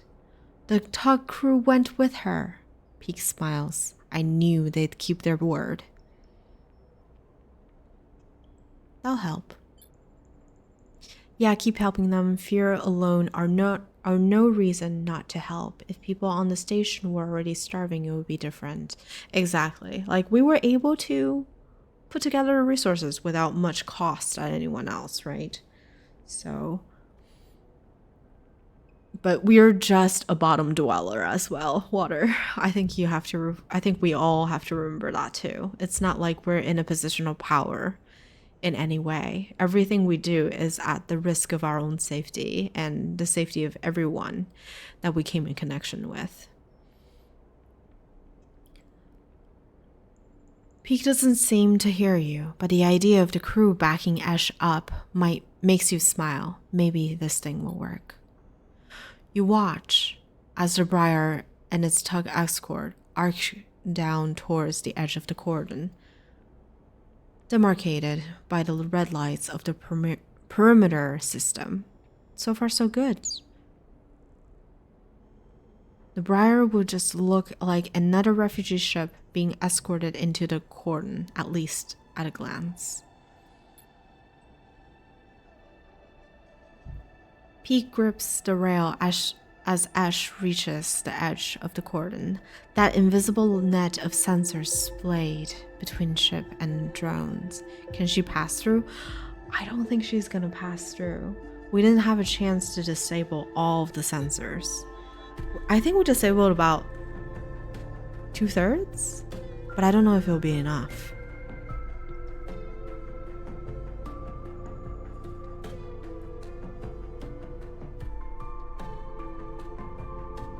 Like, I was really biting for time at the end.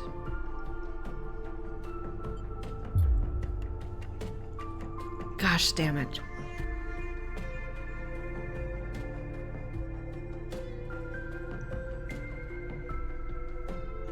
The response is immediate. The moment the Briar hits the net of sensors, the entire cordon reacts. Sequences of blinking light cascades out from the ship's position. The angry red of the cordon multiplied many times over. Shit. Peak presses a hand against the window. Go, Ash, go!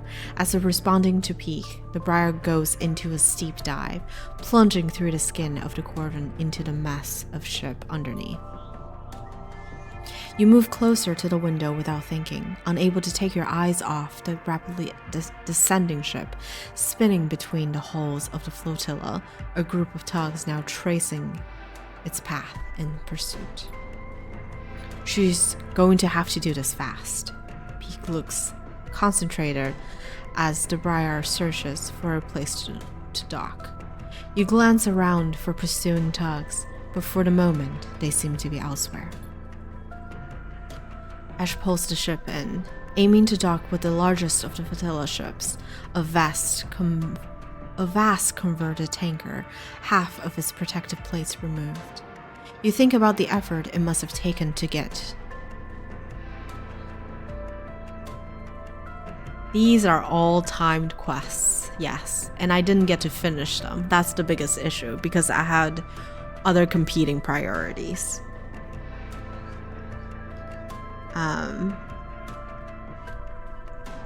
So, like, I should have been able to disable all of the sensors just now, right? Just now, how, you know how it reads like she was sensed and everything? I think if we had been able to disable all of the sensors, that wouldn't have happened. And I think we're gonna have some issues here too with the additional like engine pulsers, because I didn't get to finish that one either. Hey Sam. Quack.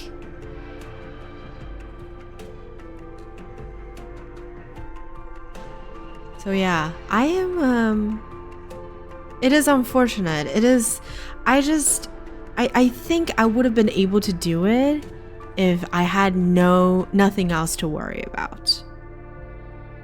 I had to basically spend 2 cycles doing something else, and I was like down to the wire, and I think I would have been able to finish things with 2 additional cycles. But I think realistically, if you really like want an immersive experience, right? Things don't come necessarily in that order. Like, so it's not like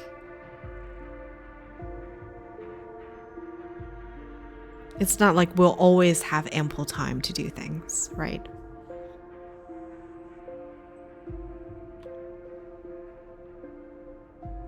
All right.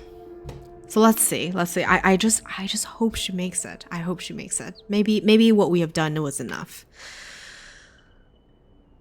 All right, where were we? Ash pulls the ship in, aiming to dock with the largest of the flotilla ships, a vast converted tanker, half of its protective plates removed.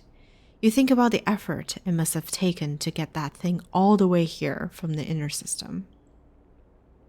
You watch the Briar, unable to get any sense of progress from its plastic exterior.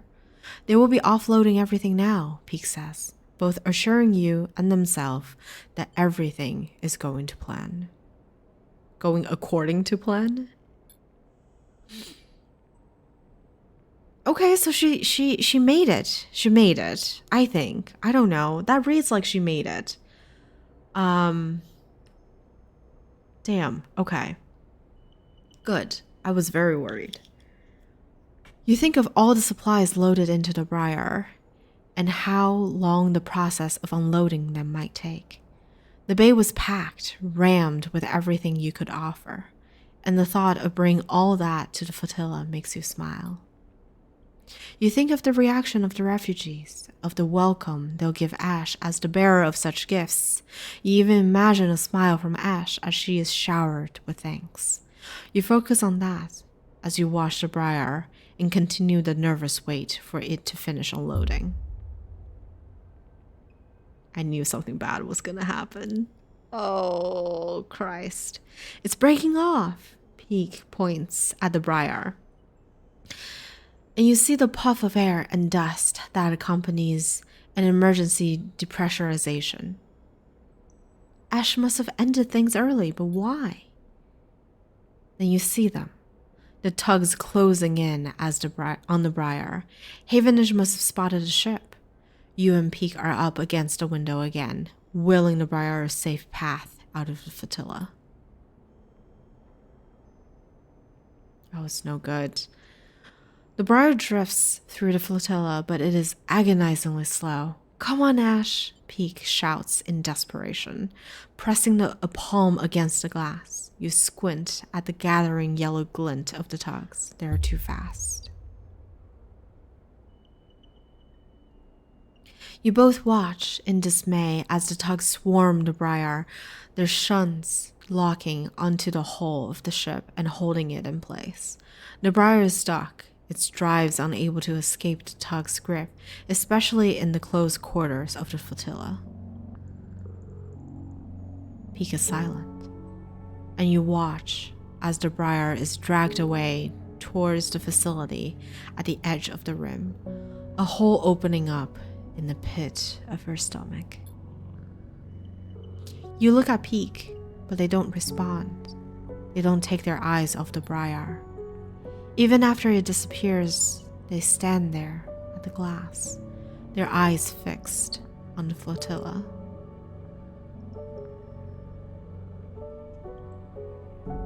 She didn't even get the supplies through. Peak doesn't look at you. This was all for nothing. We can get her back. This was stupid. Peak looks back at you, their eyes wet. A stupid plan. We had a ship and our freedom. Now what do we have? Peak slams a hand on the glass in frustration, making you jump.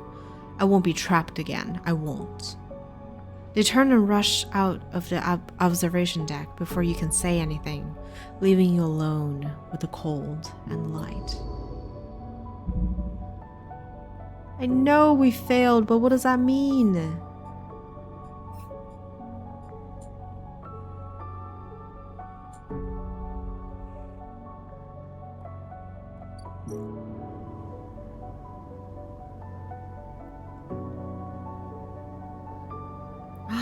Helene left a message with one of her drones for you to meet her here once she's done cleaning up the mess. Oh my gosh, she's gonna be mad at us.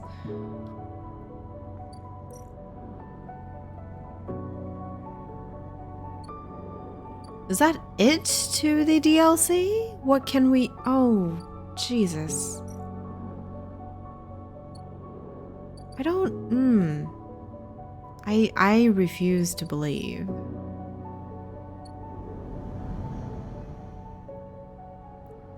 I don't like this. I don't like this.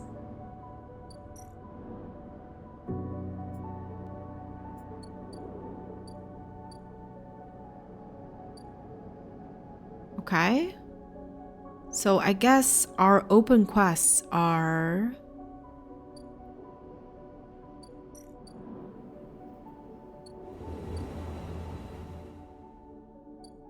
Silly Bliss again. Oh boy. When you enter the bay, it is weirdly quiet. Morris must be out on some errand, and maybe Bliss is prepping the kids? And Kita, why are you here? Oh my god. What's going on? What happened to you? Sleeper, and Kita is drifting at one side of the bay. You missed her completely when you came in. The idea of not seeing Ankita when you entered a room would have seemed unlikely to you several cycles ago, but seeing her without her armor, she seems smaller, less imposing. She is cute. Did you see her in her whole her whole armor previously? I really like the art in this game. I like all the details, right? Because you know that she's a mercenary. She had like this Hulk of an armor on, and it was super cool.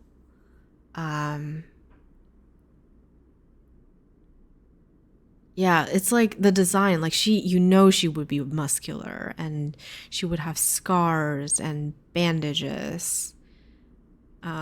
Because she's a mercenary. It's like the details, with as little art as they have put into the game, I think they really put in a lot of effort as in sort of the world building in the things that they would have available and the things that would make sense for these people to wear.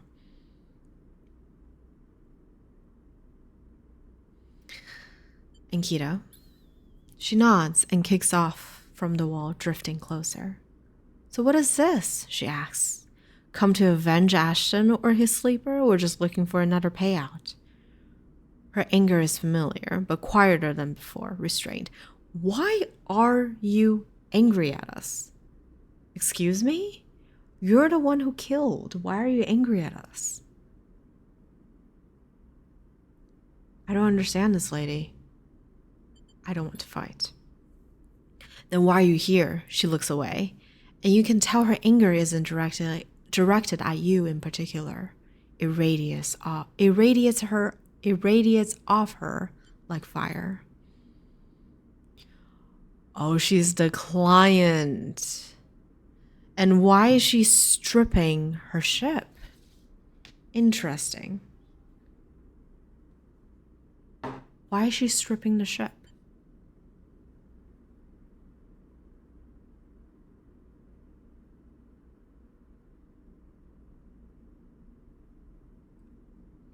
You better be ready to sign, comes a shout from the bay entrance.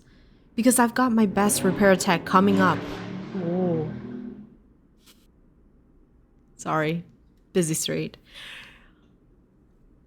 Because I've got my best repair tech coming up here especially.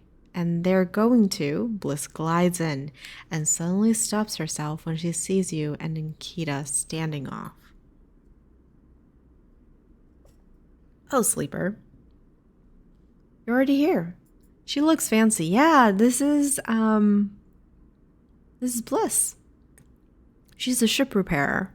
So you can see like all of her gadgets and tools like at easy place. And she works in 0G or very low G because she is not she works in the hub, right?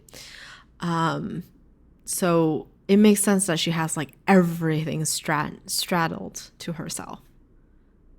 It's so cool. I just think it's so cool. All the thoughts and details. And so she has a lot of straps, right? So, she can fit anything in between the straps and herself at any time.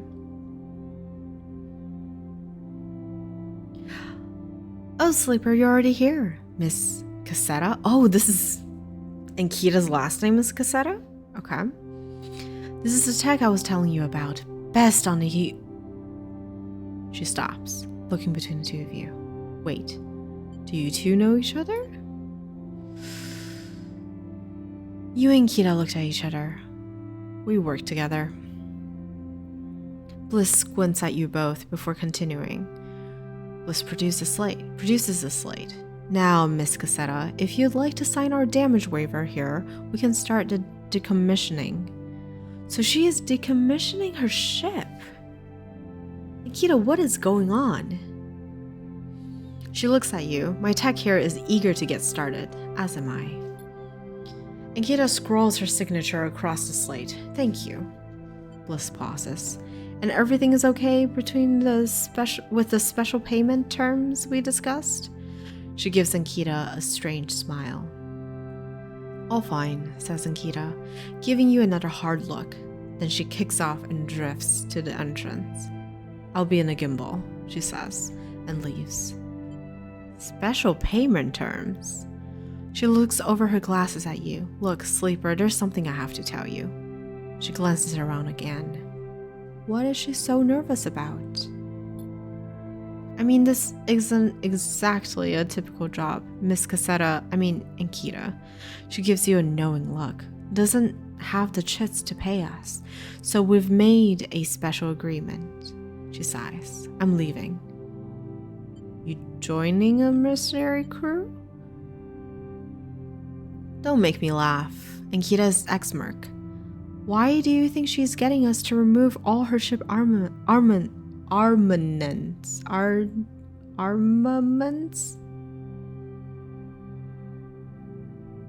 Amber. The ship is called Amber. Bliss gives you a funny look. There's some deep history here, huh?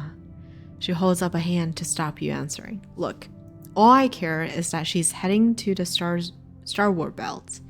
She looks out of the bay. That's where I'm headed. She's leaving. She turns back to face you. Also, I wanted to ask, she stops, unsure, if you'd like to come with us. I can't. She interrupts before you answer. I know things are hard for you on the eye, and you helped me so much. I asked Ankita if she'd carry 2 of us, and she said yes. Morris will take over the bay anyway. Although, if you say you're welcome to help him run it, I just thought, she sighs, you might be in need of a fresh start as much as I am. She turns away nervously. Think about it anyway. The berth is here. The berth is there. We've got to finish the job first anyway. And with that, she kicks away and heads to the racks, before you can offer an answer. Moments later, Morris enters with a new cutting torch for the disarming of the Amethyst. The Star Wars belt. You push your thoughts to the back of your mind. Time to get to work.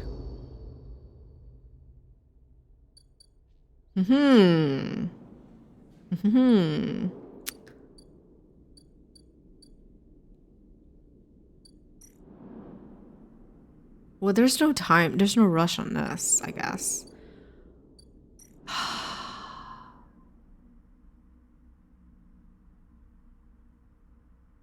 Let's keep trying to help. I don't know. I'm so torn about them. Lamamina. I am so torn about them.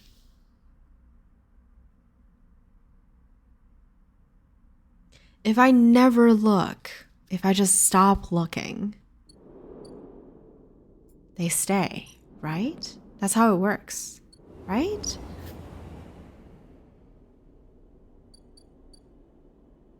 All right, let's make some moonshine. Forget about all the hard decisions that we have to make. Let's make a moonshine. Tala here wants to make moonshine. So let's help her make alcohol.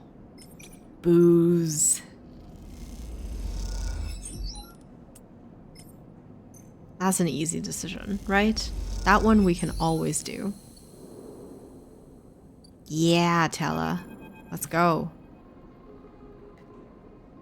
Tala stands back from the newly finished still and tub, hands on hips. Look at this, she grins. The Aluk distillery in all its glory. She squeezes you around the shoulders. Thank you. Outsourcing ingredients. Tala smiles. I think I've got most of it covered between the food factories in the low end and the farm stacks on the greenway. However, there's an issue. Tell me. Well, Durell the drink, as you probably guessed, is named after Durell the mushroom. That's what gives it that golden color and earthy taste. The alcohol is infused with the mushrooms along with a mix of spices.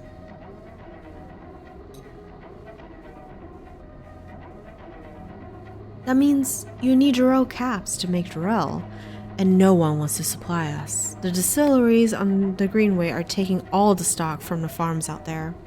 I know, the mushrooms never end. So it's hard to get a single cap across Founder's Gap. Well, look at what we have. We have one. However, I have an idea. We can grow our Durell caps here. She gestures at the increasingly equipment-filled back room. Oh my god. She wants to do everything in-house. She wants to do her own moonshine. She wants to build a kitchen. She wants now to grow her own mushrooms. I can bring you mushrooms. Tella gives you a pitying look. Where's your vision? Any outside suppliers means they take a cut. Okay, maybe not you, but someone somewhere takes a cut. Tella puts her hand on the still. We made a still. We set all this up. How hard can growing mushrooms be? They don't need light. They barely need soil. We can do this. She pauses. Or at least we could if we had something to grow them from. I see where this is going. Okay, yes, I need a favor. She puts a hand on your shoulder. And you are the perfect person to get me those spores. She nods rapidly. Think about it. You build a still, you're great with plants, you know the eye like the back of your hand. Need I go on? Half of that isn't even true. Don't be modest, she passed your shoulder. Look, I can't leave the bar. And the other people picking up shifts, she grimaces. I'm saying it has to be you. Fine. Wonderful. You'll love it over on the Greenway, I think. All that fresh air, open space. She sees your expression. Okay, I'm done. She turns back to look at the still and the fledgling distillery forming around it. It really is something though, isn't it? And want to or not, you really have to agree.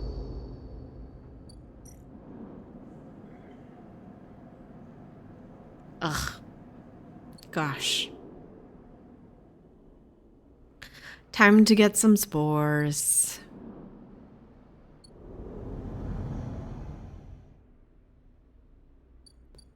I know where to find them. I just think it would be easier for me to just give you the caps, but okay, fine. I know, I'm just running errands everywhere. It's terrible.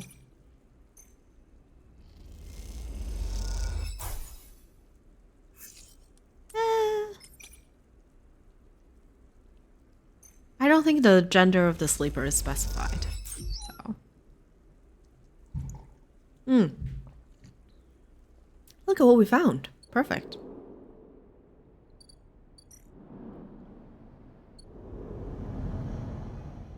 All right. Where is she? Where is she at? Here's all of your spores, girl. I mean, I have a plot of land in the Greenway. I can just give it to you once I grow there. Why do you have to be like this? There you go. Grow. This is another one of those that will take time. All right. Let us eat with emphasis.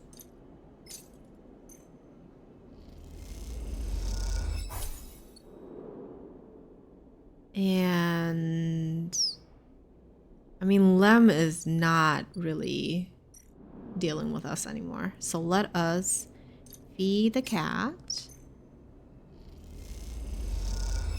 and go to bed.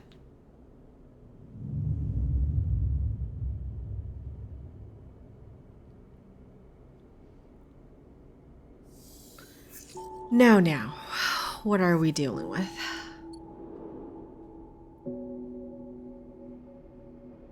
Has anything changed?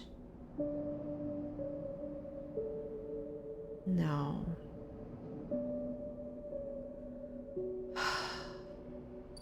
I don't know. I'm so torn about Lamamina. I am so freaking torn.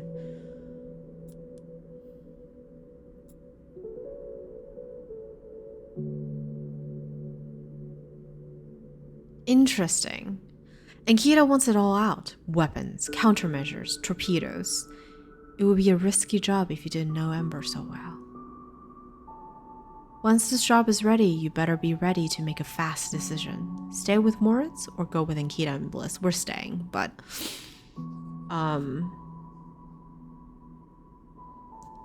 Yeah, like, is the death of Ashton and the sleeper, I guess, and how angry we have been with her, just been able to sort of set her down this path? Or what is going on with her? Engineer +2, maybe we don't use the 6s.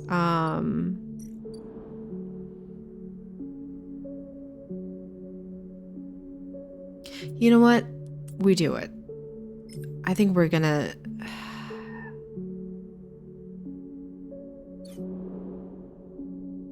I keep flipping back and forth. I can't decide. Ooh, hold on. I cannot decide. Let's do this first. Send the people off. Send the people off that I care less about. If anything, we get to keep them just a little longer, right? Listen to my heart. I did it before without regretting it. I wouldn't say that I didn't regret. I don't know. There's Moritz. Moritz is cool too. Moritz is the errand boy, really. Amber looks better than she ever has before. Bliss has done an incredible job of cleaning up the hall, and despite the exterior changes being limited, she has the impression of being lighter, somehow sleeker than before. Moritz drifts by. He has been loading up the final equipment onto Amber. It turns out Ankita will be taking her weapons, but packed and ready to sell at the first Star Wars belt port she hits. But now that Moritz is done, he seemed in a kind of a daze, floating back and forth aimlessly. I think he is having a tough time letting go of Bliss. You okay, Moritz? What's that? He turns. Oh, right, yeah. Packed and stacked. He smiles a weak smile. Was hoping Miss Cassetta would let me keep a warhead. For what? He shrugs. I don't know. Might be a cool thing to have around. A warhead?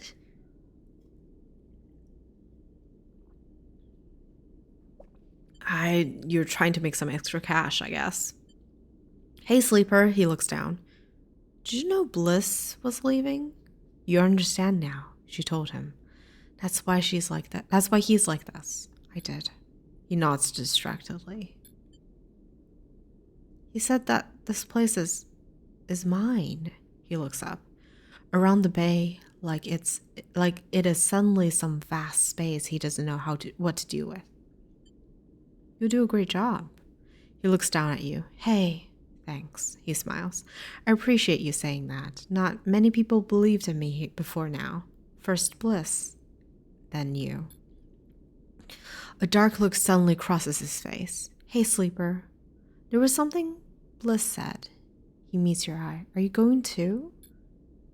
Before you could answer, Ankita glides into the bay, a massive crate on her shoulder. Sleeper, you coming what? Bliss is already on board. She stops by the terminal, holding holding herself in place. Morris looks at her with a dazed expression. You look at Ankita. She's keeping it together now. She's packed all those bad feelings down someplace where you'll never see them and built a tough foundation on top. She may not be a mercenary anymore, but you imagine most people would think twice before trying to cross her. Well, she looks at you. I'm not eager to spend another moment of my time on the station unless I have to. She pauses, looking between you and Moritz. She sighs. I'll give you a minute. And she kicks off with the crate, taking it to the end of the bay, where the Ember sits docked. You look back at Moritz. I'm staying. Moritz looks like he might pass out. Sleeper, are you sure? Are you doing this for me? I'm staying for me. Moritz nods. All right then, you're staying. He grins. Ankita comes back across the bay, the final crate stowed. You staying then, Sleeper? I'm staying. She nods. Well, okay then. One less mouth to feed, she pauses. Look, Sleeper, I'm not going to go back over everything that happened, she sighs. I'm trying to put that behind me, but I hope you find what you're looking for here. And we aren't looking for much, I think. Like, by this point, I think we're just looking for a place to belong, a home. And I think we've found that here. She smiles, kicks off gliding to the ambergris and the starward belt beyond. There's something so bittersweet about goodbyes in space. Everything feels so final. You both watch in silence as Ember's drives fire up. I guess this is our place now, says Moritz, the weight of everything suddenly hitting him. Your place. He smiles. Okay, I'll need some help from time to time.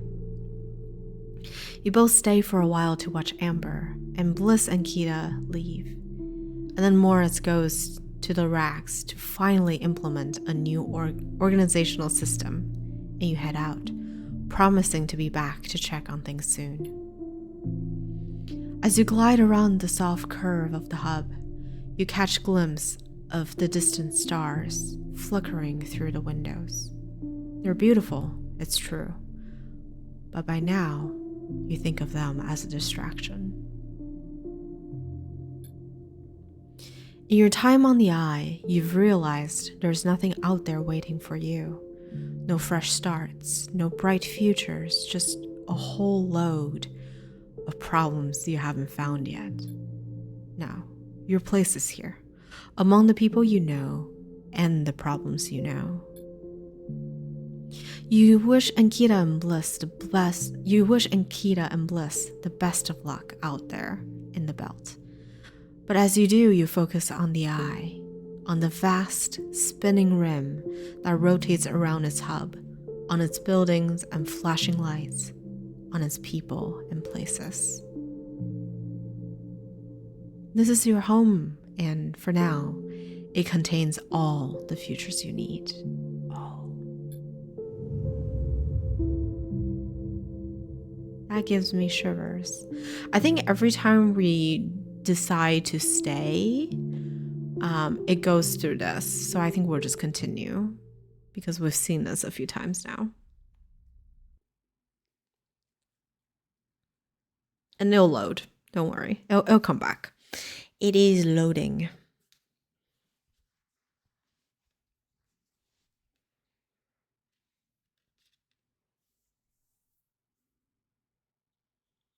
Oh, what just happened? We decided to not leave with Ankita and Bliss and decided to stay. And so I think every time we make a decision as to whether to leave or stay, the game runs through the credits and then allow us to continue.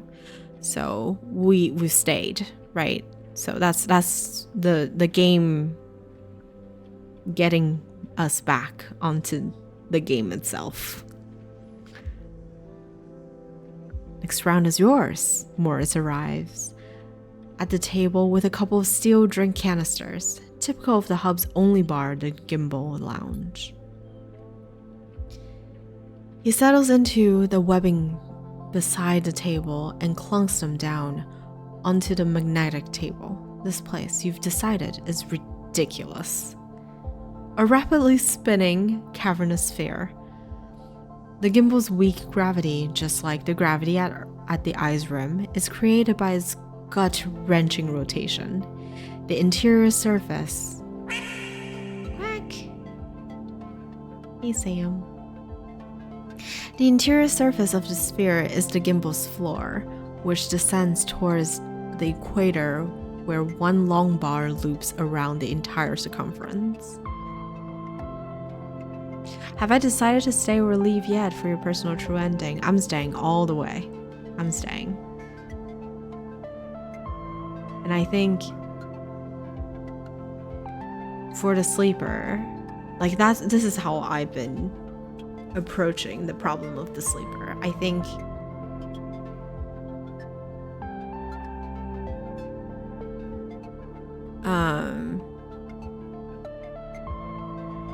initially, when we cut ties with our physical body, we wanted a brighter future, right? And then we found ourselves in this terrible situation in which we have no freedom and we're struggling to survive. And so I guess at that point, survival was the biggest problem, was the top goal. And we did. We succeeded in that. We are now self-sustaining. And the question is, what is that bright future that we were initially set off to search for? And I think my answer is really finding a place to belong. So to me, seeking all of these unknowns isn't the answer, like it's not about getting on a Sidereal Horizon or going to the Star Wars Belt, because we don't know what lies ahead. It's not about the next journey. It's about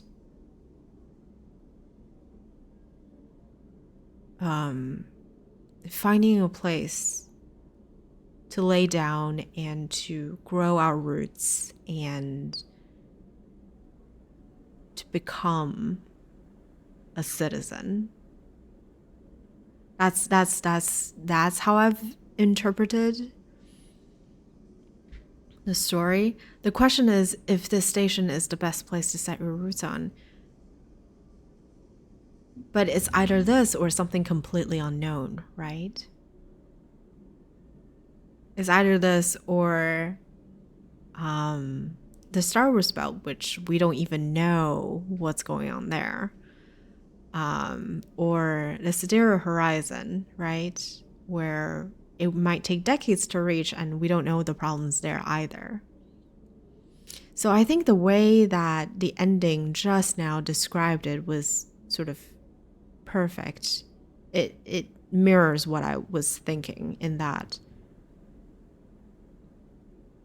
this is our home now.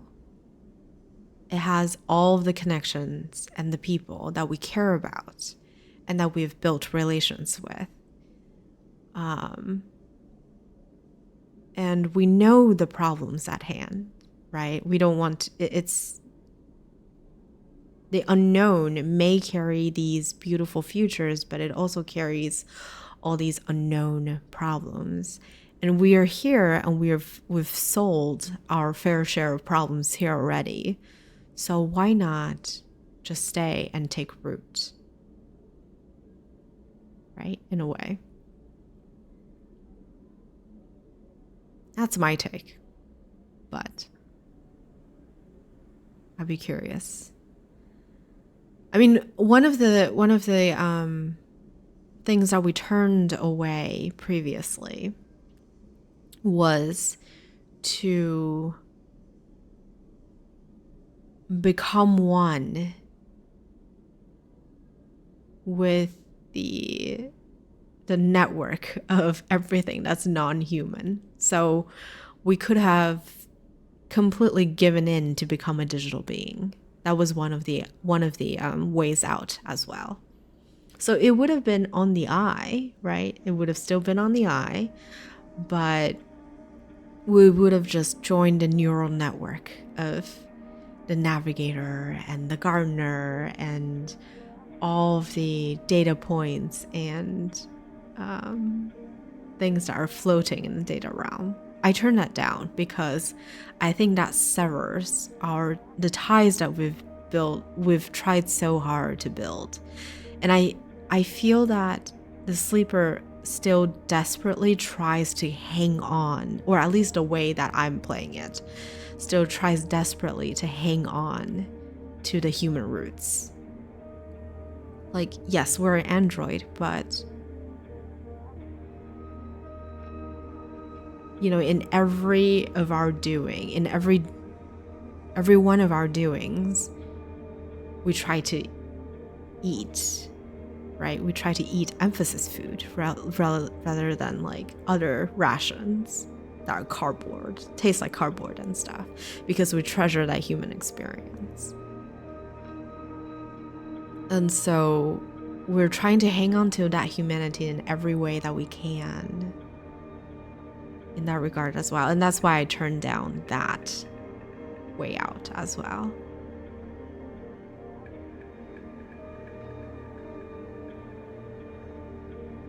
But yeah.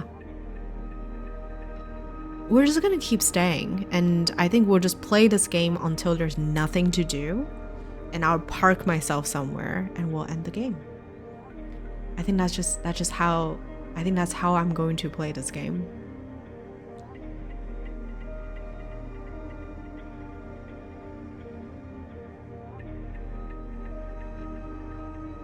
Yeah, that sounds ridiculous, by the way. So Gimbal is... I also try to hang on to the cat, which still keeps turning its back on me every day. Yeah, I've been feeding it so much. Like, it has... I don't know. It's just like... I think when we do run out of things to do on here, what I'm gonna do is I'm just gonna feed all of my cryos to the cat, and then see if it'll trigger something. And if it doesn't trigger something, we'll just park it, and then like that's just how it's gonna go. We're gonna spend all of our cryos on the cat. All right. A rapidly spinning cavernous sphere, the gimbal's weak gravity, just like the gravity at the eye's rim, is created by its gut-wrenching rotation. The interior surface of the sphere is the gimbal's floor, which descends towards the equator, where one long bar loops around the entire circumference. Tumbling out from that central ring are an array of booths and seating arrangements equipped with all kinds of harnesses and webbing to keep customers in place. Oh my gosh. It is insane. That is a crazy design, but it makes sense.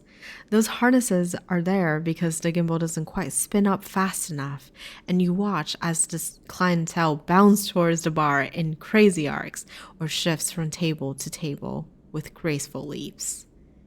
"What are you thinking?" asked Moritz, noticing you staring out into the gimbal. "How weird this place is."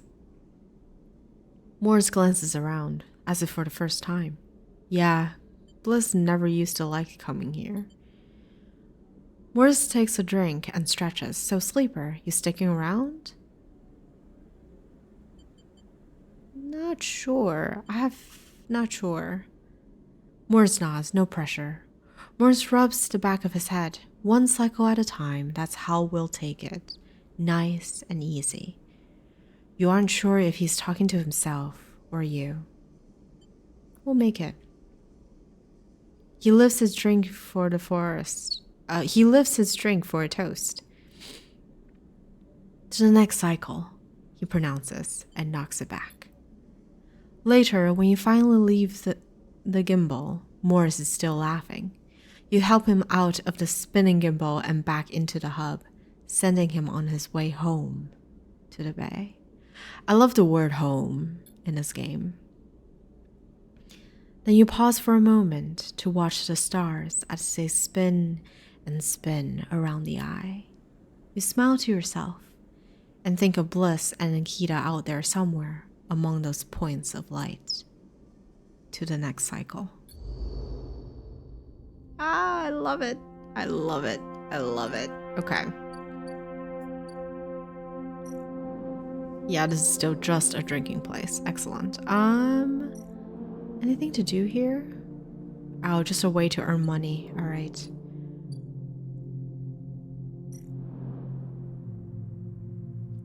I'm still so torn. I guess, yeah.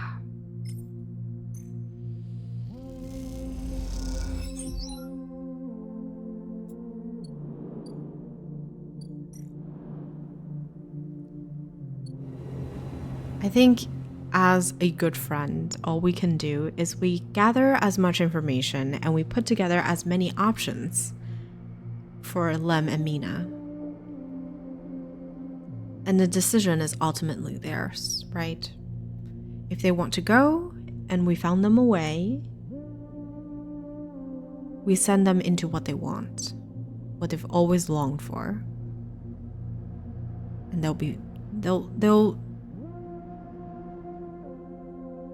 they'll have to shoulder the weight of what they choose. All right, before we go to bed, let's enjoy a human experience.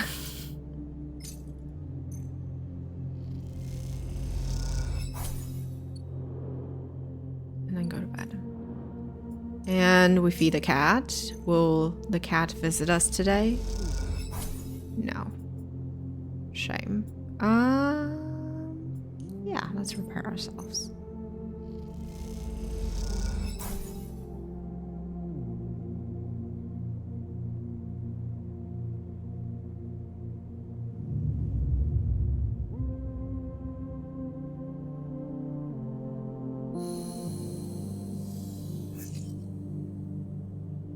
What are we doing today? Is there anything I need to take care of?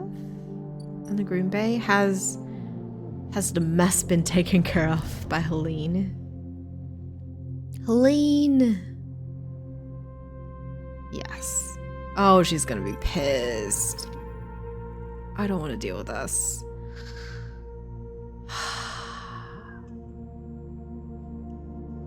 Now she's frustrated. She was tired before, I think. I'm sorry, Sleeper. Helene comes towards you on this walkway. But your friend must have known there was a chance this would happen. She seems unsure of how to greet you and looks nervously around. She's being held along with her ship. Release her now. What now? I don't know, Sleeper. I don't know. Helene pinches the bridge of her nose. Cordon Security has your friend, and she and the ship will be held in the quarantine until it is lifted. As for the quarantine, she glances at her slate. We're working on it, but the council is unlikely to budge now, not after this. She runs a hand through her hair. This is the last thing I needed. Helene meets your eyes. She was carrying weapons. Do you know that? She stares at you. We found a crate of firearms on her ship. We did see a box of explosives, and we asked her, and she said, oh, it's just a box. It's just like normal supplies inside it. I didn't know. Helene eyes you. Well, it doesn't matter now. They're safely in Havenage hands. Any more good news?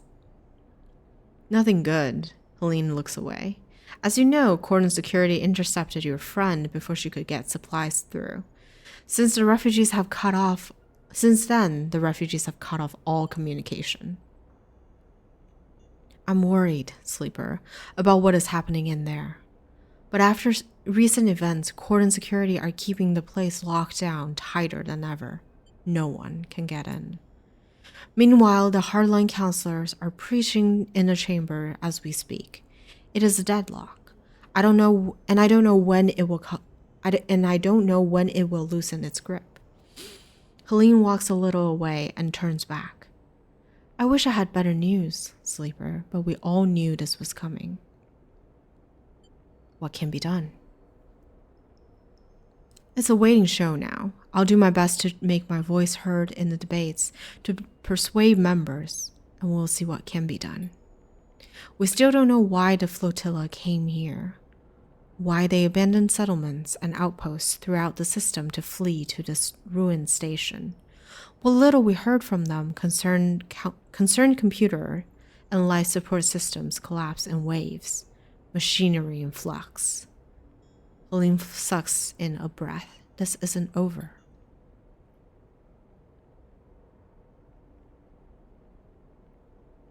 You think of the people of the flotilla. Helene is right. People don't abandon their homes for nothing. What wave is rushing through the systems, and when will it reach the eye? Helene interrupts your thoughts. I have to go. The debates will start soon and I should be there. She waits for a moment, and it is unclear if she's trying to think of something to say or just waiting for you to speak.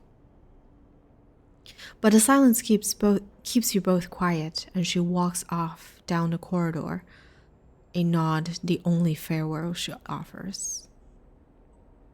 You hope that speaking to her might ease the knot of worrying in your chest, but it remains there, reminding you of Ash, of the refugees, and of the wait ahead. What is done, no matter how many times you turn it over in your head. You get the feeling you will be needed soon, and for that, you must save your strength. What was it Fang told you Erlin said? The eye opens for us all? Not this time. For now, the eye remains closed to those that need it. A shudder runs through you. Something is coming. You can feel it. This isn't over. Okay. We have to wait 2 more cycles for this? Flux complete. The gathering storm. What is done now. All you can do is wait to see what happens next. 3 cycles later. So maybe...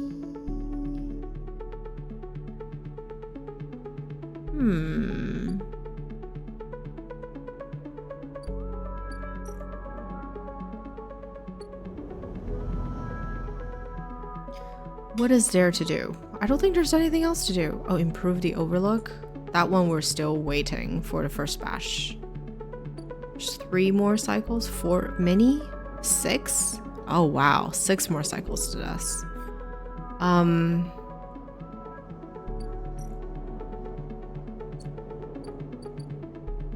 Anything?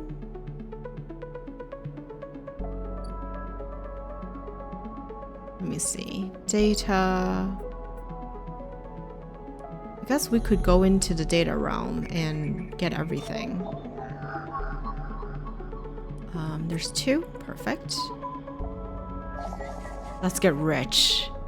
That's what I'm thinking too. I would like to, gather as many parts as possible so that we could keep healing ourselves through it all.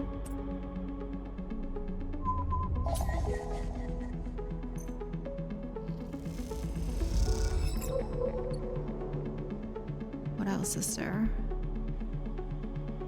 I think we've finished everything. Oh, there's another one.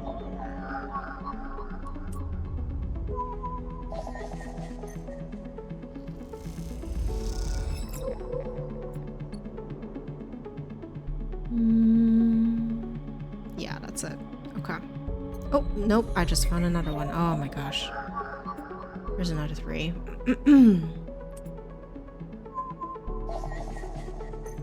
We're just gonna harvest this and see what it leads us.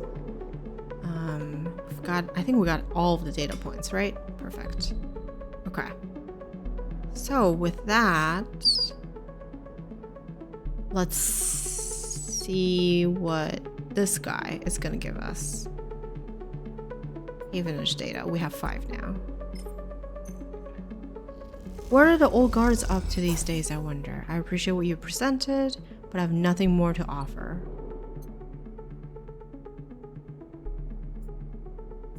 We have 2 ship mine cores. I'm just gonna hold on to these just in case later on we need them for the quest, because we have enough money to remain, to keep doing what we do. Let's go into the, yeah. I think the only thing we can do right now is to keep looking into this.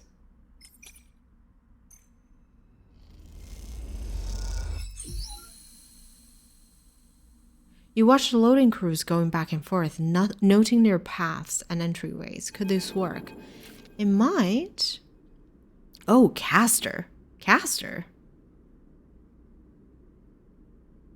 Wow, okay. He was the one that we were selling data to. Quite the achievement, isn't she? Sandre Celis must be proud. You recognize the resonating voice of Castor immediately and turn to see him, hooded and tucked into the shadows near the viewing platform. Castor. I see you remember our game. Good. He looks around, but the platform is clear. I'm afraid you'll have to wait for a rematch. Microgravity makes Tevla a little difficult. He smiles broadly.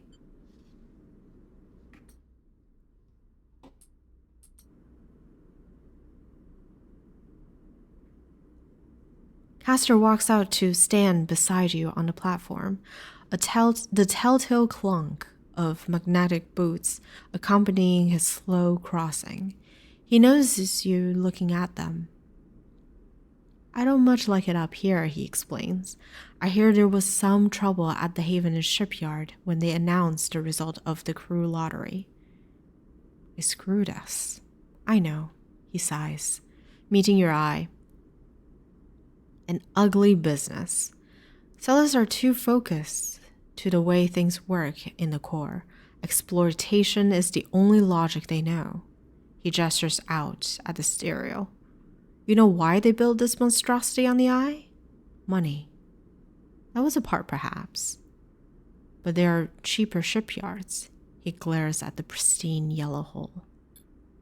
Celis is built here, says Castor gravely, because they didn't want anyone to know it exists. He rubs his forehead. And secrecy is something I cannot abide. He turns to face you. There are people being loaded onto that ship as we speak. Sleeping people, locked in cryosleep like the person that you were emulated from. There are hundreds of them, and Kalos wants to send them out to a planet at the edge of the settle system without anyone knowing where it is. Oh, crap.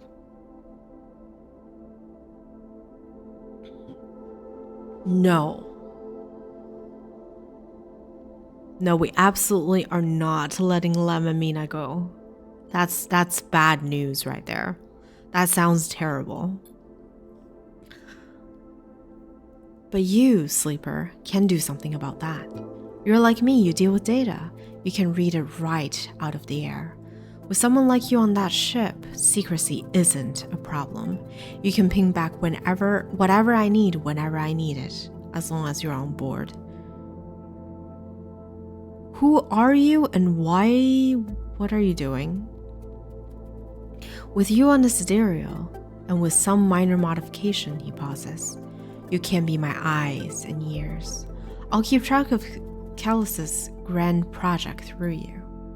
In short, says Castor, stretching, I can get you on board, Sleeper, but I'm going to need you to help me. Who are you? I'm a concerned party. Someone who likes to know what is happening when it is happening, not afterwards. It's not just me. Yes, your friend Lem, that can be arranged. It is difficult, but not impossible. The condition is, of course, that you go too.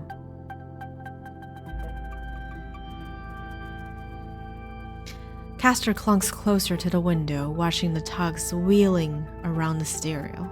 It is a simple offer, and the only one that will get you on that ship. Please consider it. He turns back, silhouetted against the ship. But to make it happen, I need your assistance. As I said, there's a Celis Foundation ship dock in the now empty shipyard. I need the data from its servers. This will allow me to produce the IDs necessary for your transit. Castor look over his glasses at you.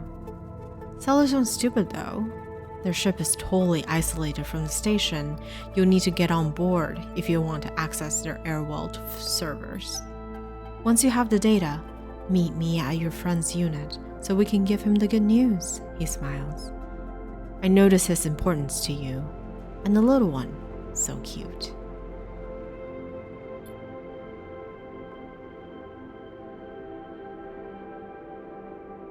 If you don't extract the data before the Sidereal Horizon leaves the hub, then I'll get the message.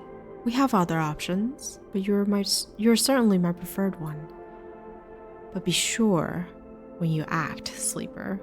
Once you take the data from Callus, you'll set off a series of events that will likely be hard for you to untangle yourself from. Either way, I recommend you stop asking around up here. You're bringing a lot of attention to yourself. Castor glances around, as if to emphasize his point. There are only a handful of cycles until departure, Sleeper. Make your decision. With that, Castor marches back off the platform, the sound of his mag boots fading away, leaving you to contemplate the Sidereal Horizon and the part it may play in your future. I don't want to do this. I don't want to do this at all, actually. I don't want to leave, and I feel like if we get Lem and Mina the ticket and get them to go... I love the smiling face. And at the last second we back up, I worry for bad things to happen to Lem and Mina. Plus, I think that journey is bad news anyway. I don't think we're doing that.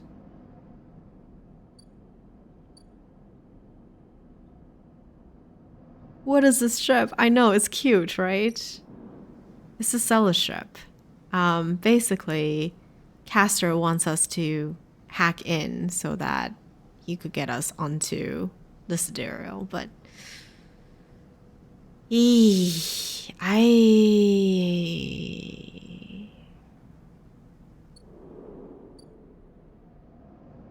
Lemon Mina, you guys are stuck here with me. You ain't going anywhere. You're not going anywhere. All right. I think, well, I have no points left, right? So let's just sleep.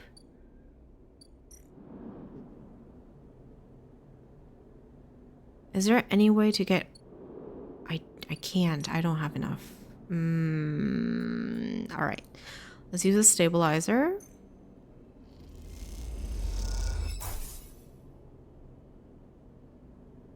Feed the cat.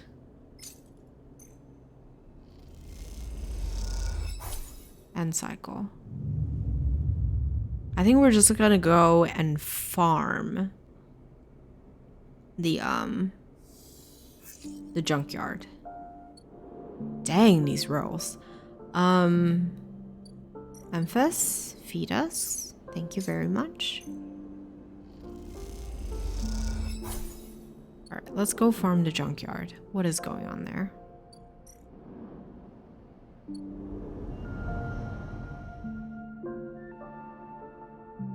Scroll, scroll, scroll, scroll, scroll. Junkyard. Right here, right here, right here. Okay.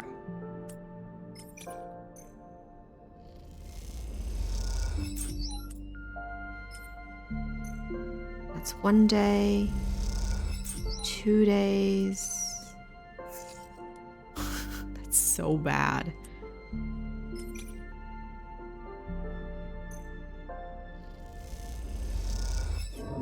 Oh, that's not good. That is no good.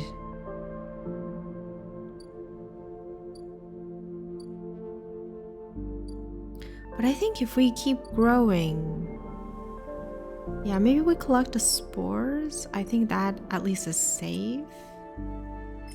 It's a little risky, but it's not too bad. And if it's energy we can replenish energy. It's not that big of a problem.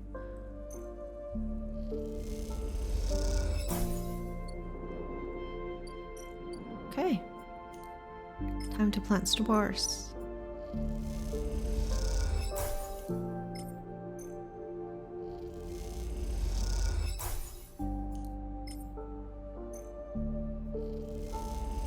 I think we'll just do like 1 more cycle, maybe 2 more.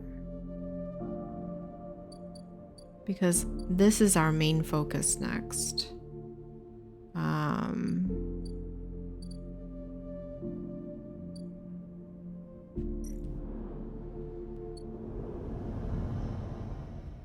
Stereo horizon. Repaired unit. Feed it. Fix ourselves. Feed the cat. And cycle. And then we'll see what next round brings. Because basically the way I'm thinking is, since I've been going for like quite a while now, once we get to the point there's like immediate content the next day, we could stop so that next week we can resume with the DLC and see what's going on there. All right, farming. The farming never stops.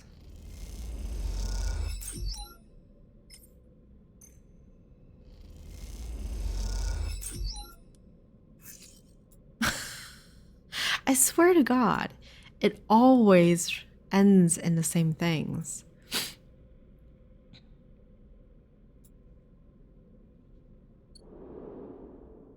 Ooh, I haven't tried sunbathing.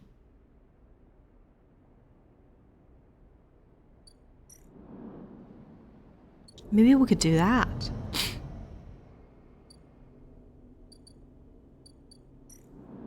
We haven't sunbathed. We have never tried. Your friend's photosynthetic skin allows you to gather energy through sunlight. The longer you stay, the better.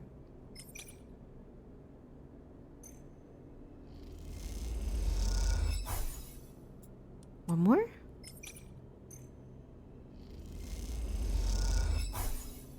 Awesome.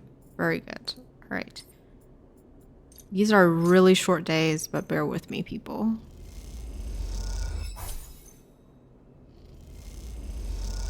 It's just like what it's called. It's just like Darkwood. Like, you know how we always take time at the end of a stream to plan for the next day? What is going on? Why is it black? Oh, there we are. Nice rolls. Excellent rolls. The eye. Shit, I should have waited.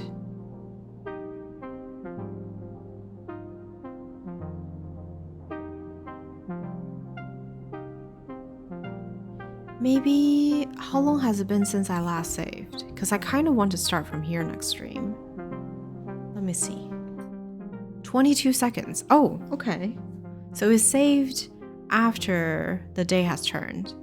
That's okay. I think we'll just start from here next stream then. Yeah, as always, thank you guys for coming by. We're gonna raid someone. I'll find someone to raid.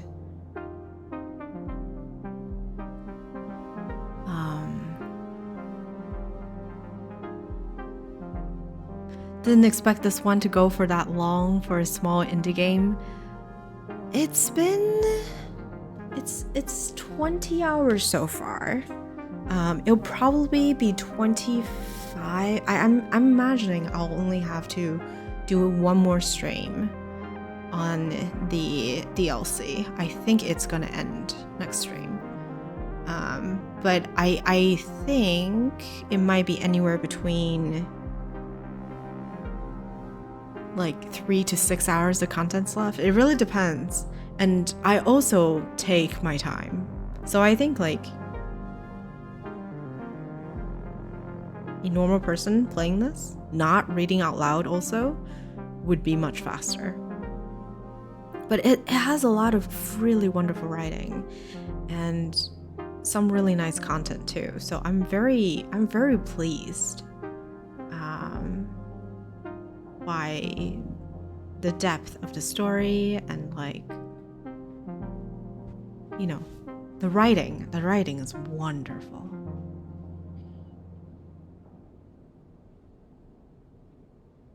Okay, here's a question. Do we want to do Final Fantasy 14? Or do we want Anno? Just rushing through text would diminish everything. Yeah. No, I agree. I think, like I said, I think this is one of the very few games that quiets you out. There are very few games that sort of like distill the emotions and the ethereal nature of being in space, as well as like the calmness and how distant everything feels into its writing. And this is one of them. And, you know, I think Disco Elysium has those moments too, especially towards the end, but I think Disco Elysium is more of a hype. It's not hype, right? But like Disco Elysium is more of an emotional up and down kind of game, whereas this one is sort of like, no matter what you do, there is always going to be a hint of sadness in the air because of just how hopeless this world is. And yet in it you find beauty, and there's something so calming about that. And the music. I can't give enough credit to the music of this game. All right. Let's go raid Linnea. I mean, I feel like I always raid her on Sundays when I'm done streaming, mostly because I go watch her afterwards anyway. So it just saves me a couple of clicks.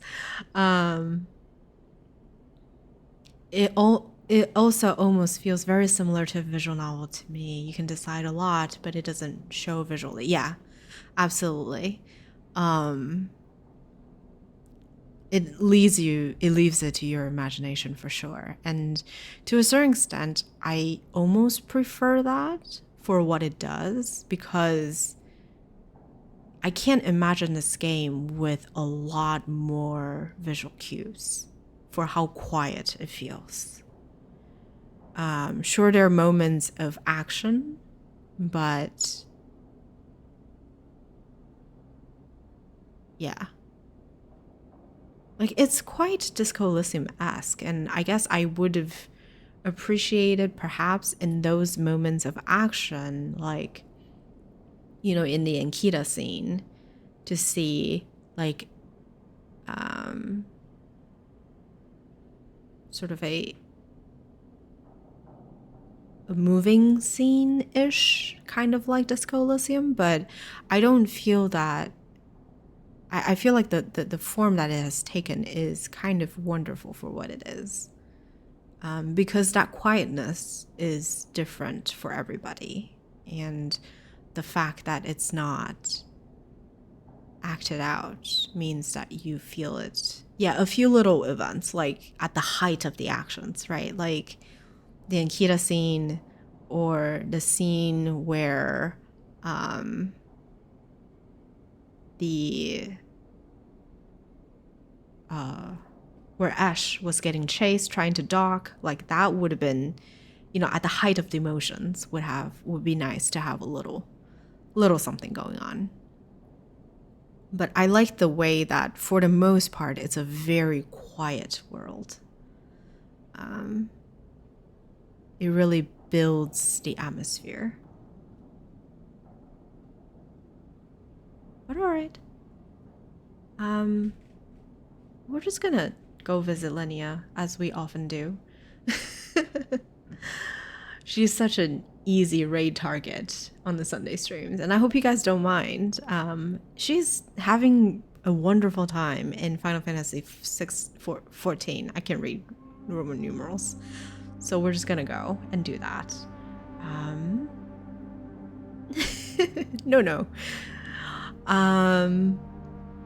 But yeah, we will be back with this next Sunday, maybe around the same time, maybe a little even earlier than usual, just because I want to make sure that we have ample time to finish this next Sunday, including the DLC, because we still have 2 parts of the DLC to go. And that's it. That's all I have.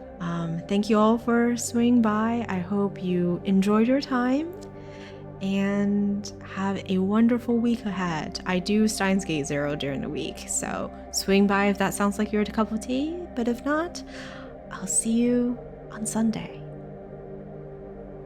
Nice as always? Good. Good to see you as always, Water. Happy to see you. All right. Have a wonderful week, everybody. See you later. Bye.